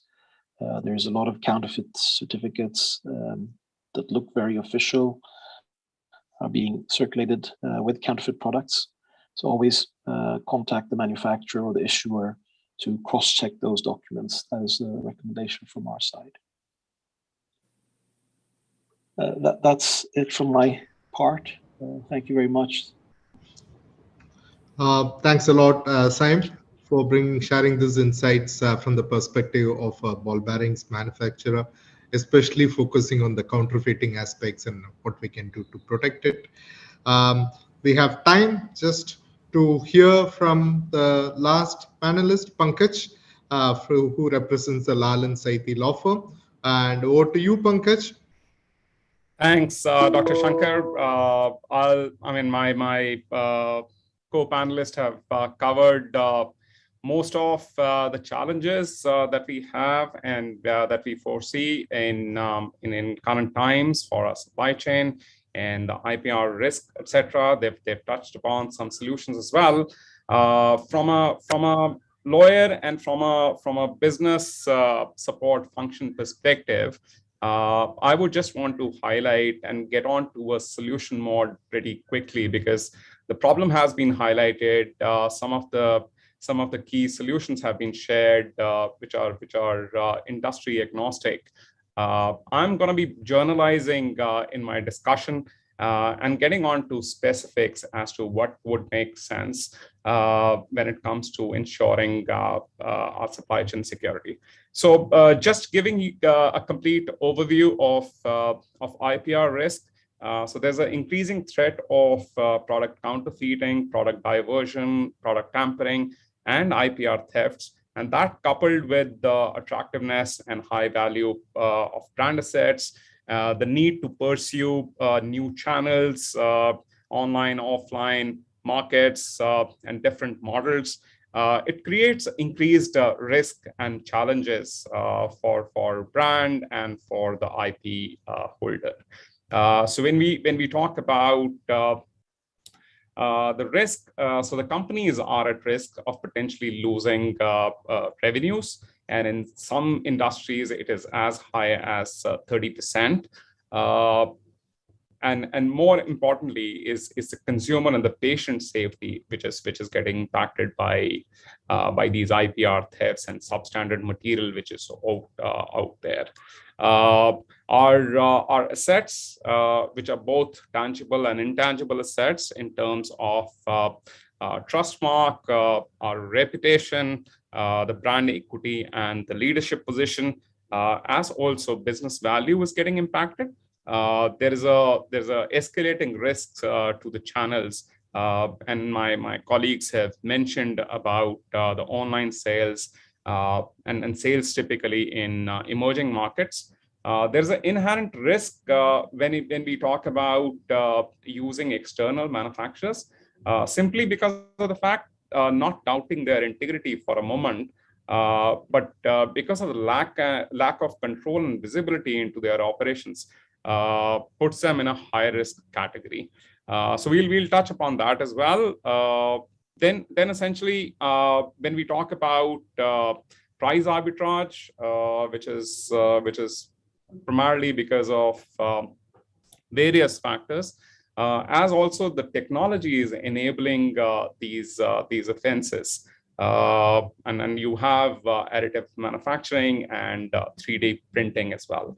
The illicit trade is now touching close to about 1.2 trillion this year, according to some estimates, and it is increasing by 15% year on year. And the primary industries which are impacted, the top 10 industry segments which are impacted are currency, FMCG, alcohol, pharma, agriculture, infrastructure, automotive, tobacco, lifestyle and apparel products. It is increasingly demonstrative of the fact that there are transnational organized crime networks involved in this. This is no longer a mom and pop kind of outlet. These are much more organized networks, I would say. And internet offers anonymity and global reach to these offenders. So we talk about IPR challenges in global supply chains. So this is just an overview of what the supply chain, or should we call it a network, because we have a company and its suppliers. So we talk about upstream and we talk about downstream. There was a study when I was part of Johnson & Johnson. There was a study which was conducted as to what are the reasons which lead to the illicit trade, and what part of it is under control of a company. I mean, how much we can control. So there was a McKinsey study which was conducted, and the report was startling when it said that 80% of the reasons which lead to this illicit trade and IPR thefts are within the control of the company. So, which is in fact startling, but in fact it is a good news. We know that, of course, by taking some corrective steps, we should be in a position to address this concern. And all we require is a holistic and a proactive approach. We talk about regional supply chains which are getting transformed into the global ones, with IP and related proprietary information being dispersed across the companies and extended enterprises. With digitization and increasing presence of internet-enabled technologies, and number of attack vectors for malevolent actors have outpaced the potential protections and the safeguard which a traditional measures which the companies used to take are outpaced. So in this case, we need to be really one up in the game and have a holistic and a proactive approach to supply chain security. Some of this, in this slide, I would just want to touch upon the supply chain best practices as to how you can secure supply chain and essentially prevent any losses or impact to the business. First and foremost is developing your first line of defense, which is incident reporting and management. So using your internal and external stakeholders to proactively collect and maintain illicit trade data, and essentially once we know as to what is the size and scale of the issue, we can strategize and address it more holistically. We have to create awareness and education about IPR infringements and IPR theft issues. More typically the brand protection issues with our internal and external stakeholders. We have to increase visibility of illicit trade through doing market assessment and evergreen monitoring, ongoing monitoring. Then essentially there's a lot of data elements which are available with the companies, which are sell-in, sell-through data, and then there are data points which actually help them in identifying that there is a problem in the market. So Data analytics and developing commercial insights through that data is very important, wherein we'll be able to identify the problem early on, and there'll be system-generated thresholds which can throw up red flags, which the company can proactively address. Talking about distributor compliance, and this is more of your third-party distributors and 3PLs.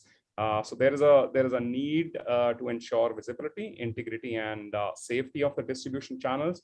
And my co-panelists did mention about having strong contracts and enforceable contract with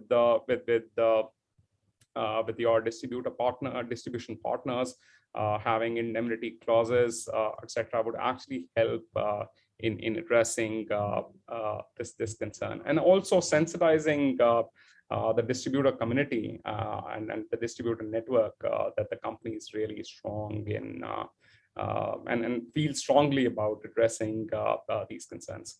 I did mention about the external manufacturer piece. There is an inherent risk, so we need to basically help recognize and mitigate risks which are associated with external manufacturers. Product protection. Now, this is an important element wherein companies are using extensively the product packaging technologies and which are used for product authentication and product security. So this really helps empowering our stakeholders in early identification of the issue in the field, and which can be addressed. One of the core things that I want to highlight is that this product authentication technologies and product security technologies actually help you create a different set of intellectual property, which can be further protected as well. So not only be seen as a cost center or a cost intensive activity, but it actually creates you IP, help you create IPs, newer IPs, which you can protect and have a uniform IP across the company product line to be enforced effectively. We did mention about product turns and destruction as well. So reverse logistics is very important, and this is how in some of the cases counterfeit product or illicit product can actually enter the legit supply chain. So this is an important element which needs to be looked into. We see that the near expired products are brought back by the companies, and if they are not appropriately destroyed, there is a likelihood of it getting back in the regular channels with extended expiry or even counterfeit packaging there too. We also need to focus on transportation security and facility security, and ensuring that there's practically no leakage from our transport service providers and from our manufacturing locations. Finally, talking about having a solid investigation and legal strategy, as also ways and means to measure impact and spend which the companies have. Because what I've learned in all of these years is whatever gets measured gets done. So you need to have proper KPIs for your program, and also develop a matrix to calculate the ROI. Talking about Ram did touch upon the SCORE model. So I would reiterate looking at the best practices and how the best practices could be integrated into the develop, plan, source, make, deliver, and sell service areas. So you could see, I mean, to build a supply chain, safe and secure supply chain, you need to start early on, even at the stage when you are actually developing or conceptualizing a new product, including a new packaging. So which is where you can add product protection, you can add legal and IP protection by creating a new IP there. When we talk about planning stage as to what would be the capacity strategy, and we can look at trademark, copyright, patent filings at that stage. And then comes to sourcing, which is sourcing of the raw materials. and strengthening our procurement process to basically ensure that no illicit product enters the supply chain at that early stage. We talk about make when it comes to internal and external manufacturing, and you would see that there are elements of embedding the best practices at the make stage as well. So there's a best practice around external manufacturing. There's a best practice around legal and IP protection, which is what needs to be added, and so on and so forth. When we talk about distribution, which is in market distribution to the affiliates, and in market distribution to third parties, and also covering our retail and consumer channels. So how do we get started? I mean, there must be a way for us to get started, because the problem is huge and the supply chains are complex. So where do we get started? So I would, I mean, what I've learned working with large corporations and looking at the enforcement side as well. We start with a risk assessment. We identify the areas of opportunity and areas of concerns, looking into the security controls, HR controls, operation controls, supplier management controls, and IP controls. And once we have assessed the risk and identified areas of opportunities, then we need to basically deploy those. So this is largely reiterating what I've done, what I've shared earlier. The other thing that I would want to touch upon is the use of technology in protecting our supply chain. So ensuring that we have solid ways and means to protect our intellectual property. So we need to focus on cybersecurity.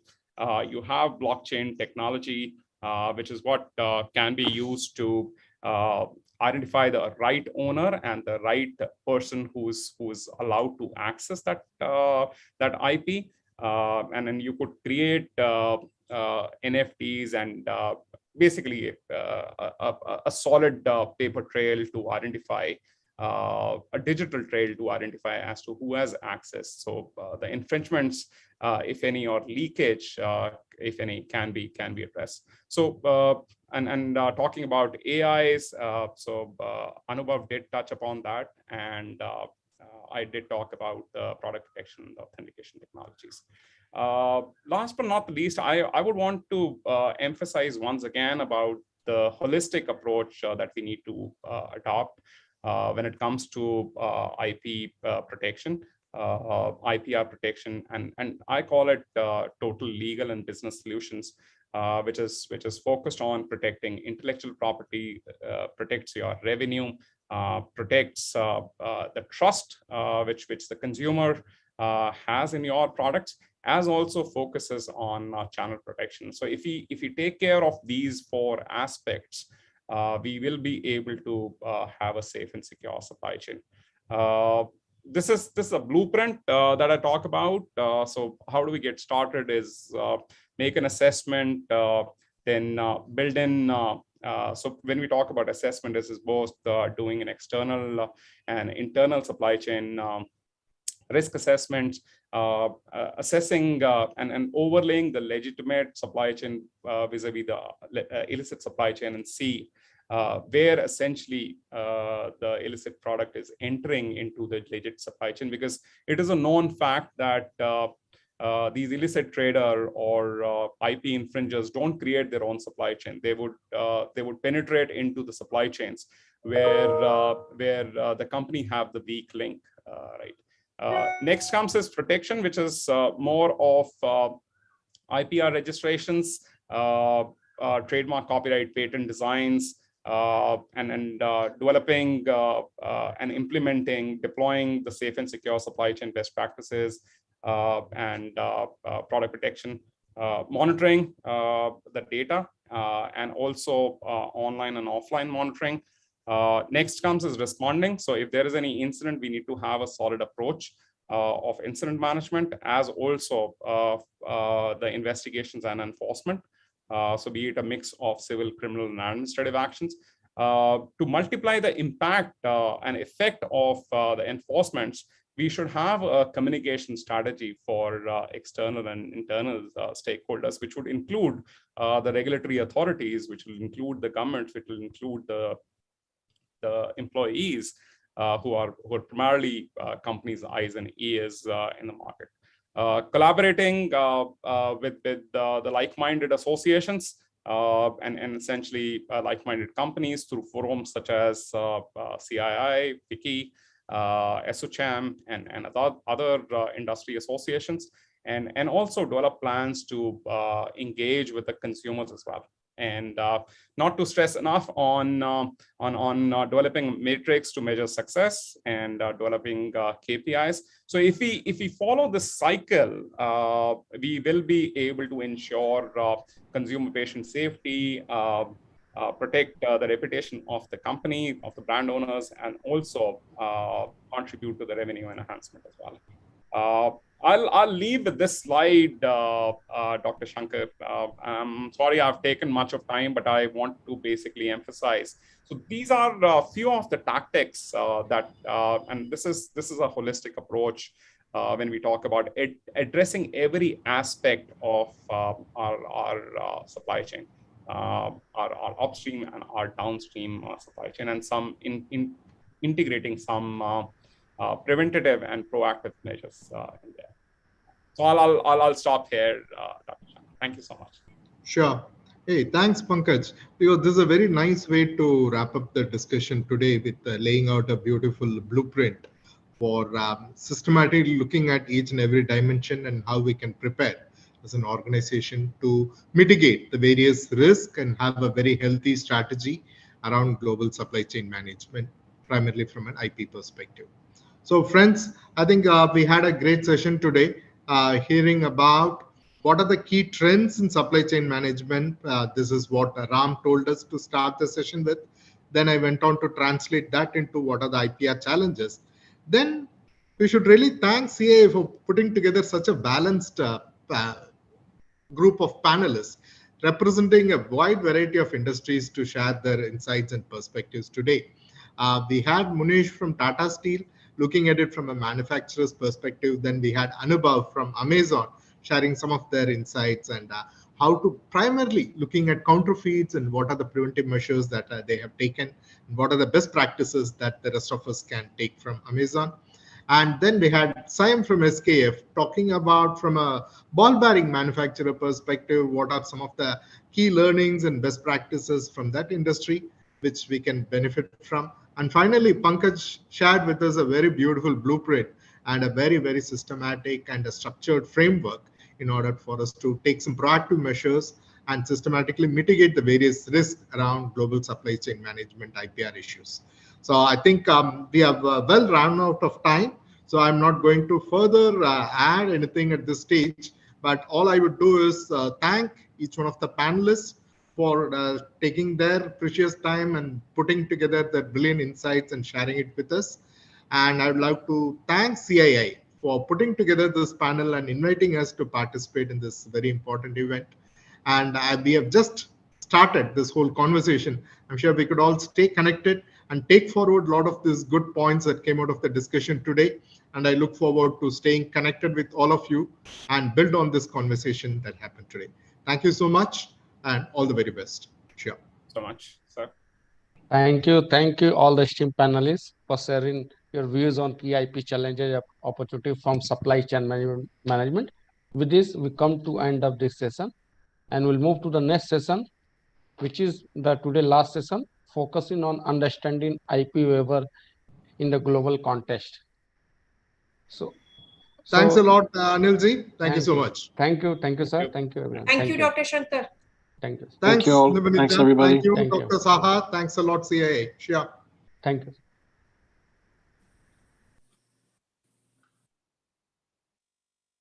Now, Nita, all the panelists have joined? All the panelists has joined, except Professor Faisal. We may start the session. So, with can we begin the session? Yes, sure. Yeah, thank you. Good afternoon, all the esteemed panelists. This session is particularly going to focus on understanding IP waiver in the global context.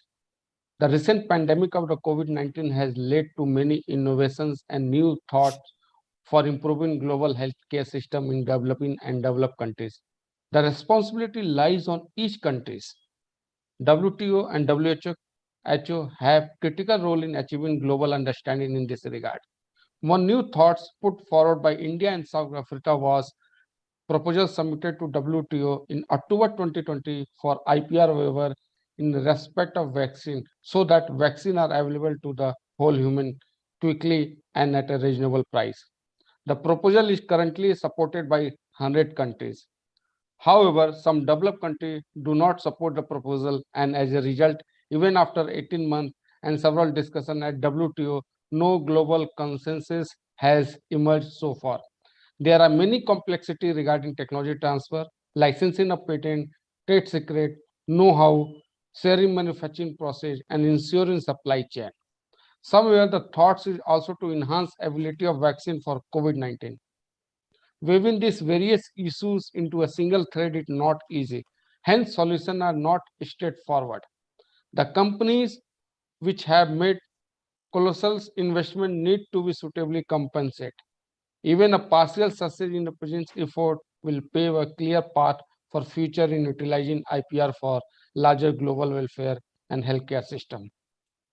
This session is going to, the esteemed panelists of this session are Mr. Anthony Taubman, Director, Intellectual Property Division, World Trade Organization, Professor Faisal Ismail, Director, Nelson Mandela School of Public Governance, University of Cape Town, Professor Dr. Heinz Godard, Patent Vault, European and German Patent and Trademark Attorney, Women and Women, Dr. Anju Khanna, Director, Patent, Lal and Sethi, Professor Loines and Londvu, Director, School of Law, University of Venda, South Africa, and Mr. Sai Prasad, Executive Director, Bharat Biotech.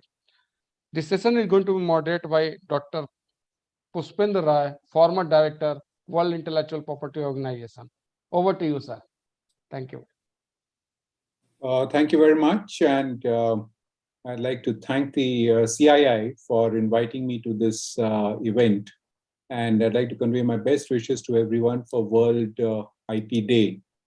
It is encouraging to note that WIPO has focused on the youth of the world this year, as it is the young who have the most important role to play in promoting creativity and inventiveness. They form a total number of 1.8 billion, with 90% living in developing countries. And 26% of the world's youth are in South Asia, the place we inhabit. The WIPO waiver that we're going to discuss in this session is a very important issue, especially for developing countries, and is being widely debated in various circles today.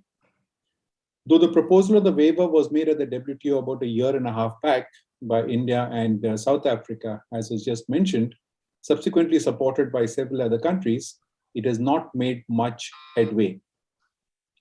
The debate resumed a month back after reports of a leaked compromise text agreed upon between the two initial proponents, South Africa and India, along with the United States and the European Union. It will perhaps be discussed in the ministerial conference scheduled for June 22. These reports also suggest that the new text has purportedly diluted the original proposal by narrowing it down to just patents on COVID vaccines, and that too for a list of eligible countries. It also mentions certain norms to be applied for exporting patented drugs manufactured by third parties.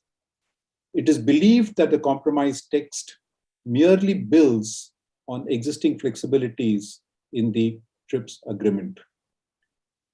Be that as it may, I think in this session we should be discussing whether such a waiver would actually be beneficial for ensuring that the COVID vaccine is made available in all parts of the world. As of April 23rd, more than 65% of the world had already been vaccinated, with India standing at 72%. In the case of the United States, it was 77%. Though acknowledged that in certain parts of Africa, vaccination numbers have been woefully low, the question arises whether it is just the patent cover or other factors impeding universal immunization. Of course, while certain governments and public health activists have been pushing for the waiver to facilitate wider availability, vaccine manufacturers and their governments stress that such a waiver will not serve any purpose, as it is not easy to manufacture these drugs without effective licensing arrangements with the patentees. Moreover, they add such measures also demotivate research-based companies, inhibiting them from making further investments for manufacturing drugs in the future. Hopefully, we'll have a better understanding of these issues in the global context after this session, for which we have a galaxy of experts. Among the panelists, we have Mr. Anthony Tobman, Director, World Trade Organization, an old friend, Professor Faisal Ismail from the University of Cape Town, Professor Heinz Goddard from the European and German Patent and Trademark Attorney, Dr. Anju Khanna, Director Patents, Lal and Sethi, and Professor Lanais Ndlovu from the University of Venda, South Africa. As I said, we have a very good mix of speakers for this session, and I'm sure we'll be able to discuss different perspectives of the problem. So what I would suggest is that within the time available to us for this session, we take about 5 or 6 minutes to make our initial submissions, after which maybe we can have a discussion or even ask questions of each other so that we are able to develop a proper understanding. I think, Tony, we can start with you. You can also tell us whether the leaked draft is actually a draft or it's a figment of somebody's imagination. Tony, over to you. Okay, well, thank you very much. And like you, I'm delighted by the invitation from CII to take part in this important conversation. And indeed, it's lovely to be in touch even via Silicon with a dear friend and colleague. I'm going to disappoint you because I have to reflect my role as a secretariat official. And from that point of view, there's actually very little I can say that has not been reported anyway. Not only because I'm being reticent, but because it hasn't been communicated to me, because this is a matter for conversation between sovereign governments. It is a treaty matter. It concerns the operation of a binding treaty and the way that should be modified, if you like, or suspended to react to the pandemic. So, from that point of view, I'm not competent in either sense to comment on the current state of play. That said, I can certainly confirm that there's been no official proposal tabled or put forward, and that my understanding is that this remains an informal conversation among member governments, and it's properly for them to decide. That means I'd like to focus on the context of the debate, the proposal, and to draw out, I hope, some important practical lessons, because one thing I think we must all agree on, that the dreadful, harsh lessons of this pandemic must at least be learnt and applied so that in the unlikely or unfortunate event of future health crises on this scale, we will have a more robust and systematic response. So we have, and I think you've introduced this well, we've seen two narratives on the question of innovation and access. There's never been such rapid innovation dissemination of not a new vaccine, but new vaccines. So just over 2 years after the virus was identified, over 72 vaccine candidates had reached the phase 3 stage of development, and these are being built on 10 different technology platforms. The innovators involved are not just the usual suspects. They include the traditional pharmaceutical firms, a wide range of small startups, public research organizations. They're based in over 20 countries, right across the development spectrum. And the rollout, as you've mentioned, the rollout so far has outstripped any earlier vaccination campaign, dramatically so. And we are approaching 70% of the globe's population receiving at least one one inoculation in just on 18 months. But it's striking, it's alarming, it's distressing that there are abiding inequities in access very clearly. The proportion of vaccines delivered per head of population range literally from 204% to 2.04%, literally 100 times the scale. So a country's position along that scale generally does correlate, not absolutely, but generally correlates with its comparative wealth. It's a clearly inequitable situation. So it's not surprising that governments, both individually and collectively, are seeking answers on how to convert that surge of innovation into effective and equitable access. Even those who found their way to the front of the queue have a strong interest in working towards universal coverage. Ironically, the WTO Ministerial Conference, which we'd hoped would yield a consensus decision on the way ahead with the pandemic and the TRIPS issues, this was abruptly postponed in December, exactly because of the emergence of the Omicron variant. We're told that this is in part a consequence of uneven access to vaccines. So it's a universal challenge that has to be addressed. And there's no doubt, of course, the IP system is a critical component of the complex ecosystem that enables this innovation. So no matter what one's take on these issues, we do need to harvest the lessons learned. Certainly, IP has been an element in forging new forms of partnership. It hasn't been entirely business as usual. And indeed, I think the fast pace of the pandemic response has helpfully, productively disrupted some of the business as usual assumptions. And the international rules, it's a key point, the international rules do need to be seen in their practical context. Sometimes, often actually, I've heard in the debate suggestions that a temporary waiver of certain TRIPS provisions, treaty provisions, would in itself do away with any IP obstacles. Or the other side would say, no, this in itself would disrupt the whole innovation ecosystem. That's clearly not the case, just as a factual matter. And indeed, I think the TRIPS waiver debate is arguably just a subset of the broader question of what should be the scope of, shall we say, freedom to operate of national governments.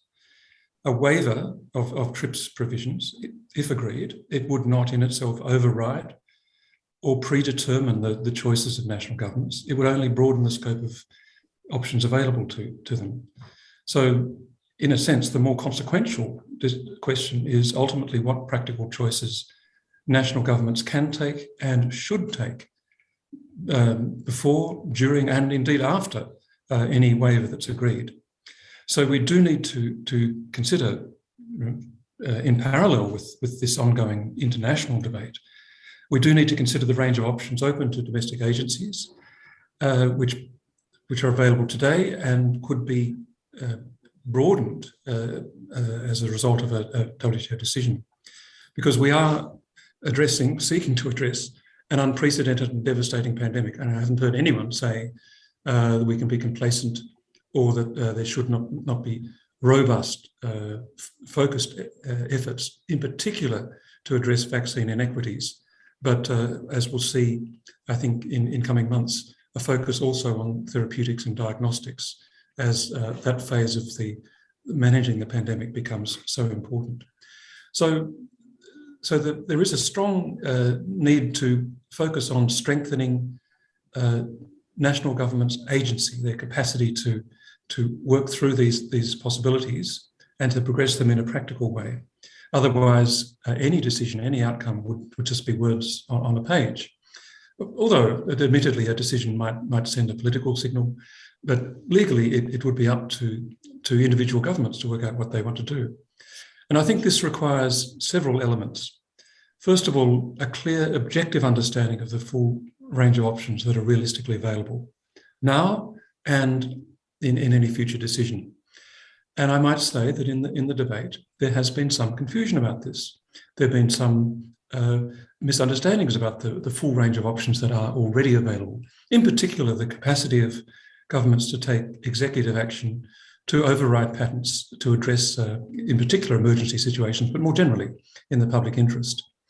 Second point is the capacity to set these options in a strategic context, depending, for example, on whether a country is likely to remain for the foreseeable future entirely dependent on imports for their medical needs, or whether they're an existing or an emerging regional hub or producer.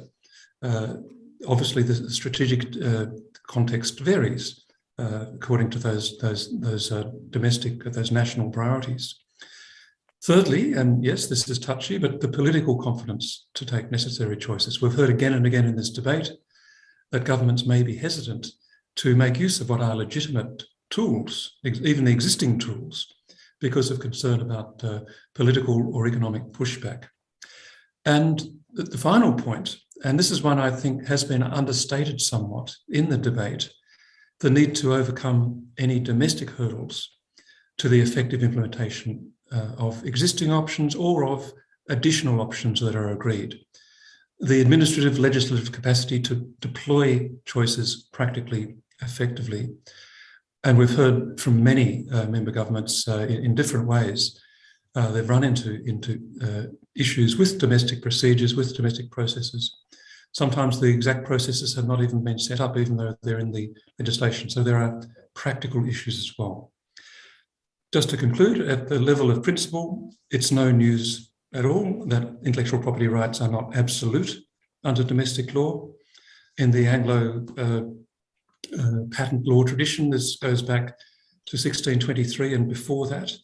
There's no question that the public interest can prevail in the right circumstances, provided certain equitable principles are respected. And again, I've not heard anyone in the debate challenge the broader equitable principles, due process, adequate remuneration, and so on. And indeed, these principles are already embedded in most countries' domestic law at some level. It's part of the famous balance that we always say typifies intellectual property law and policy. The question is, when is it sound and effective public policy actually to deploy such options? A set of questions that are, to my mind, actually more difficult than what I'd call the mere legal issues. And it's certainly not a question that in itself can be resolved, determined, or superseded by a decision in Geneva on a temporary suspension of treaty obligations. An example, just to conclude, one example of policy questions that have come up and that directly concerns the agency of national governments has been the question of how to maintain leverage over intellectual property resulting from research and development when this is based on the substantial investment of public resources. It's been, to my mind rightly, a particular point of debate in the whole question of the vaccine rollout. And it's frankly not one that really touched on by the TRIPS agreement at all, but one that would be benefit from a rich discussion of best practice and a willingness to learn the hard lessons of this pandemic, so that where public resources are invested in drug development, sometimes to respond to an emergency of this caliber, we have the systems in place to ensure that appropriate leverage, appropriate say is maintained over IP resulting from the investment of public resources. It's not an easy question, but it's a compellingly important one. Anyway, that's just a few points that I'd like to lay before you, and I look forward very much to the conversation. Thank you. Thank you, Tony. Thank you for setting out the framework. And yes, there is an understanding that notwithstanding whatever is happening at the WTO among the member states, and of course it's the Secretariat who is just providing the forum, ultimately the decision has to be taken by the member states. There is that much that is still possible for countries to do within their own systems. So thank you, Tony. We can now move to Professor Ismail from South Africa. And maybe Professor, you'd also like to tell us as to whether we have the same kind of environment over there as we had in the late 90s during the AIDS crisis, when there was another outcry for bypassing some of the patent protection measures in order to make drugs available to the population. Over to you, Professor.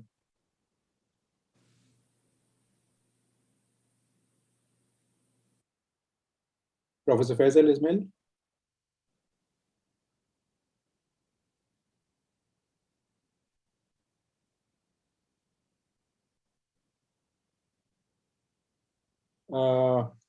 Is he with us?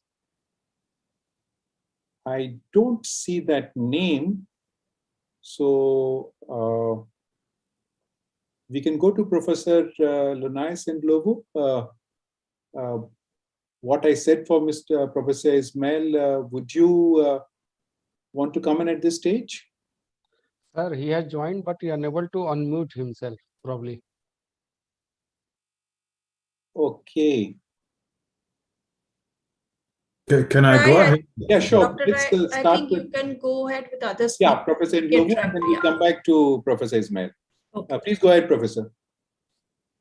Yes, good morning, good afternoon, colleagues from wherever you are.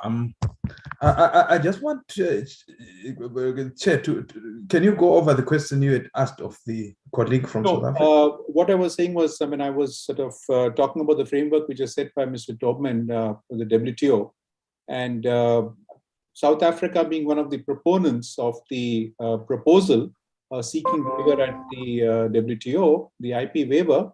So the question I had in mind, and of course you could make your own submissions, was whether the environment was the same as we had in the late 90s, early years of this century in South Africa, when we were overtaken by the AIDS crisis. And there was this entire demand that some of these companies should make the drugs available to South Africa at a lower price, so that they would be able to meet the demands of the people who are affected by AIDS at that time.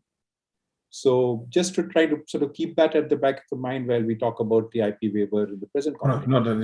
Thanks for that. Yes, I would like to say that I'm really going to be addressing you on three things. The first part of my address is whether the waiver is necessary, and then the second part being the alternative approaches, some of which have been hinted at or actually mentioned by the first speaker, Tony.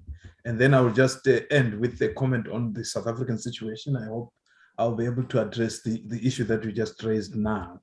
Let me quickly go into the waiver and say, I mean, all of us, I mean, most of us at this stage are aware of what the contents of the waiver are and what has happened subsequently. And then we've heard of a leaked version, the quadrilateral text, and sometimes it happens that we end up talking of commenting on leaked documents, but I will not comment on the leaked text because I don't know whether it exists or it doesn't, although I've seen one text being circulated, online. But I would want to look at some few points there about the waiver, whether it's necessary or not.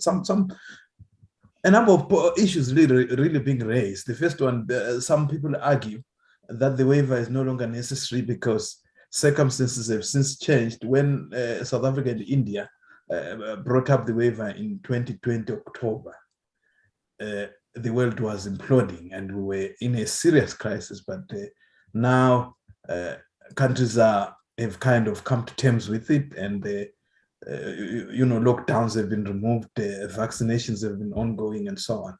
And my response there is that if you look at developing countries and LDCs, the issue of vaccination and other interventions is still, I mean, disproportionately impacts on developing countries and less developed. So the waiver, it is necessary.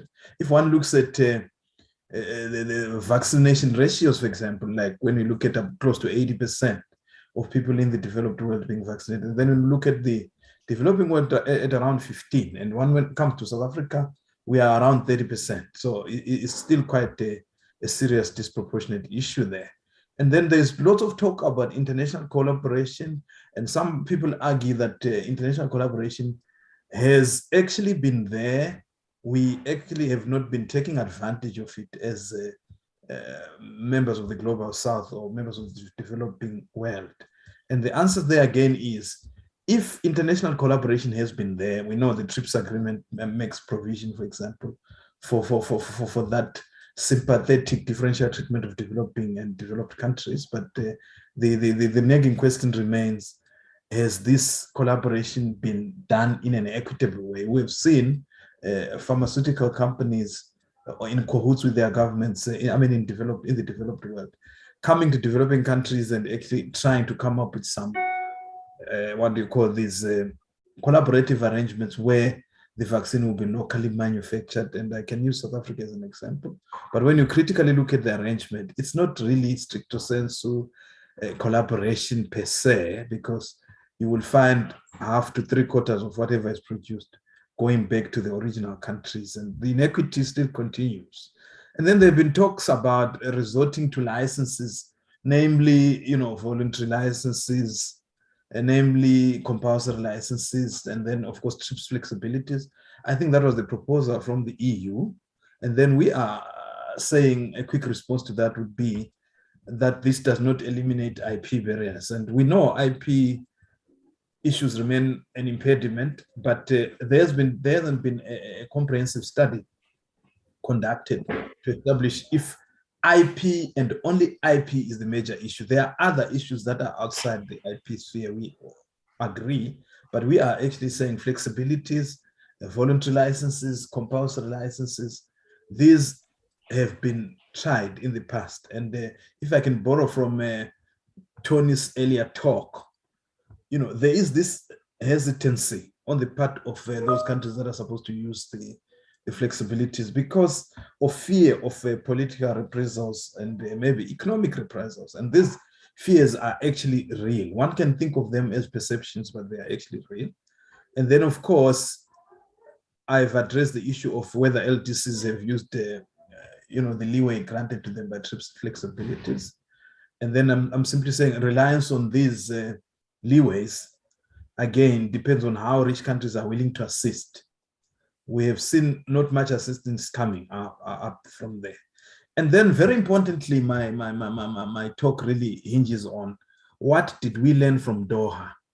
2001, 2003, 2005, 2007, when Article 31 bis became a permanent amendment to the TRIPS agreement. What have we learned, and why has Article 31 bis not been used in other spheres? And the simple answer to that is that the procedure is cumbersome. And if one looks at the submissions made in the first text submitted by South Africa and India, and then looking at some of the issues raised through what some people argue is the leaked text, we will see that there is a reference to eligible countries, then there is a reference to the process itself, who can rely on it and who cannot. And then I'm simply saying there, if we look at what transpired, the provisions of Article 31 bis, we have had only one successful case involving Rwanda and Canada. And after that, there was no other reliance on Article 31 bis. The main reason being the cumbersome process, very difficult, notification issues. And then we are actually saying in negotiating, in coming up with this draft waiver text, the starting point should have been what happened in Doha, what happened Article 31 bis, what went wrong, what should we not repeat, in this new text that we are actually looking at. And then I am saying in this particular instance, most of the issues or most of the solutions that can help us come up with a text that's acceptable and that actually brings in equity would be if we look at the issues around the implementation of Article 31 bis, and then we'll say, let's revisit those, let's polish up what needs to be polished, and then in that way we can actually reach out to each other.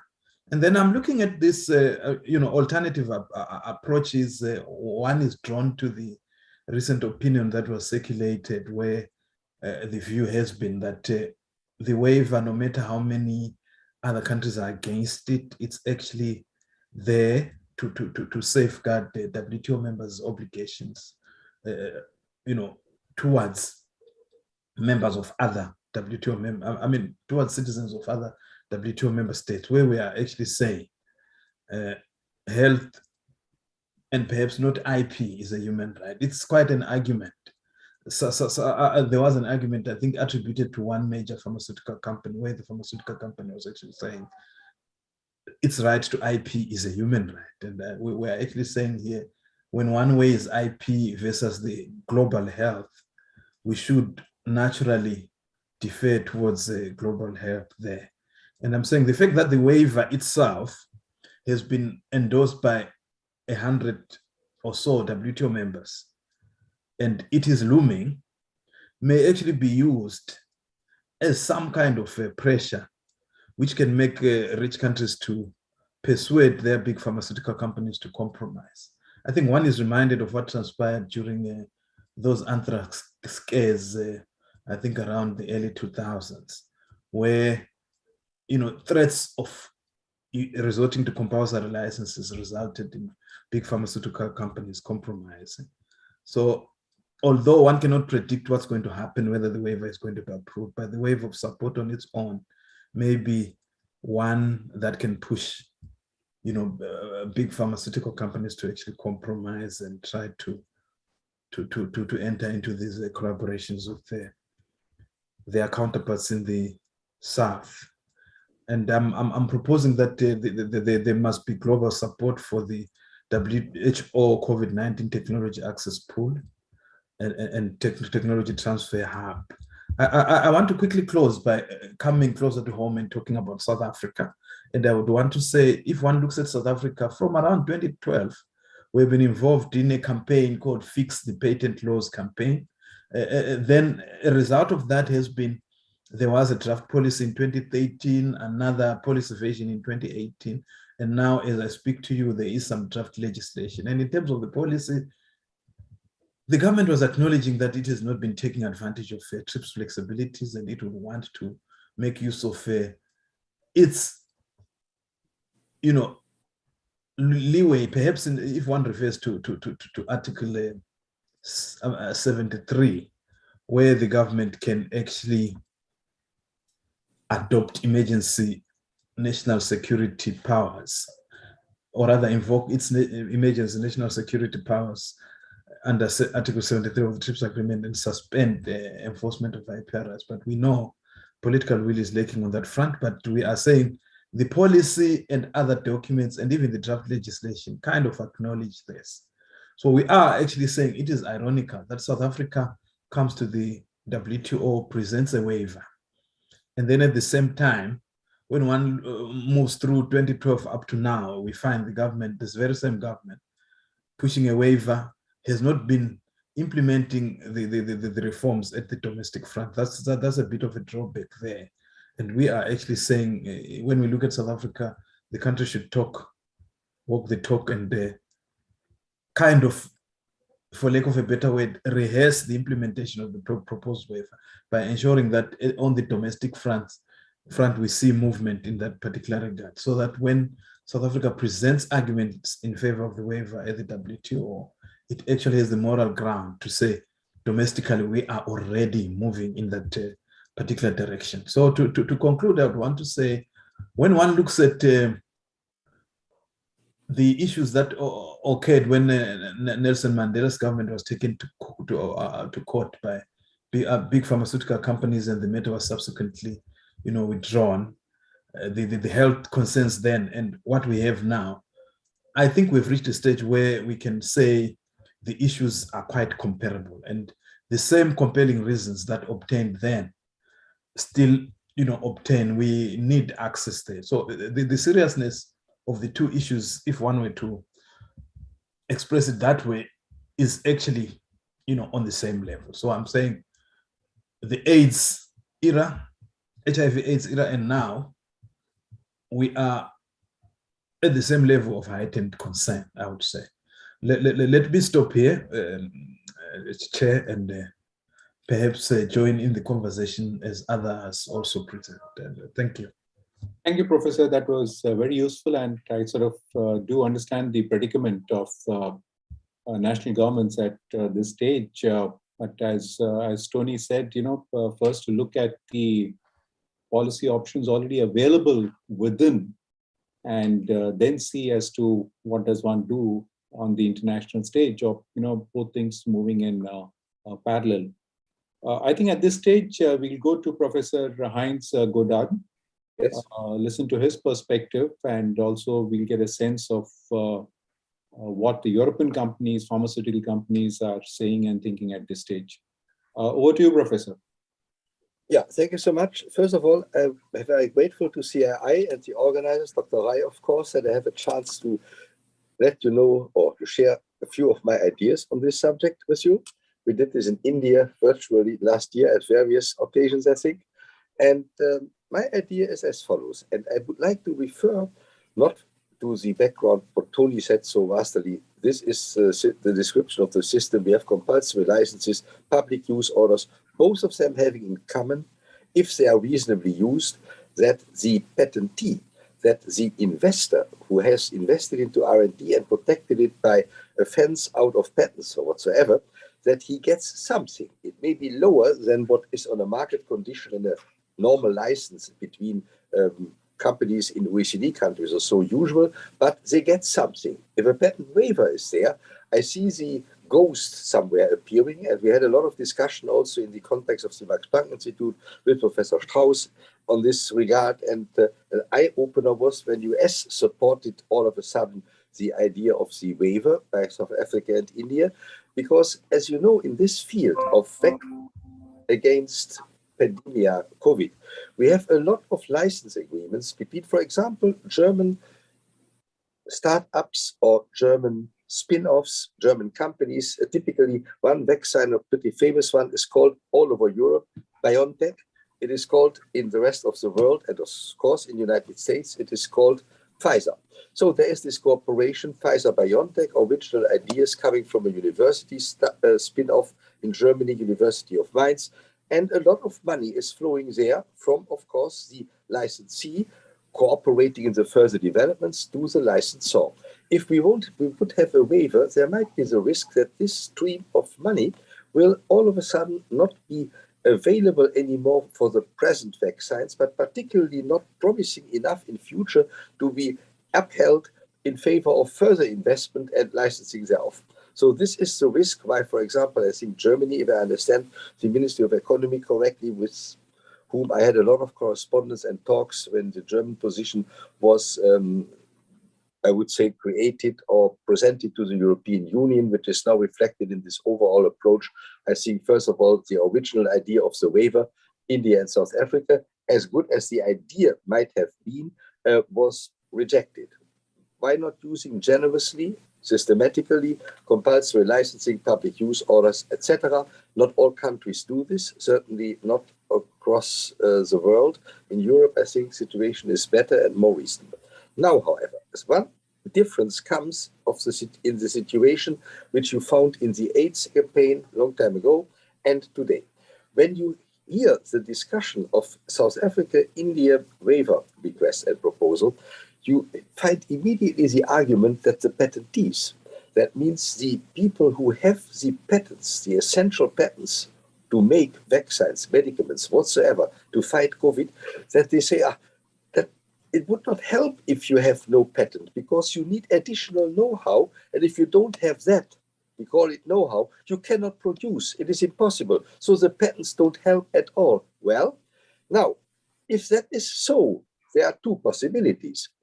Either these patents, if they cannot be exercised by the ordinary person skilled in the art, based on the knowledge he or he has and additional knowledge available in the state of the art, these patents are all invalid because they do not disclose a exercisable technical teaching, how to make these vaccines, etc. In that case, if they are invalid, I come to a better solution immediately, I think, then nobody has to respect them at all anyway, because they are just not enforceable, invalid, and country by country, you should say, ignore them. You just do what you like, because these patents lack sufficient enabling disclosure, period. But should we not think about a different solution, which makes it much better, I think, to transfer the know-how what TRIPS wishes to do. Article 7, to enable technology transfer. This is the reason for strong patent rights, etc. Namely the following, that we create for the additional know-how, which is not in the patent. By the way, we have this problem not only with pharmaceutical and biotech patents, etc., which protect COVID fighting mechanisms. We have the same problem with data banks, data collections, which are necessary to exercise AI-related, artificial intelligence-related patents, etc. If the data are not available, you cannot that patent. Similar problem. What about the following? We have for biotech inventions, for biological material, already since a long time, the provision that if the exercise of a patent needs certain biological material to be available to somebody who wishes, using generous experimental use clauses, for example, to exercise the patent, it is in Budapest to be deposited, and under these conditions, everybody can get there this biological material, maybe in future data for artificial intelligence. I don't care about that at the moment. And then you have the data available, and then the patent is exercisable. What about requesting that pharmaceutical companies who now say, unpunished, I would say, more or less, our patents cannot be exercised at all because there's additional know-how we did not put into the patent. It is not there, so the developing world cannot use these patents. They need more know-how. You say, if you have such patents, in order to avoid invalidation thereof, you must deposit your additional know-how. That what is withheld by you, that is what not in the patent, in a trustee-controlled depository, like the Budapest depository for biomaterial, and everybody who gets now a compulsory license, a public use order, or whatsoever, should at the same time get entitled to have access to that depository. Then all of a sudden the patents are no longer invalid. The patents are valid because with the additional know-how available under control of the sovereign, of the governments of this world, of the courts, they are now together with the patents in a position to bring the people who wish to, the people really, the countries who wish to make these vaccines into a position where they really can produce it. We have discussed this already in WIPO a little bit. I talked about this in Singapore, particularly also with DG Darren Tang, who comes from there, as you know, whether it should not be a WTO or WIPO, I don't care, controlled, trustee-controlled depository for additional know-how which you need in order to make patents exercisable. If that is there, patents are not invalid, but the compulsory licensing and public use order decisions then have to give access to that depository also, because otherwise nobody can exercise the patents which are there. So this idea I would like to present here again. Tony knows about this idea. I think we talked about this half a year ago already, and Prabhuda Ganguly certainly is, for example, in India, very much in favor of this idea. And I think we should think in that direction, that we say compulsory licenses under patents only are not sufficient in certain situations. And this is a big difference over the AIDS situation, the HIV one. At that time, I did not hear the argument, you cannot exercise this patent. No. You could exercise them, but there were other concerns, of course, that people could now freely make these drugs and reduce now the profit margin of the big pharma companies and whatsoever. But I did not hear at that time, and I remember this pretty well still, this argument, you cannot exercise the patent anyway. There's additional know-how, not to the extent we have it today. So my proposal, publicly accessible depository, but controlled access only. That means for somebody who gets a compulsory license or gets entitled by the sovereign by a public use order has to get access to these additional things. We can extend this then also to data banks, whatever is necessary to use other patents, where everywhere where know-how is allegedly, as said by the patentees, probably it is true, necessary to exercise the patent to avoid invalidity, go there and take the additional data. Thanks, that's it. That's what I wanted to present. And I must apologize, because I have really in 5 minutes to leave. We have today in the Washington, where I'm at the moment, DC, there is a Federal Circuit Bar Association meeting, and the next session where I'm going is on, you can imagine, patent waiver, and I have to sit there in a different building here in Washington. I'm now very close to the White House, and I have to run over there. So I cannot follow the discussion later on, but I hope that this idea has come over depository for what is necessary to exercise a patent and is not described in the patent, that this is similar to biological material somehow created. Thank you.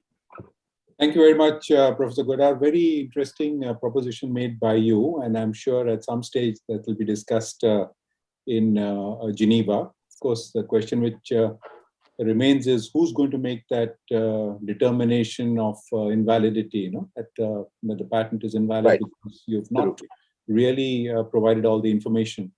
And all the best for your next meeting with Washington. But let me assure you, this group is going to be definitely more hospitable as compared to the other one when it comes to waiver.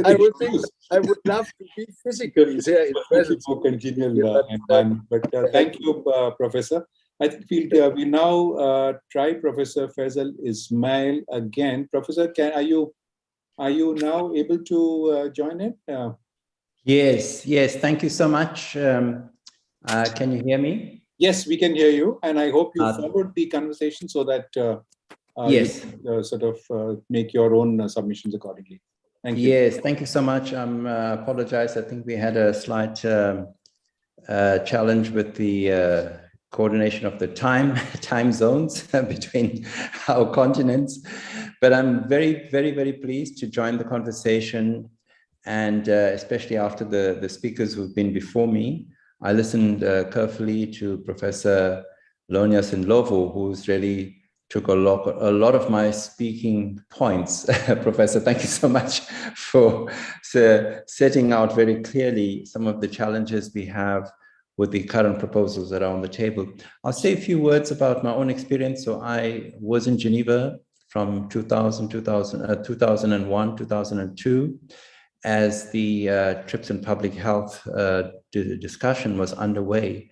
At that time, the main issue was AIDS. And as you know, the world was faced with this pandemic, which, by the way, still exists. The AIDS pandemic hasn't gone away. We haven't really found a solution yet. We are hard at work, even in South Africa, looking for a solution for AIDS. But that was a time when the prices of the drugs that were emerging to treat AIDS was extremely high and unaffordable, making these drugs inaccessible to poor people around the world, and especially in countries like ours, in South Africa, which were highly impacted by AIDS. And so the challenge at the time was to find a way of making the TRIPS agreement more flexible so that the prices could fall and the drugs could be more accessible and affordable to the poor. And I agree entirely with the remarks made by Professor Lonias Ndlovu that the solution we did find, and I plead guilty because I was one of those negotiators who thought that the compromise that we did reach then, we believed it could have worked, although, of course, it was a compromise. It was negotiated. It took a long time to negotiate. It was hard work, but we did reach a compromise. And as many of us did fear, the solution didn't work. It didn't really, it wasn't used, as I think Professor also mentioned. As far as I know, only one country really used it. That's Rwanda, in an agreement with Canada. But what did happen, fortunately, was the result of the negotiations and the flexibility that was created in the WTO. Multinational companies did start negotiating bilaterally, and prices did fall, fortunately. And in some cases, I know from talking to the Brazilians, by as much as 80%. It also tells you how much of profits were being made, but it did fall, and it did create more access for countries, and many of us were able to negotiate better deals with multinational companies. So that was one of the positive outcomes of that process. Well, we're back to the same drawing board, as it were, with COVID. Because at this point in time, we have a situation where many of us in the developing world are still trying to vaccinate our populations, whereas in the developed world, they have done it 2 or 3 times over. So we have this huge inequity in the distribution of the vaccines that are emerging. Fortunately, this time they have emerged pretty quickly, relatively, but the distribution is highly unequal and pointing to the asymmetries of the global system. And of course, I think I should make this point is at the time we did a lot of thinking, the protests and the negotiations, it did create a debate in the global system about the relationship between intellectual property rights and public health. And indeed about investment in public health diseases. How do we invest in this? And many commissions were created by the WHO, the United Nations itself. And these commissions arrived, I think, at a common insights. And the main insight was that the global system of production, distribution, and governance of public health diseases and our responses to them are inadequate, ill-equipped, and asymmetrical. The impact of the system is asymmetrical because we have privatized R&D. Governments have ceased to invest as they should in public health.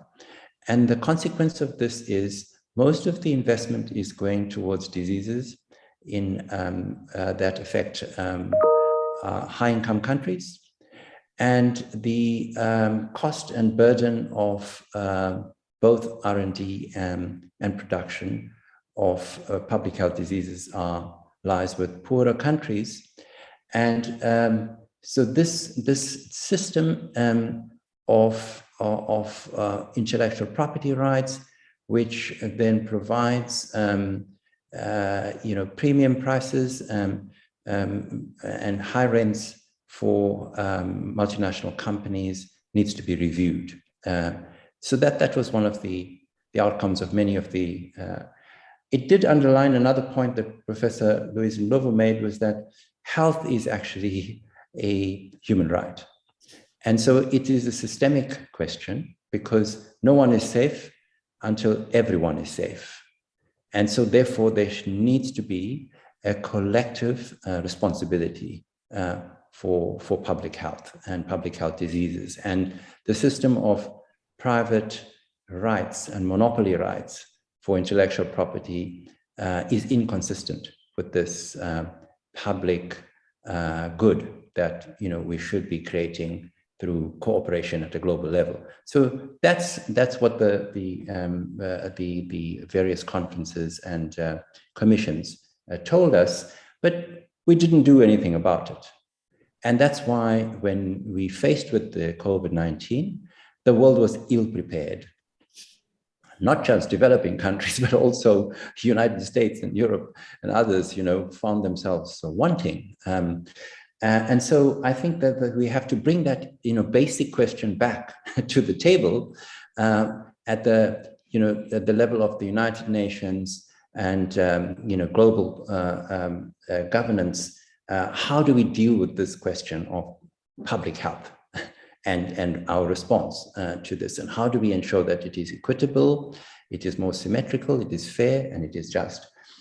That's my first point. The second point is, in Africa, what this COVID pandemic did was it really illustrated the dependence of Africa on the rest of the world. Only 1% of vaccines are produced in Africa that we consume, and 94% of pharmaceuticals are imported from elsewhere. And what it tells us is that there's this extreme dependence. It's a sort of smacks of, the colonial and neo-colonial relationships that African countries don't want to be reminded of. And it's something that has to be addressed as a matter of national security.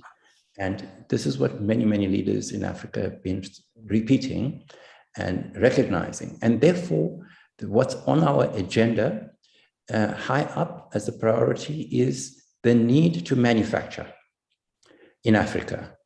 And so this is a challenge that is not only African, it must be a systemic challenge. It must be a global challenge. How can the world help and contribute to Africa localizing production of vaccines and pharmaceutical manufacturing? And how can we not simply be the people who do the finishing and packaging, but also get involved in the R&D and in the production of APIs. I think that some efforts are underway. I'm very pleased that this time the African Union with the African Center for Disease Control, they've created a task force on manufacturing, and work is going on. A number of workshops are taking place. Businesses are talking to each other. A lot of small entrepreneurs working in the sector are talking to each other. And a new dimension on the continent has been created to facilitate this. The African Continental Free Trade Area now creates one market across the continent, making it feasible and for investors to locate and distribute across the continent. So the question I think that we, South Africa, India, and other developing countries should be talking about, how do we work together, South-South, to firstly share technologies? How do we, secondly, cooperate with development finance to support our entrepreneurs to invest in manufacturing? And thirdly, how do we share experiences? Because India has had a very interesting experience over the last 20 years or so, building an amazing dynamic pharmaceutical sector, fostering entrepreneurship. How can Africa learn from that experience? How can we share those experiences? And fourthly, how can we, encourage joint investment in R&D? So Africa is not short of smart people. We have some of the best scientists, and we've shown even in South Africa on COVID-19, we've been ahead even of some of the best scientists in Europe. This has come up time and time again in sequencing, for example, of the COVID-19 vaccine. So how can we, with India, scientists from the developing world, work together on research and development so that we can be ahead of the game? And finally, how can we then get our entrepreneurs to work together in joint ventures so we can produce together, both in India, in South Africa, and other developing countries? So that's what I think, we should put on the agenda. I don't think, as my final point is, I don't think the solutions that are being put on the table now in Geneva are going to be helpful, because we tried the compulsory license route, it didn't work. We need to have a more flexible, less cumbersome, less threatening solution on the table, which creates a space, the policy space for developing countries to manufacture. And so I think that we as developing countries working together with India and South Africa, this would be a great time to explore how we can strengthen our partnership to manufacture and get involved in cooperating on research and development. So thank you so much for the opportunity. Thank you very much, Professor. Very interesting pointers. And then, of course, ultimately, we have to look within and see as to how we build our own capacity and build cooperative relationships with other countries similarly placed because we understand each other's concerns, we understand each other's problems, perspectives, and that is how we can sort of move forward and not keep waiting for the other companies to come and provide. After all, moving from 94%, coming down from 94% to even 70, 75% is going to take quite a bit of effort, and you need all the help that is available for that. We finally come to Dr. Anju Khanna, all of us very eagerly waiting to hear her. She's been very patiently listening to all of us, and I'm sure she'll have a whole lot of interesting things to say about the Indian perspective on the IP waiver. Dr. Khanna, over to you. You have to unmute yourself. Sorry, yes, I was muted, yes. Thank you very much, Professor Rai. And I would also like to thank CII for giving me this opportunity to speak here on this very contemporary topic. And I've heard all the speakers, and my take on the IP waiver is a little different. And it may not be very popular, number one. And also, I do get what all the speakers are trying to say, It is a very, very difficult situation, and in the global context, as far as the pandemic is concerned, it is, as Dr. Ismail just said, that no one is safe till everyone is safe, And the only way to ensure safety for everyone is that the entire world is immunized against the disease one way or the other. So that is the biggest challenge that we all face, and so the question is that in the context of IP waiver, so is that the answer, or is that not the answer? So just to go back a little and see what the situation is today, So I just took out some figures. They were published in the New York Times on April 23rd, 2022, and about the global vaccination program, So according to those figures, 66.7% of the global population has received at least one dose of the vaccine, which is 5.12 billion people in the world. However, as expected, there's a stark gap in the distribution. So on the one hand, you have a country like UAE, which has 99.9% of its population fully vaccinated, with 52% with the third dose as well, the booster dose. On the other hand, you have a country like Congo in Africa, which has just 0.9% of its population vaccinated with the first dose and just 0.6% with the second dose as well. So only 15 to 20% of the African subcontinent is vaccinated. So what is the real reason behind this discrepancy? Now, is it really the IP? I'm sorry, I really beg to differ, It is not the IP which is hampering the distribution, not the only factor, and not a very big factor either. So I was also looking at the PCT figures, the countries, there are 154 countries who are signatories to the PCT treaty, Patent Cooperation Treaty. And I was looking at the figures, that what is the national face filing figure in different countries. So in the context of the African context, I'm sorry, I don't want to really talk about African continent per se, but because we're talking about the discrepancy in the distribution of vaccines, that is why I'm talking about it here. Except for South Africa, the filing is just 0.1% of the global filing figure, that is national face filings. So patents cannot really be an impediment. Patents cannot really be, or IP cannot really be an impediment in the vaccine distribution or inequity in vaccine distribution. So in the country there are hardly any patent filing. So there are other problems, obviously, like the supply chain bottlenecks, willingness of the governments to get their people vaccinated, vaccine hesitancy among the population, distribution and storage challenges, trained personnel, political climate in the country. Now that's another factor that nobody talks about, that is the elephant in the room. And as I was looking at the heat map, of the entire world about the vaccination progress, the countries that are politically highly unstable had the lowest figures in their, vaccination also. And they could be anywhere in the world and not necessarily the African continent only. So, these are the several factors. So there are, pros and cons of the waivers. Every people who are against the waiver, people who are like me, who are not really very supportive of the IP waiver, because I think the basic premise of IP waiver is that IP is an hindrance. That mindset has to change. IP is not a hindrance to innovation. IP is like actually promotes innovation. So I will actually look at both the sides of the picture. So what are the people who are saying that waiver is not a good thing? So one point is that production and distribution of vaccines will not speed up.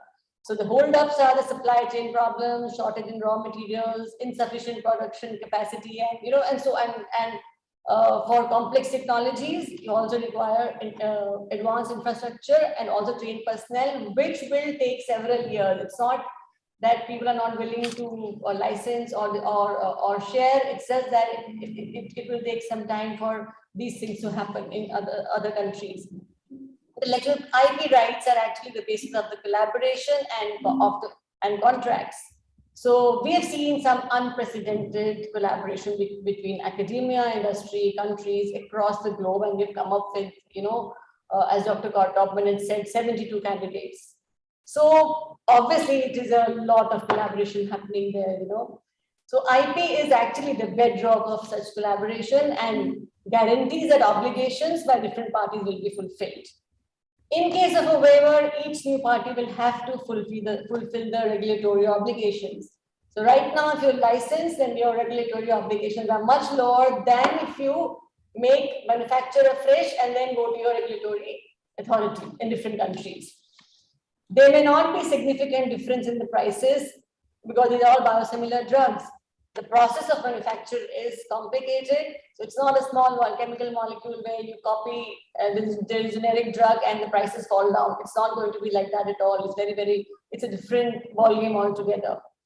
And of course, Article 31 of the TRIPS already gives enough flexibilities to the members to grant compulsory licenses under certain circumstances, and when the pandemic is right. For example, in India, we have Section 92 of the Patent Act, which gives the government the right to issue a notification in the Gazette and then acquire patents, or give a compulsory license, ask for a compulsory license, and also under 92A to export those patented pharmaceutical products in certain conditions.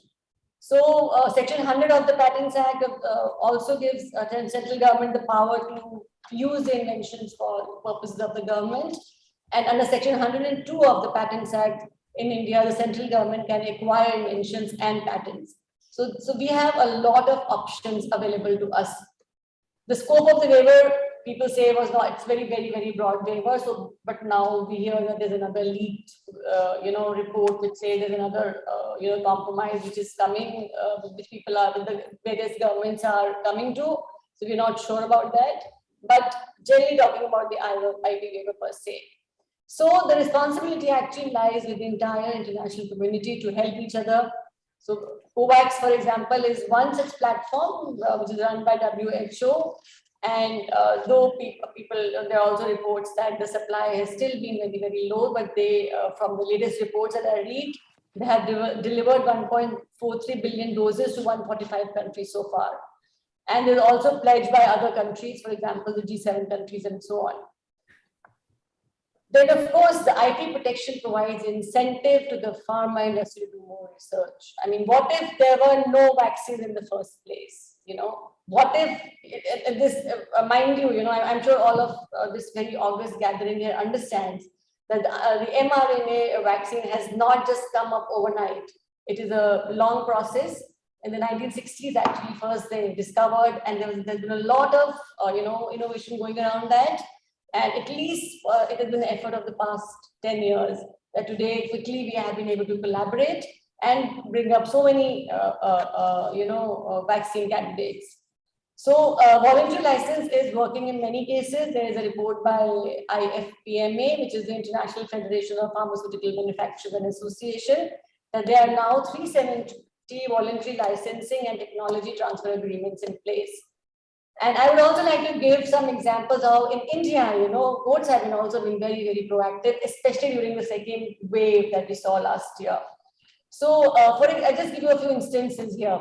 So on May 5th, 2021, Delhi High Court sought patent working information from Roche for the supply of the drug tocilizumab for the treatment of COVID patients. So actually in the affidavit that was filed by Roche, it said that they had imported an additional 1 lakh vials equivalent to 20,000 doses of the drug, and half of these were being donated to the government of India.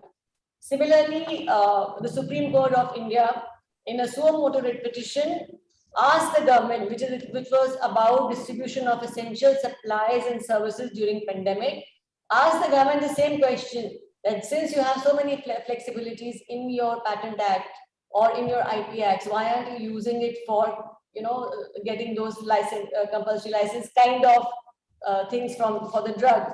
So that time, again, the government of India had given an affidavit and said that the question of voluntary or compulsory license for the said drug, which is drugs for COVID, and the invocation of the provision of the Patent Act 1970 is a policy decision, and the government of India is currently dealing with the said issue at a global level. This is through diplomatic channels, and this was about this IP waiver that we are talking about. So that time, the Supreme Court had pointed out the provisions of Section 92, 100, 102 of the Patents Act.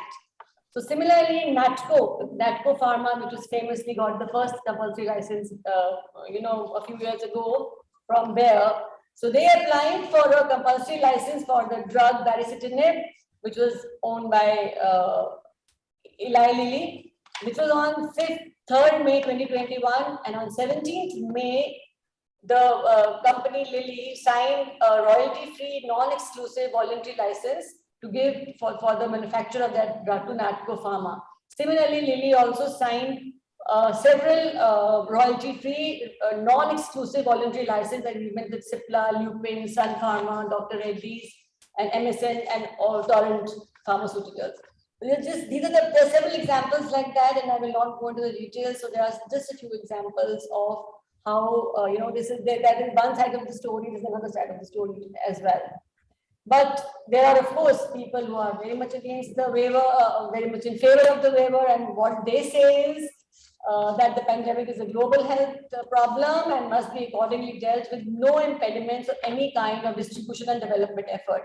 Now, again, I would like to point out here that IP waiver or IP is it or it is not, I'm not very sure, not as big impediment to the distribution of the vaccines or other products, drugs and the products. So patent holders cannot produce enough vaccines to meet the demand and hence must share the technology with others, which is true. And what's wrong with having these kind of contracts while still holding your IP? Public funding is used for the development of some COVID-19 vaccines, and private profit should not be a consideration. Yes, that is where we require the transparency, that how much of it is public funded and who are the true IP holders in that. And they also say that voluntary licensing has not worked.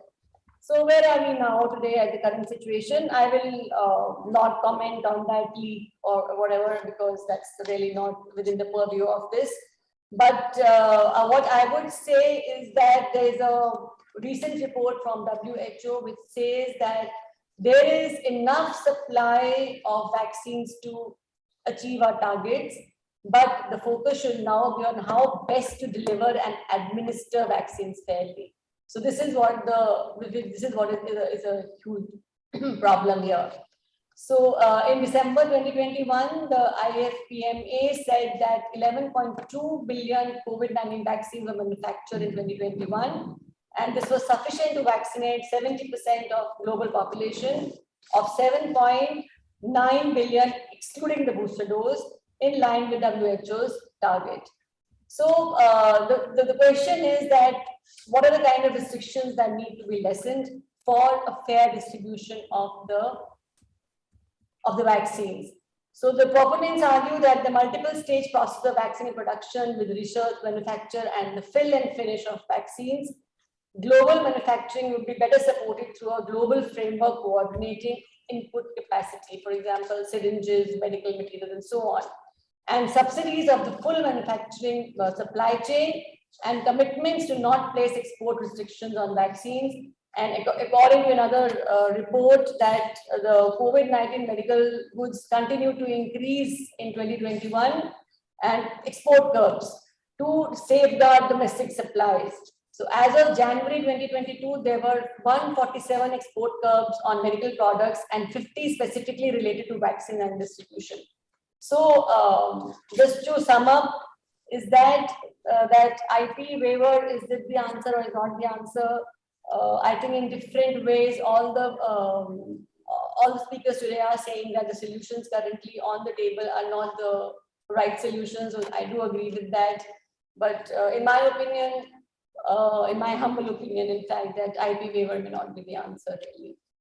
Thank you very much. Thank you very much, Dr. Khanna. Very balanced presentation, and you sort of set out the points very logically. And I mean, my views more or less conform to what you've just said. And you know, it's not a very popular view in India, but I think we are barking up the wrong tree over here. The issue of inequity is definitely there when you look at the global numbers. You just mentioned some of those numbers, but the issue is more of availability rather than trying to see as to how you infringe on rights of the manufacturers who've done a yeoman's job in the last 2 years. You know, in 2 years to come up with all the vaccines to take care of 65% of the world with just one, at least one dose, is quite it's sort of unprecedented in in the history of science till now. We've already overshot our time. It's 30 minutes past the scheduled hour, and I've been getting messages saying that people have to leave. I'm not going to make any effort to try and summarize what we've discussed. We do understand, as Tony also said, that we have to look and see as to what we can do nationally within the available tools. And all of us do understand that these international processes, particularly in these intergovernmental organizations, take very long. I remember Tony kickstarted the intergovernmental process on traditional knowledge at the WIPO in 2001. Was it, Tony? Or 2001? And Tony's been waiting to get back to WIPO after they've adopted that treaty, but it's been 20 years. He's still waiting whether he'll ever be able to get back. So trying to get some kind of a consensus on the waiver is a very, very difficult task. 153 member states, WTO today. So 164, yeah. 164. So each one of them, even if one of them says that, look, I'm not convinced, then the decision will not be taken on the waiver. So if somebody wants to add some point at this stage, we'll probably hear the person. Otherwise, I think we just have to thank the CII for organizing this session. Is there anything that anybody would like to add, having listened to the others? Okay. Let me just say with appreciation, as you can imagine, I've had many conversations about this matter. I think this is one of the most grounded and informed and forward-looking ones. So I really enjoyed it and I appreciate the opportunity. Thank you, Tony. Nice to hear that. Yes, I know, these flag bearers of waiver running around as if that's a panacea for all the problems. I mean, it's just not going to happen that way. And all of us understand now in developing countries that it's not the patent issue which is standing in the way, but availability. And Professor Godard, we keep saying that, if you inviolate the patent, if you find that they've not disclosed all the information available, which has to be disclosed in order to get a patent. But that again is going to go into dispute if any country tries to do that.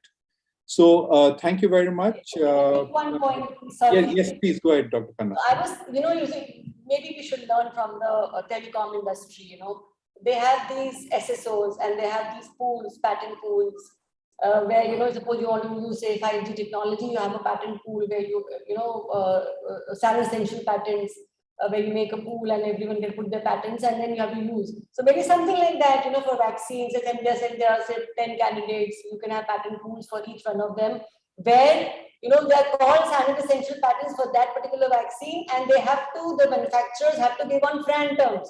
Like how in telecom, you have to give on FRAN terms. So something similar, that it is a non-discriminatory license that you give on. So something like that, maybe the pharma industry can think about for these kind of pandemics and, for these kind of very challenging diseases that affect the entire globe? Yeah, sure. Thank you. That's worth looking at. So I'd like to thank all the panelists, Tony Taubman, Professor Ismail, Professor Godard, Dr. Anju Khanna, and Professor Lonius, who I think has perhaps also just left. So thank you very much for a very engaging conversation. And I also like to thank the CII. I see Dr. Saha, who's been sitting there quietly through this session, and Mr. Anil Pandey and Nabinata for having organized this event. So thank you very much, and back to CII.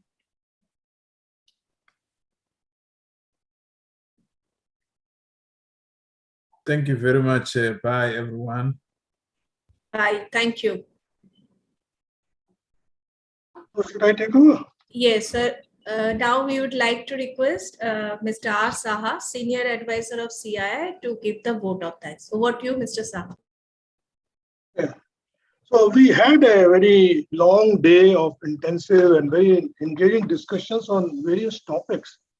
And some of the topics are really, should I say, controversial, if not controversial, but yes, open to discussion. And these were mainly related to early settlement of disputes and IP waiver. There's no simple answer to IP waiver. I think it has been going on for a long time in one way or the other, but we have not been able to build any global opinion. But at the same time, I think our speakers and moderators have contributed a great deal to this series of discussions which we had today. So on behalf of CII, let me thank, first of all our speakers from different countries and different organizations. To start with Elman Marco from WIPO, Mr. John Quebeca from USPTO. Then we had Sam Monto from SKF, Sweden. Then we had Mr. Anthony from Intellectual Property Division of World Trade Organization, Professor Faisal Ismail, Professor Heinz Godard, Professor Lonias Dulva. So we had, I think for the first time, such a participation by international experts. And then of course, the list of Indian experts is very long, but still I would like to thank everybody. Of course, I missed the name of Mr. Darren Tang, who's the Director General of IPO, who sent a message in the opening session.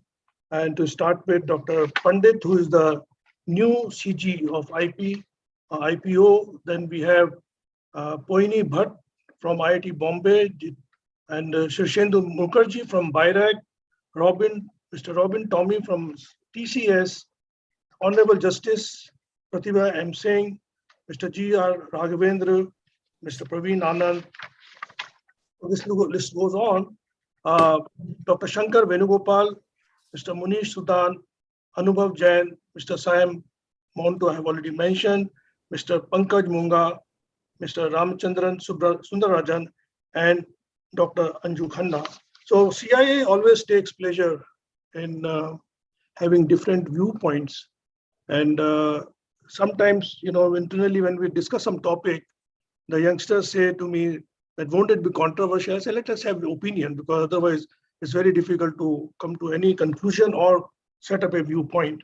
So I would think that with the help of all the speakers and moderators, we have been able to discuss the pluses and the minuses of various propositions which have been set up by people or in the international organization. So again, I wish a very happy World IP Day to all of you. And with that, we come to conclusion of this convention on intellectual property rights. Thank you very much. Thank you. Thank you very much. Thank you, everyone. Thank you, everyone. Thank you, Dr. Rai. Thank you all. Thank you.